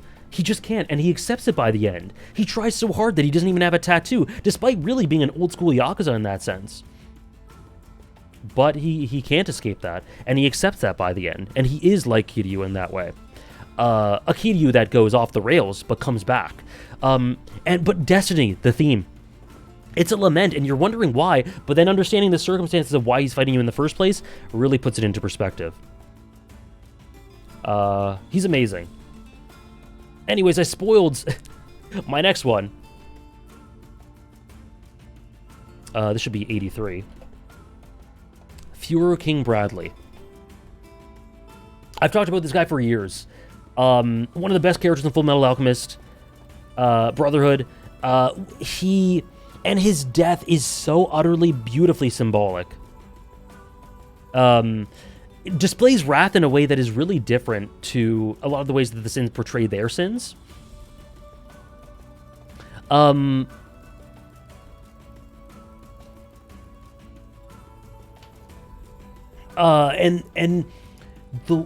His relationship with humanity and this sort of contradictory respect for it and desire to live as them is really everything, and really feeds into the theme of humanity persisting in the story. He's just all around amazing, and his aura, his how fearsome he is, the plot implications, very calm and stoic. Yeah. No, Wolfman. Maybe one day, but it's not on my list.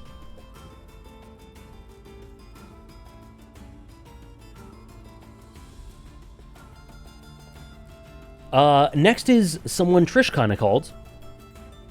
One half of one of the best sibling dynamics in fiction.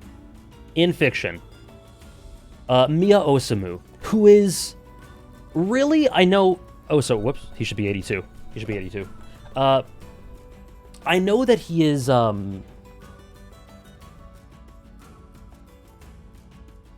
he's often forgotten in service of Atsumu, but he really should be... I think he's really underrated because Atsumu just shines and is so great and more central, but he really is written with a really comparable level of quality.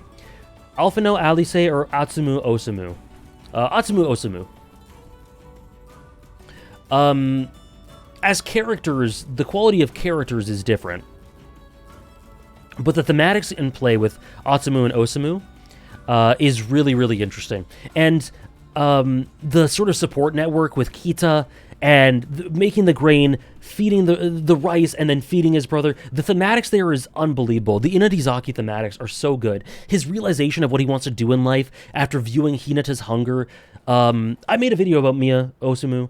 I made a video about Atsumu and Kita, and all that has to do with the Inazaki thematics. It's all wonderful.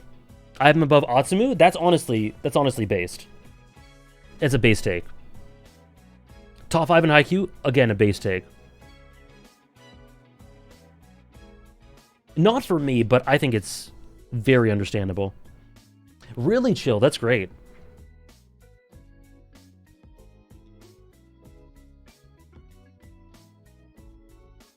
Okay. Oh, whoops. Well, this is an older version of the list. Whoops. Somea 82? Nope, 84. Sorry, 85 now. He was 84 before. Next, 81. N from Xenoblade Chronicles 3. Only a 6 drop, which is really notable, I think. Comfortably the best character in Xenoblade 3. Comfortably the character that had the most visceral, dramatic impact on me. Oh, were you, Dave? I missed that. Thank you, Sarah. Future Redeemed kept him from dropping lower. Future Redeemed didn't really do much for me, actually. It's kind of a rise, yeah. I think Future Redeemed actually didn't impact him much. I just kind of thought about him more, and he's definitely my favorite thing about Xenoblade Chronicles 3. He's fantastic. He's amazing.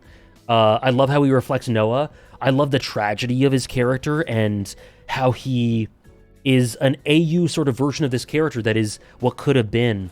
Sorry, Noah is that to him. It's kind of that quote I talked about with Monogatari. A version of yourself that could have been happy, you know? Future Redeemed is cool, Ponytama. It was cool. I liked it. It didn't change my life like it did for a lot of people. Oh, I'm sorry, Tom. This is a net positive, absolutely.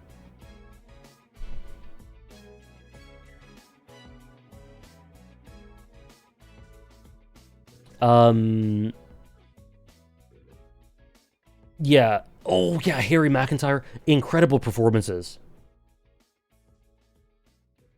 Did Future Redeemed increase the standing on some protagonists? No, I can't say it did. I liked it. It didn't really add much for me. I don't know. I thought it was a cool way. I thought it was very good. It was very well presented and written, but ultimately didn't really add much and wasn't really needed for me. But I liked it. I'm glad it exists. I'm glad a lot of people love it.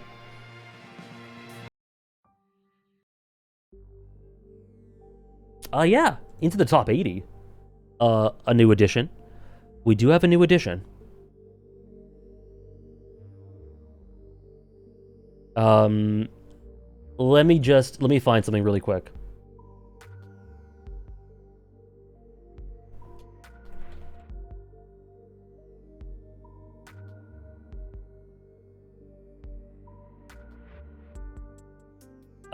If you have not played Metal Gear Solid 3, best to mute. Best to mute.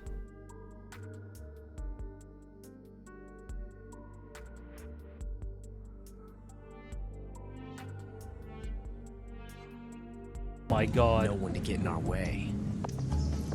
Ocelots are proud creatures. They prefer to hunt alone.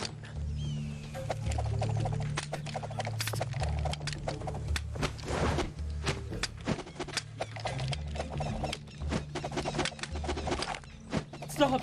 I cannot handle it. Stop, sir! It just keeps going, man. It just keeps going. It keeps going.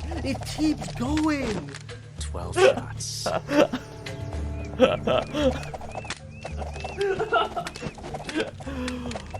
Oh my God.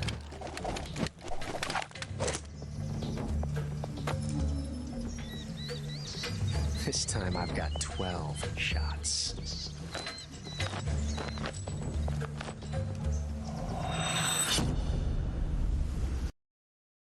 He is the moment. He is unmatched. Unmatched aura, so true.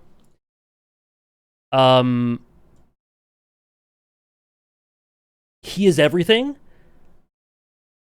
Being born on the battlefield, raw as hell.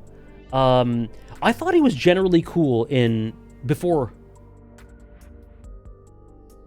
I'm so sorry if it's not meant to be, but cringe characters can be so peak. It's meant to be. No, that's good. Your reaction is exactly what it should be, Hannah. It's, yeah. Don't worry. That is exactly how I felt. He's so goddamn cringe. Is this meant to be actually peak? It's meant to be peak because it's so cringe. It's like, just stop. Are you gonna stop with the guns, sir?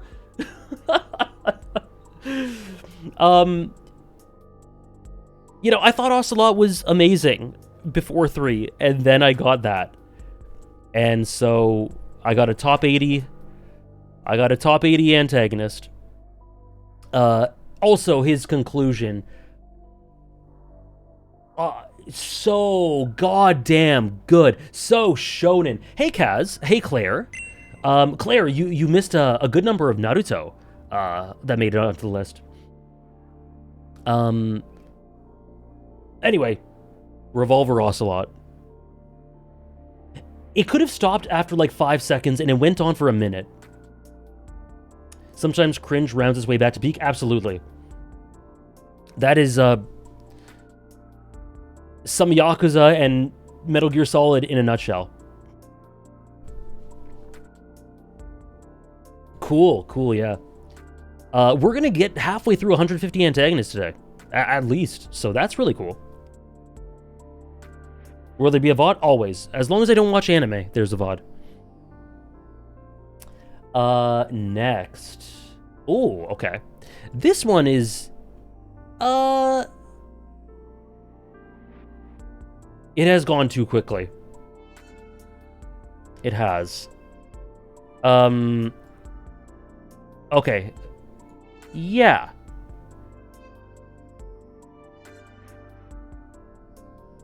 Woods Rogers from Black Sails. This one is kind of me realizing that I didn't actually have him quite as high as I thought. Like, I compared him to the characters that he was around in 40, 50, and I'm like, no, I love him. He's amazing, and he is this great representation of the monstrous side of civilization and how it really is just the same as the face they try to put on piracy. His dynamic with Flint, unbelievable. Crazy, crazy amazing scenes throughout Season 3 and 4. I love him. He's one of the best characters in Black Sails. I think, like, top 5, 6, something like that. But a little lower than last year, just because... Oh, I guess over time, I just didn't love him as much as the characters that were around him, around 40 and 50. Put that loser lower, honestly. Actually, let's put him higher.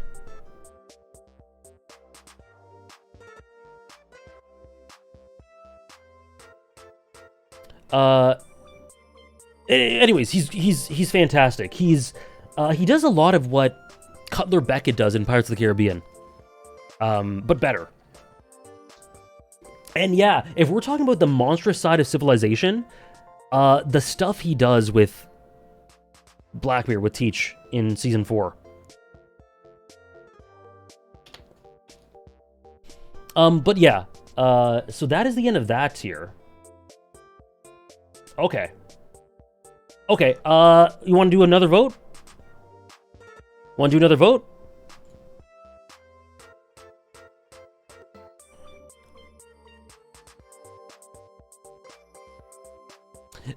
It's because I love stories and art so much, Claire. He couldn't not make the cut. Okay, next. L from Death Note.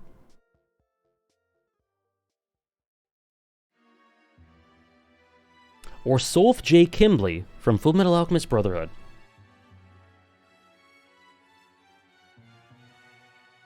We're cooking here.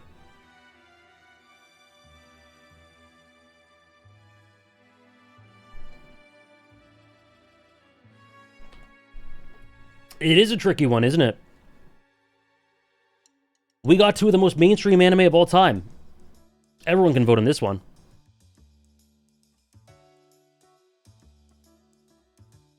Where were they last year? L 55, Kimberly 49. Name a character with drip. Akashi Seijudo. Whoa. Sorry, the window's going crazy. Oh, with drip as a clothes. Mihawk. Kimberly. You should, we were. Did either of these two make you cry? Neither of these two made me cry. But, so, my favorite thing about L is how he views himself as a monster. A lot of Death Note is about the rises and falls and power struggles and the eras of history. Like, what is this about humanity, that there are these eras of rise and eras of falls, and how human hubris is tied to that. What L says about him being a monster and the extra material is essential to all of that, and brings his character together in a way that is better than any other way of presenting that.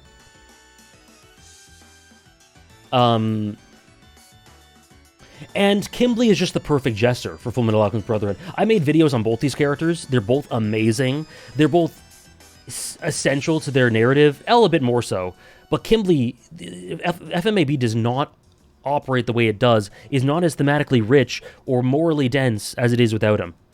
And L is one half of one of the greatest rivalries or dynamics in anime-manga history. So, let's see what we got. 65% say Kimberly, and 35% say L.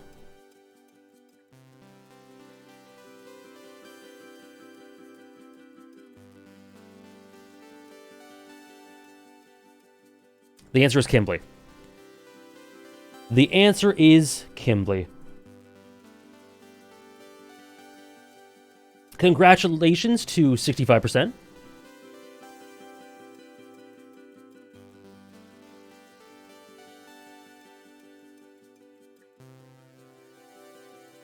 So what?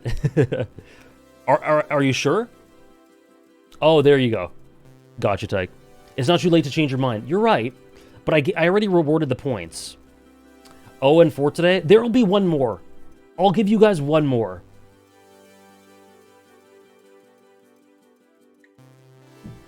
Change the order so I win. Oh wait, you like sick fucks as antagonists. Well, yeah, but also well-written. Well-written sick fucks. Well-presented. And that's both of these, actually.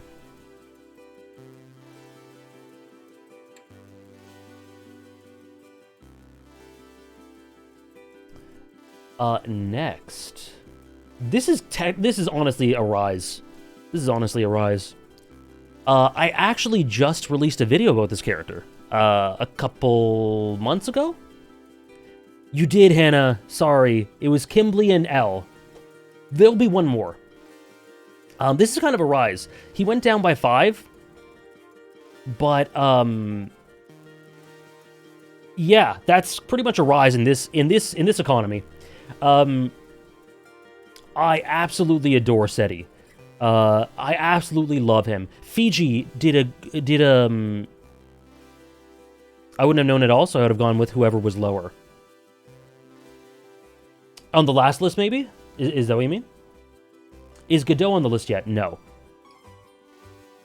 Yeah, Fiji worked his ass off in making that video amazing, so all credit to Fiji for that. But for an elaboration on why I think he's essential...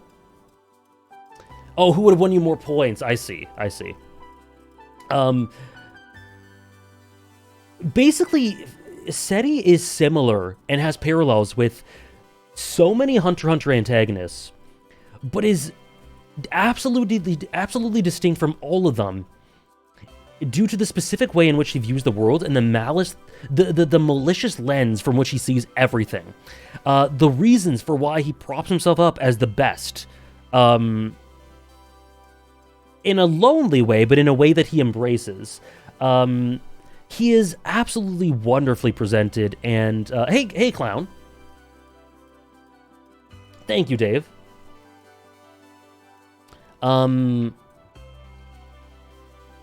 Makes sense, Soul. Makes sense, Soul Samurai.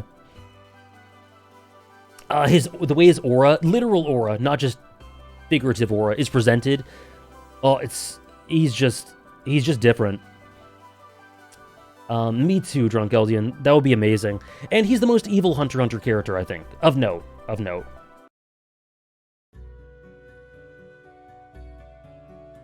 First Hunter x Hunter antake so far? We had, in the honorable mentions, we had Morena and Benjamin. We also had Yuppie. So we've had a few. We finished day 1, congrats. Oh, we're going a little further. We're gonna go a little bit further. I want to give you guys another vote.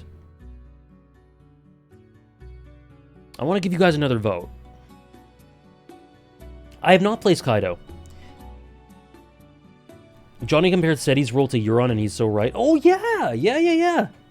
That's a cool parallel.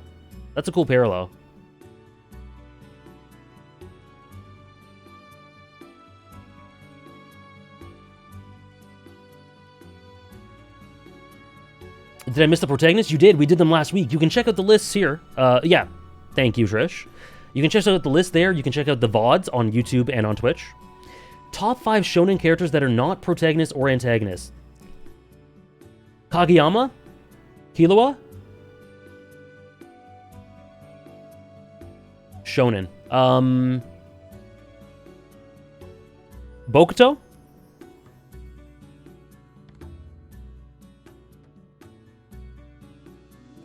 Kurapika? Gojo, yeah. Kakashi, yeah. Armin, oh. Anyway, there's like 7. Erwin, stop. Sakura peak.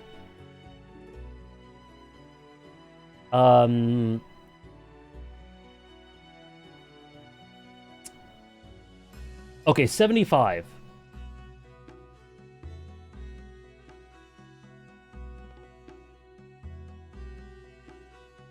We were talking about the series earlier. Kong Wenga. I need different, I think orange? We'll do orange. I think it's this one.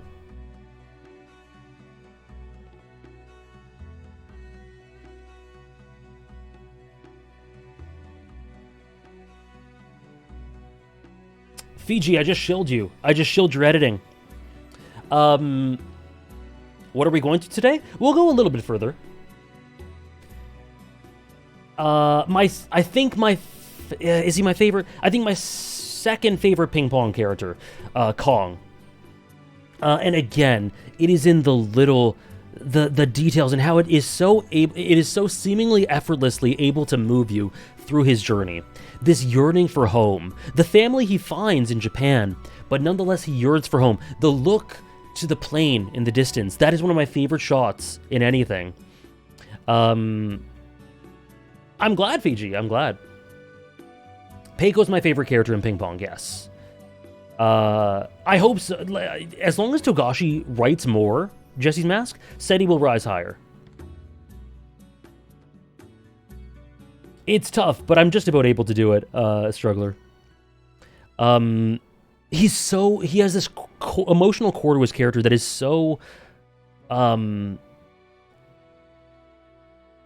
just lose myself in it. Particularly because I'm, like, there's this stuff with his mom, right? I'm a big mama's boy, but just, like, also parents' boy. So that also gets to me. And his quote, on his way to achieving that dream, is this hell? Raw as anything.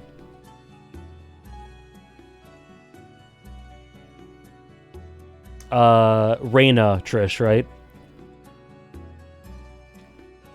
And keeping his passion in those circumstances, exactly, Struggler. The Christmas episode, the song.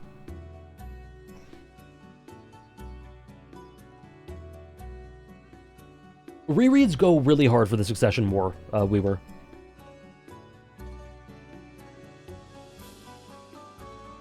Thank you, Dave.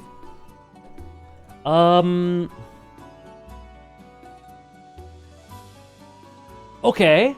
Bet. Bet? Bet? Another bet? Another bet. Another bet. Hannah, are you here for this one? Hannah? There we go. Okay, we're good. Perfect. Okay, bet. This one's cool. I like this one.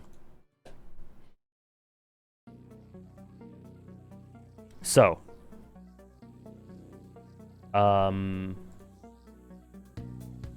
Here we go. Toji Zenin. Jujutsu Kaisen.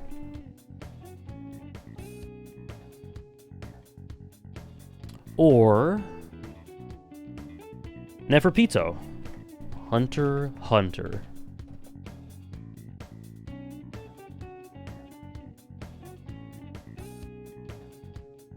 Toji or Sukuna? That would have been a cool one. Okay.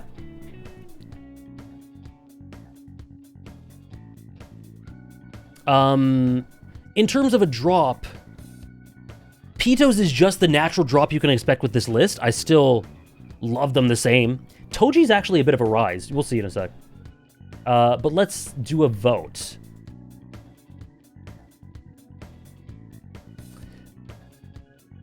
Hoo boy. Which character does AJ love more?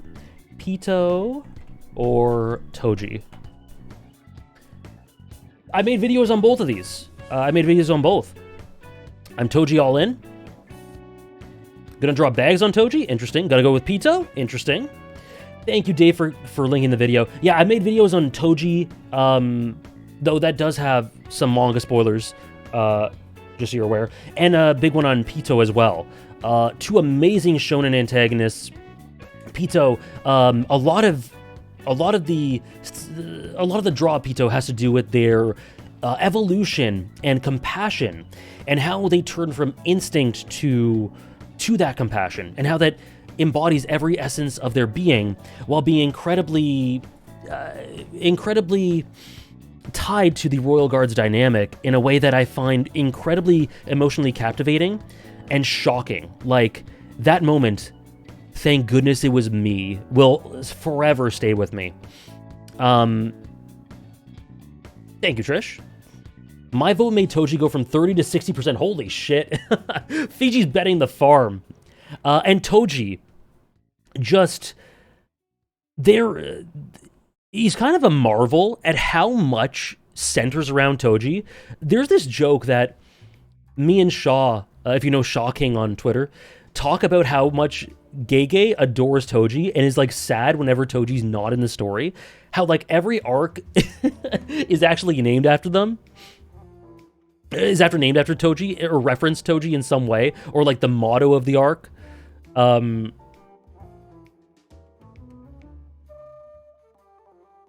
Thank you all mods. Thank you very much.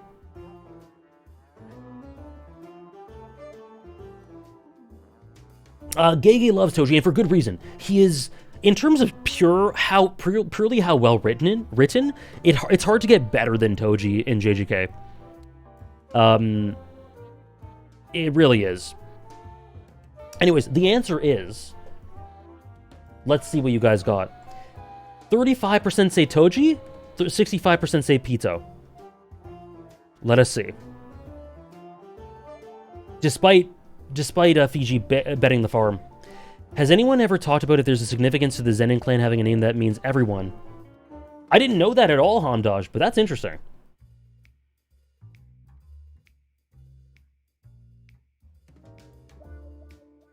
A great meta writing in Toji. And the idea, the way that he is this haunting specter of a ghost that is like this karmic retribution. He's this sort of karmic retribution that the Zenins have unleashed on the world, that they fear as a result of their, they fear him, particularly because they're acutely aware of how they created him, which is interesting self-awareness indirectly. Toji represents so much. He says his stuff with Megami and Gojo. Anyway.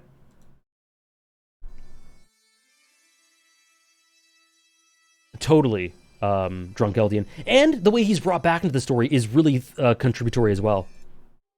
Anyways, the answer is Toji.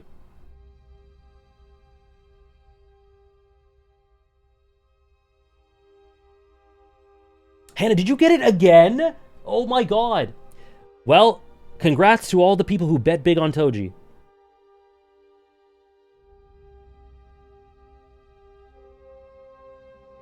Zero out of 5? Turns out I can guess all the protag bets, but only one antag bet. I'm sorry, Weaver. With fiction, you'll get 50-50. 22k. 1-4. Good job, Tarnished. How am I so bad at this? You'll get the next one. Go with your gut, Gio.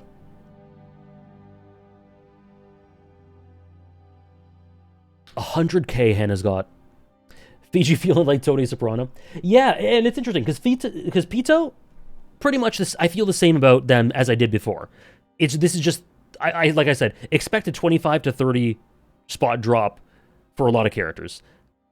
Don't really feel any different. Toji's a bit of a rise, minus 11. A little bit of a rise.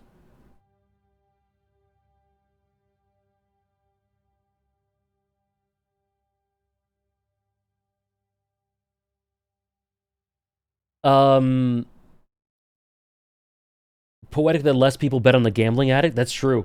That's true.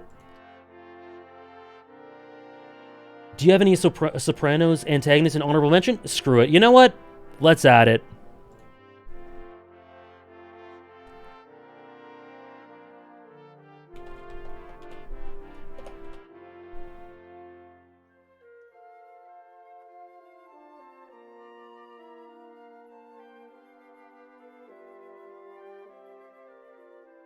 Worst of all time, Mom? So true. Has everyone... No one has redeemed WoW, ever. Top 5 Ben 10 aliens, asks Paladin of Peace. I have no clue. I haven't seen Ben 10. I feel like feeling like the anime elevated him for you? Yes. Honestly, before we got Toji in the anime, I thought it was weird to cast him with Koyasu. I thought it was a little weird. But it's now I can't think of Toji without thinking of his voice. It's actually really good. I'm a huge fan of how they portrayed him in the anime. And he's really animalistic too. The dub is weird. I haven't heard him in the dub.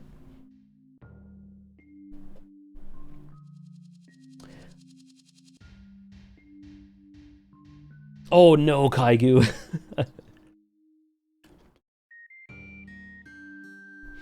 Well, you can win it back. How far do we go today? We're almost at 5. This is roughly when I end the streams last week. What are your thoughts on Sopranos finale? Masterpiece. Uta is definitely an antagonist for me, Jay.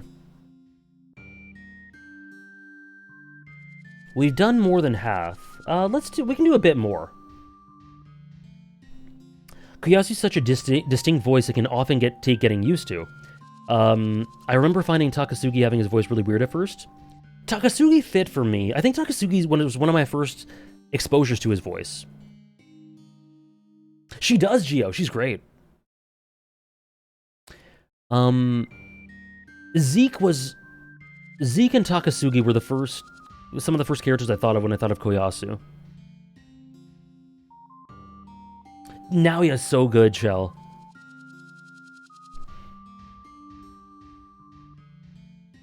The guy in Ava, yep. Is there a reason why there aren't more Soulsborne antagonists? I took them off the list. I found it difficult to compare, because there's so many of them as well. And I also just found it difficult to compare the style of Soulsborne writing to more traditional. So there's only one. Or two in total. Both from Sekiro. Do you consider Buggy an antagonist? I do not. I think I consider Buggy like a chaos factor. Rosewall's great. True, Hamdaj. Very true. Not done yet. I've loved listening to your thoughts on Rebirth with Recon. I'm so glad, Claire. Yeah, that was a good way to gather my thoughts to get preparation for when I make a video, for my video on Rebirth. It was a great conversation. I hope you enjoy the rest. Is Dio on the list? Dio has not been on the list. We'll see if he is.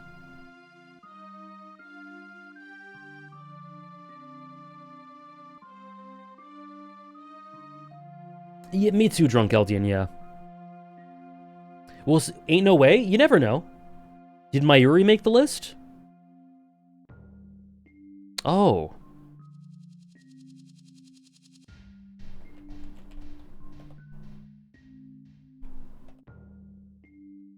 Yeah. I did this before the last Bleach stream, so I didn't include him.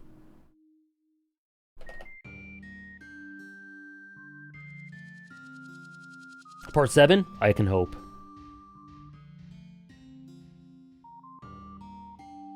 Okay, you know what we'll do? We'll finish the stream after this tier. We'll finish the stream after this tier.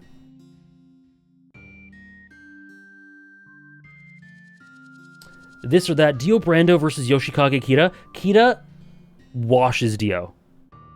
Kira is a way better character than Dio. However, I do really like the meta elements of Dio's character and the themes of sort of legacy and generations and that sort of thing.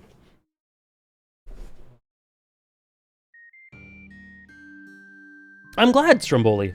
I'm glad you connect with him. I think he's alright. I think he's alright.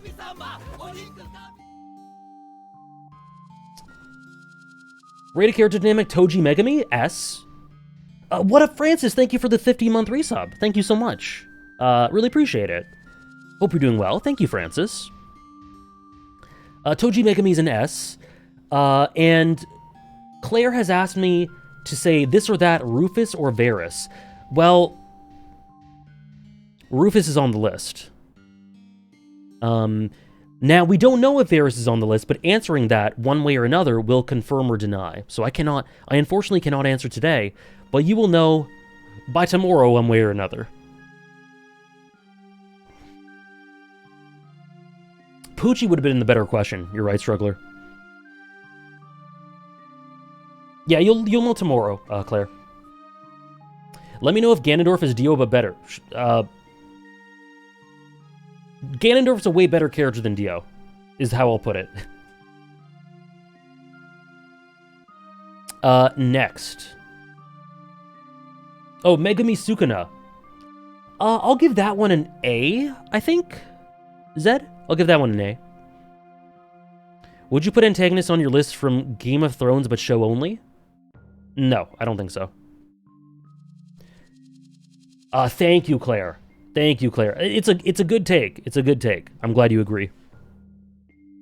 Rated character dynamic, Ava Angie. A triple S, no doubt in my mind. No doubt in my mind.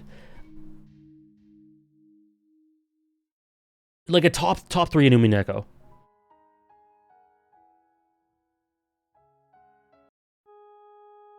Ichigo and Rukia. Strong S. And it'll definitely become double S eventually. How many tier 5 characters left? Yeah, we should get to it. There are 6 more characters. 6 more. The first, let's jump in. The first is a new addition.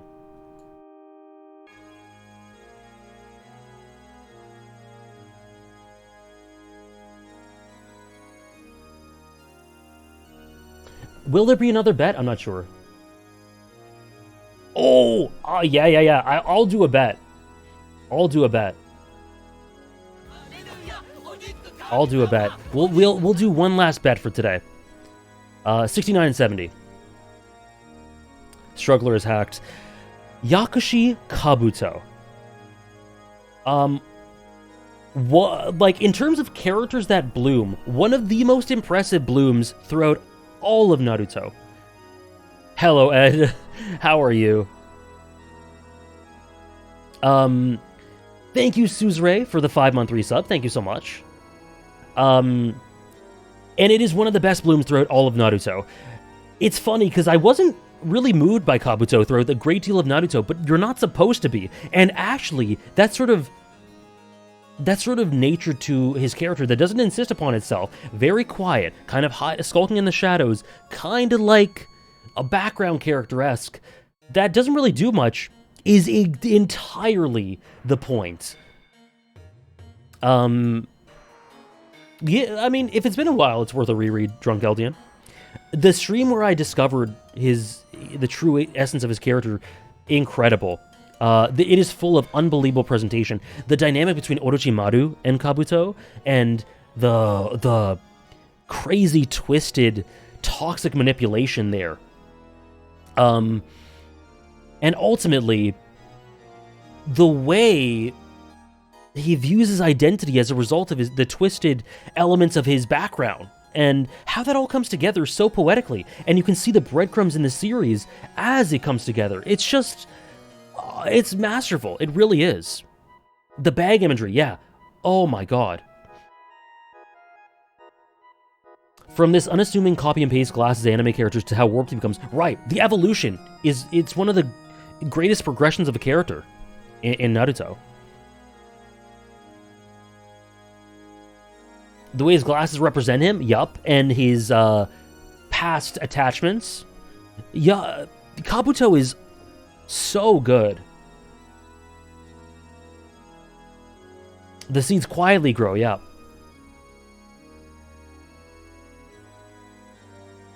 He's so good.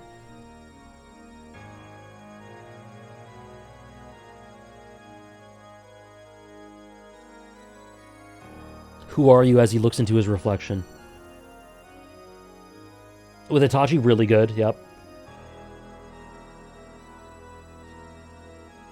Cool, Elijah. Well, you were right. You were right. Now 71 is honestly a big spoiler. So what I'll do, I have talked about this character a lot. You can check out my Final Fantasy XIV streams.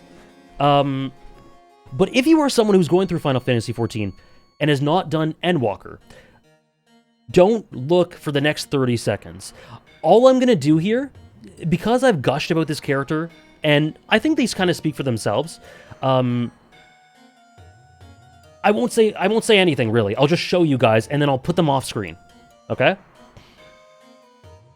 But don't look at the screen for like the next 30 seconds.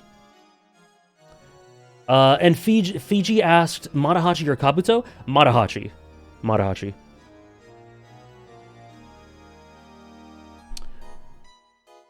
Okay. There is no video to link, Dave. Okay, number 71.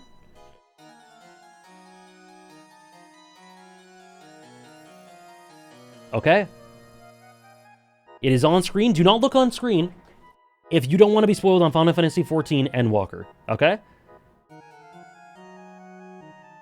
Amazing character. Destroyed me. Absolutely destroyed me. Fantastic. Now it is going off the screen. Okay? It's off the screen. You're good to look. We won't discuss anything else. If you want more thoughts about it, we can talk about it. You can reach out to me. We can talk about it a bit if you want to. But also, like, just watch my Endwalker streams. They're on YouTube. And the characters, I think, speaks for themselves a lot. So I wouldn't really have much to add. But truly one of the most evocative parts of Endwalker. I'm base, Trish. Next is a bet, okay? Bet. This one is tons of fun. Last bet of the day.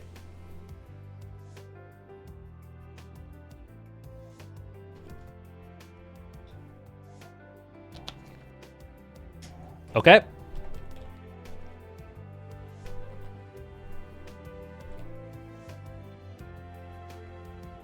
Ganondorf is in the ranking. He was 86.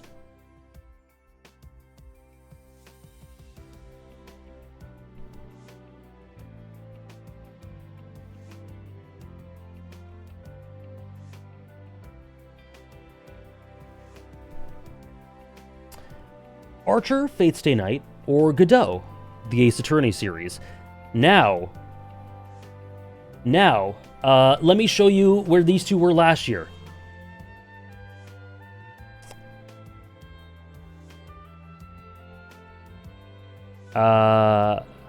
Archer, 58. Godot, 60. So...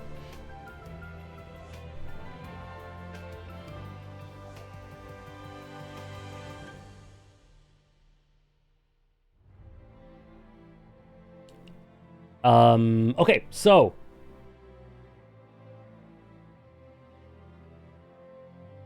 last vote of the day.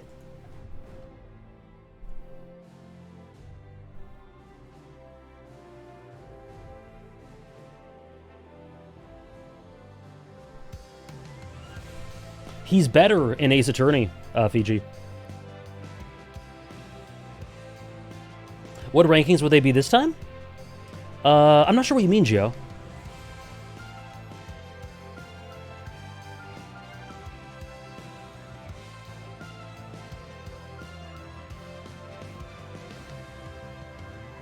When Elidibus was placed last year, where were you in the 14 story? Let's see.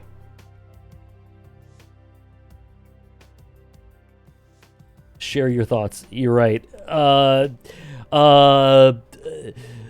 Archer, amazing reflection of Shiro, and one of the best ideological duels I've seen of all time in anything ever. Whoa. Are the odds fully on Godot? This is crazy. I thought it would be pretty even. Godot, the most emotionally captivating character in Ace Attorney. By far the best character in the Ace Attorney series for me. There are others that are kind of try to approach him, but he is on his own level. He's beyond. And they're very reflective of one another. They're similar to one another. Did he beat Sholmes? No. I'm talking about Ace Attorney, not Great Ace Attorney. Herlock, Sholmes, and Godot are my two favorite Ace Attorney in general characters across both games. But I was talking about just Ace Attorney. So this is how my dream ends. Yeah? Let's see. 36% say Archer. 64% say Godot. The answer is...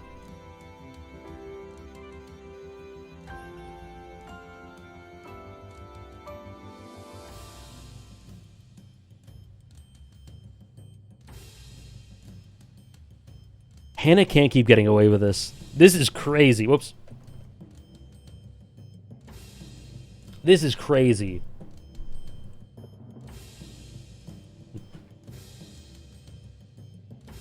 Congratulations to the winners. Congratulations. Both of them with, honestly, drops that are not really drops at all. Slight elevations. Yes, of course, Trish. The winner is Archer. Congratulations. Spend it wisely.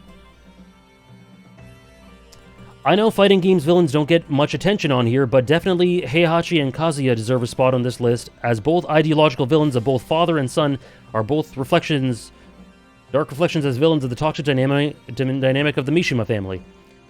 They don't deserve to be on here. I don't know what you're talking about. I don't know who they are. And this is my list, so I don't know who they are. So no, they don't deserve to be on here, because I don't know them. I know them in Smash Brothers. Smash Brothers, right?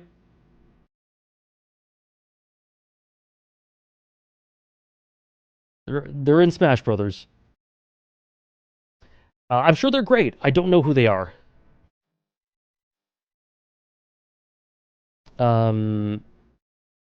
Kazuya and Mishima are from the Tekken series. They're also from Smash Brothers. That's what I know them from. They're great characters. I'm sure they are. I haven't played Tekken. And I only know them from Smash Brothers. Garp or Jiraiya? Jiraiya. That's a very cool comparison, though. Garp or Jiraiya? Jiraiya is the answer. Uh, and Fiji asked Matahachi or Kabuto? Matahachi. Random thing I love about a favorite story. Matt on guard. He isn't an honorable mention, is he?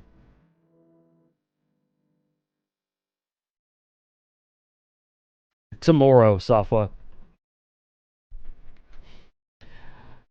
Um, yeah, I was never a huge fan of Matt on guard.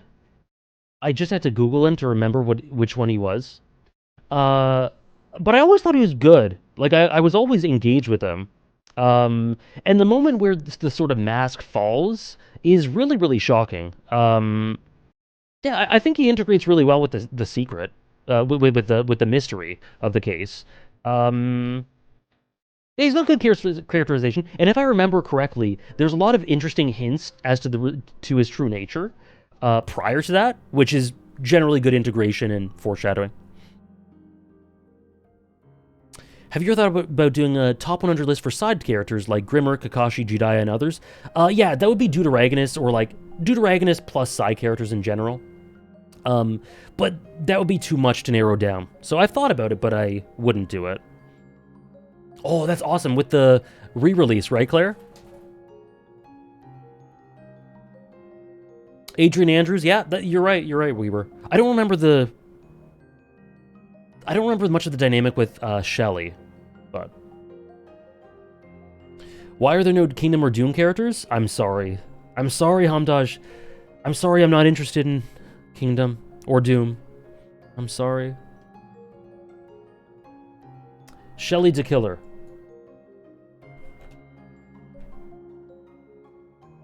Oh, yeah, he was sick. He was sick. Oh, he was awesome. I just didn't remember his name.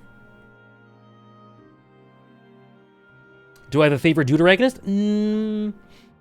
I have a bunch of favorite Deuteragonists. I don't know that I have a favorite. But in the conversation would be Killua, Kageyama,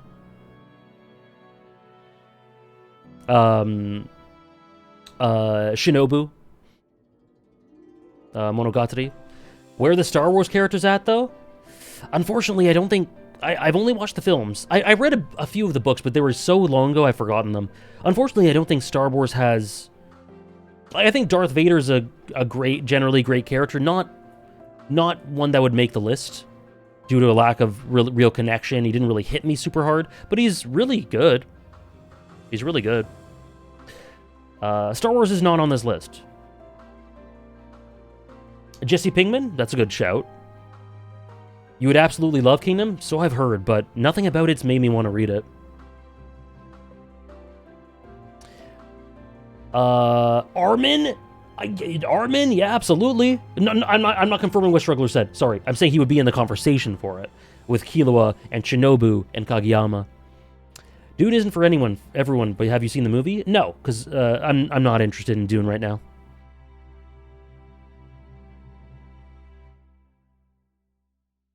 Godot and Sholmes are your favorites. That confirms that Strongheart fell out of the list and honorable mention. Does it? Oh, yeah, I said that. Okay. Are there many characters besides Soulsborne that share that fate? I don't think so. Weaver. But I could be wrong, but I don't think so.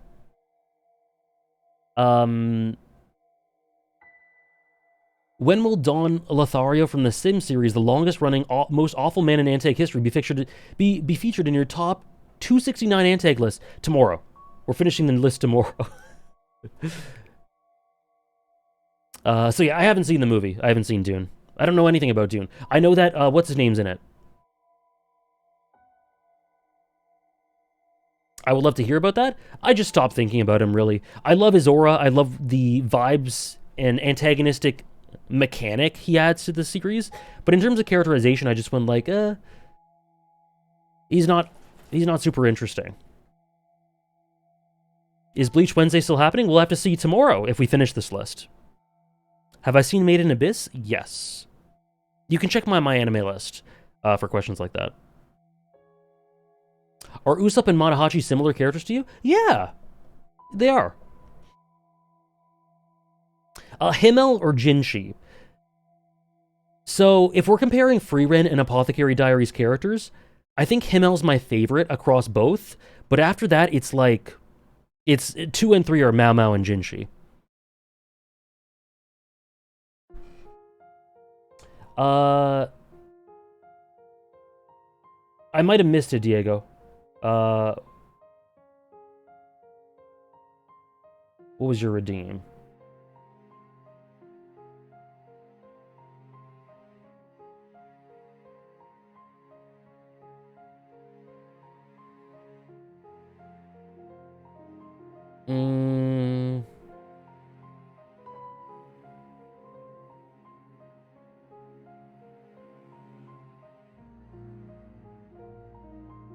I don't see it. Oh, Garrett Revolt asked 3 hours ago, which I missed. Hey, AJ, didn't really know which redeem to ask this with, but do you think the Persona 3 movies are as good as the game? No, I don't, but I do think they're good. I do think they're good. I think they're worth watching. Sorry, that was 3 hours ago. I missed it. Diego...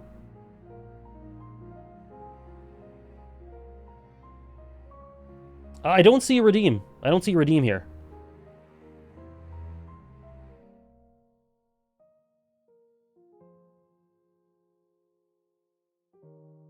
Yeah, I don't see any here, Diego. It didn't... yeah, I don't see anything. Kojito is not an antagonist to me. You can say what you said, Diego. Oh, you just answer it. Okay. Okay. Oh, Himmel and Jinshi. I just answered it. Okay, that was it. Top 5 bald characters. Walter White, Yasu, Jesse Pinkman, Mike, Airman Trout, James Flint. James Flint. Ryuji Goda definitely deserves a spot. I guess we'll have to see. Rate the Emiya dynamic. Kiritsugu, Shiro, Archer. Triple S, easy. Easy. Easiest triple S of my life.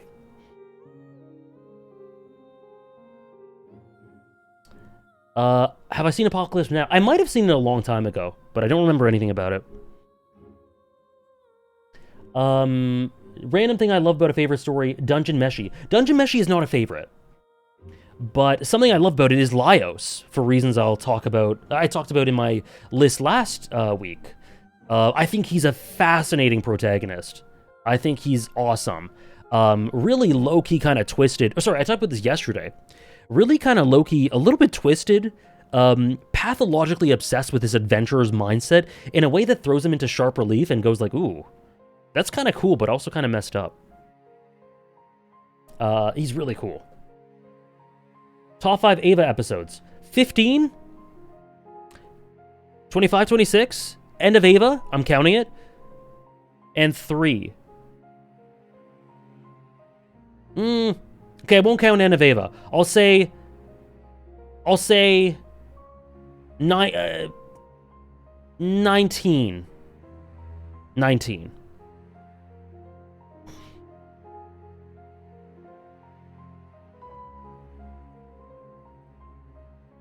Are you going to do all antagonists this stream or stop at 50 again? Neither. Since today's a 150 stream, we're stopping... my goal was to get to 75, and we've done that. So we're going to stop... We're going to stop at like 66 or 67. We'll do the rest tomorrow. Top 5 characters who just stand on screen and you get emotional. Okay, let me put up the next character while I answer this. I made a video about this one. Top 5 characters who just stand on screen and you get emotional. Hinata Shoyo, Killua, Kiryu Kazuma, Guts,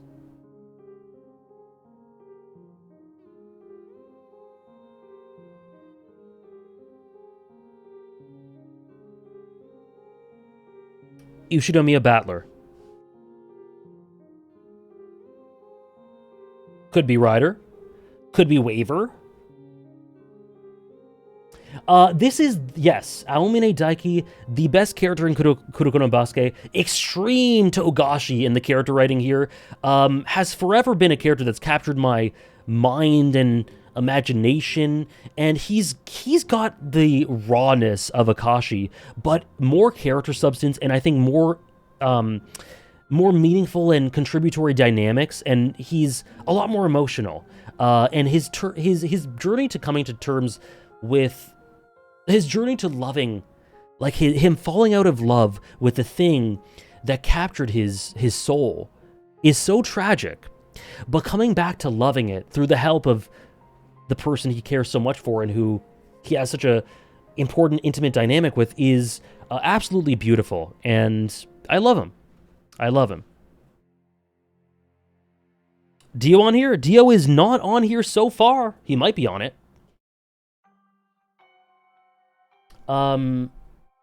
Top 5 easiest triple S's of your life. Okay, we'll do characters. We'll do characters that aren't antagonists. What are you referring to, Andres? What triple S's? Do you count Nadeko as an antag? I do, yes. Top 5 fictional sports. Volleyball. Blitzball. Boxing.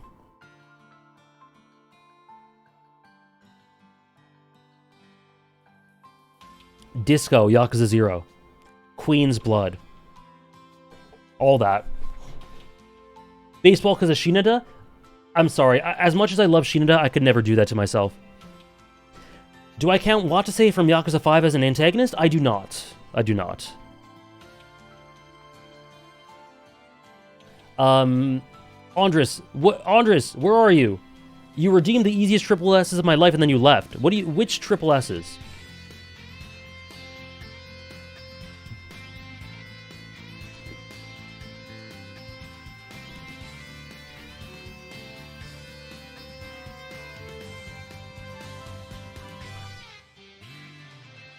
He said it because you answered it to the Emiya trio. So is it... So do you mean dynamics? Which characters would be S tier in triple S? Do you mean characters, dynamics? Like, what do you... Just overall? Because that would spoil the list if I answer that. Okay, I'll do dynamics. A certain Endwalker one. Gon Killua, Hinata Kageyama, Naruto Sasuke, Warrior of Light stories. Who was scarier when you first saw them, Mayuri, Kurotsuchi, or Doodlebob from SpongeBob? Doodlebob. Guts Griffith. Why did I not say Guts Griffith? Zuko Iroh, not triple S for me, but really, really good. Rated character dynamics, SpongeBob Squidward, unironically double S. Me too, Safa. Man, we're off the rails today. Where can I check last year's list? This command right here. Here is the last character for today.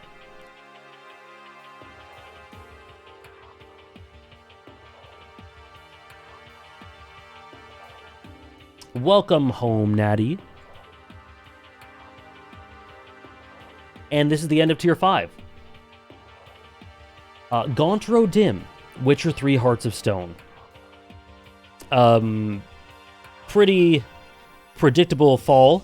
Doesn't mean any... Hello, Wiz. Doesn't mean anything, like I said. This is one of the biggest achievements, I think, of The Witcher 3 in terms of character work. Not even just character writing, but... You know, Gaunter is an enigma, and for me to think that an enigma is this well written, this well presented, you know, you think about him and you ask these questions like, who is this guy? What is he actually trying to do? What are his motives? What is he, you know, he's embedded himself into every every cobblestone of Novigrad, every pebble on the streets of Velen. You know, on the paths of Velen, every leaf just blowing in the wind in the mountains of Skellige. Like, the kids sing about him, there are Yeah, and he's established in a DLC that's so short, but he's hinted at before that. And that just adds so much chill to his character. Like, you see him before then. You just interact with him. A random ass interaction with Gontaro Dim. Crazy. Thank you, Dave. His theme is so haunting. Hold on. I'm like, can I put him higher? No, there's too much peak. There's too much peak. Then he picks up a spoon. True. Oh my god, he's so good. Maybe I should put him higher.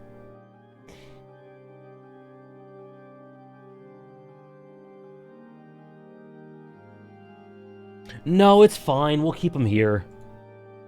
Oh, we'll keep him here. Oh my god. Anyways, so much is built up about the mythos and richness of him throughout the story, and it makes it so that, like, the payoff of this character better be in keeping with the tone of the build-up, and it absolutely is. He's an enigma. He is a ghost, a specter, a god, whatever you want to say about him. You have no idea what he really is, and that is the beauty of him. Some characters aren't meant to be understood, and that is Gontaro Dim. I have nightmares about him. He haunts my dreams, and I love it.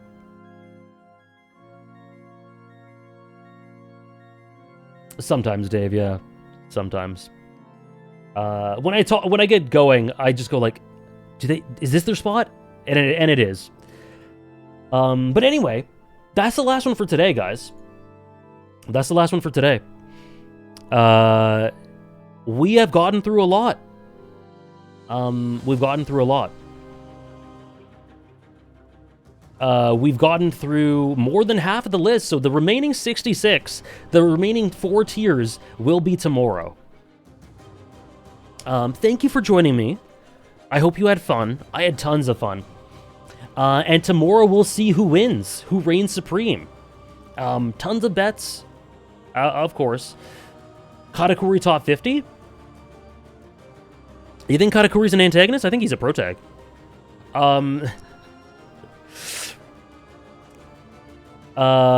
We'll see who wins. We'll see who wins. And let me tell you, there are so many changes. There are so many additions. It is so exciting. I can't wait to share them with you. Katakuri, I do, yes, sorry, Weaver. I do consider Katakuri an antagonist. We shall see if he's on the list. Thank you guys so much. I'll see you guys tomorrow. Yeah, same time as always. Tomorrow we'll be finishing the list. It's definitely possible. It's definitely possible. So we'll have Bleach on Wednesday too. See you guys tomorrow. Thank you so much for coming out. I can't wait. I can't wait. Have a great evening, and see you then. Thank you so much, guys.